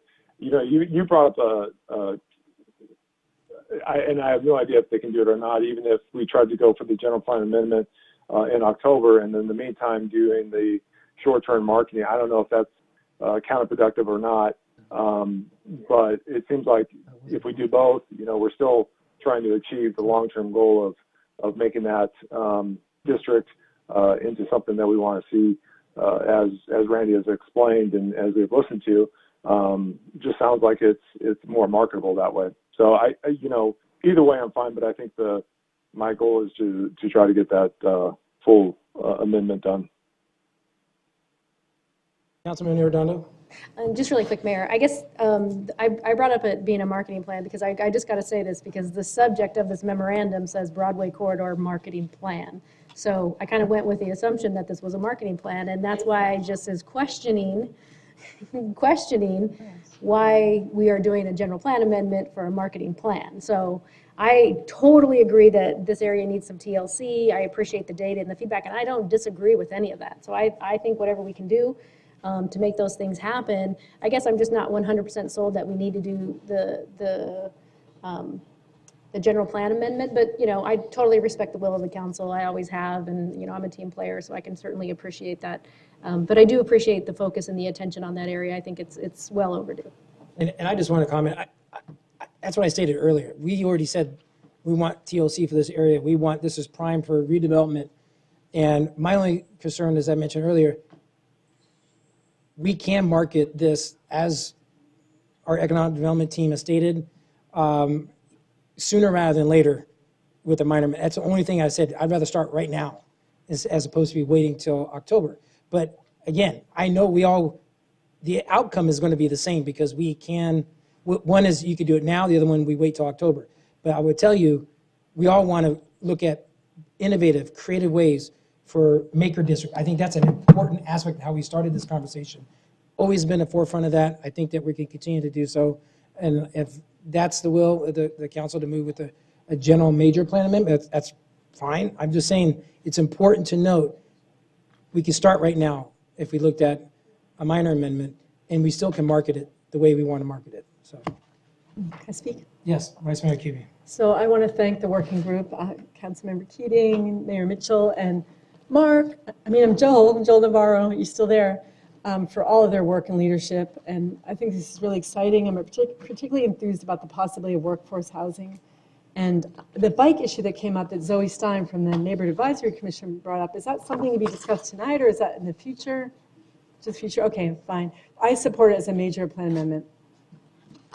There we go. Thank you. Next item on our agenda is any other items there are no items for council consideration. Any updates on any items in progress?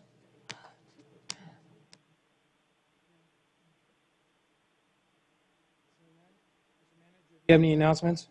Thank you, Mr. Mayor. Just very quickly, I wanted to thank Stella Carr, who's here shadowing me today. She's an intern in the Water Utilities Department. She's also a first-year Master's of Public Administration student at Arizona State University. She's very interested in local government, and it's been a pleasure having her follow me around. Her day started at 5 a.m. this morning, working on water conservation issues with the team out there in the water utilities, and concludes, what do we got here, about 15 hours later-ish? So thank you, Stella, for hanging in there. Really appreciate it. The only thing I want to wish happy birthday to Donnie, to Lawrence, and to Tammy. I wish you all a happy birthday, and I know one of those members have a big birthday today. I think I'm going to hit that. I know Robin's already hit it, and I'm just kidding. I'm about to hit it. But happy birthday to Donnie, Lawrence, and to Tammy. I just want to remind everyone this weekend, we have Tour de Tempe on Sunday. That's an important aspect. And on Saturday, we also have our Arts in a Park at Goodwin. And we also have a Tempe Community Foundation reception. With that, we are adjourned.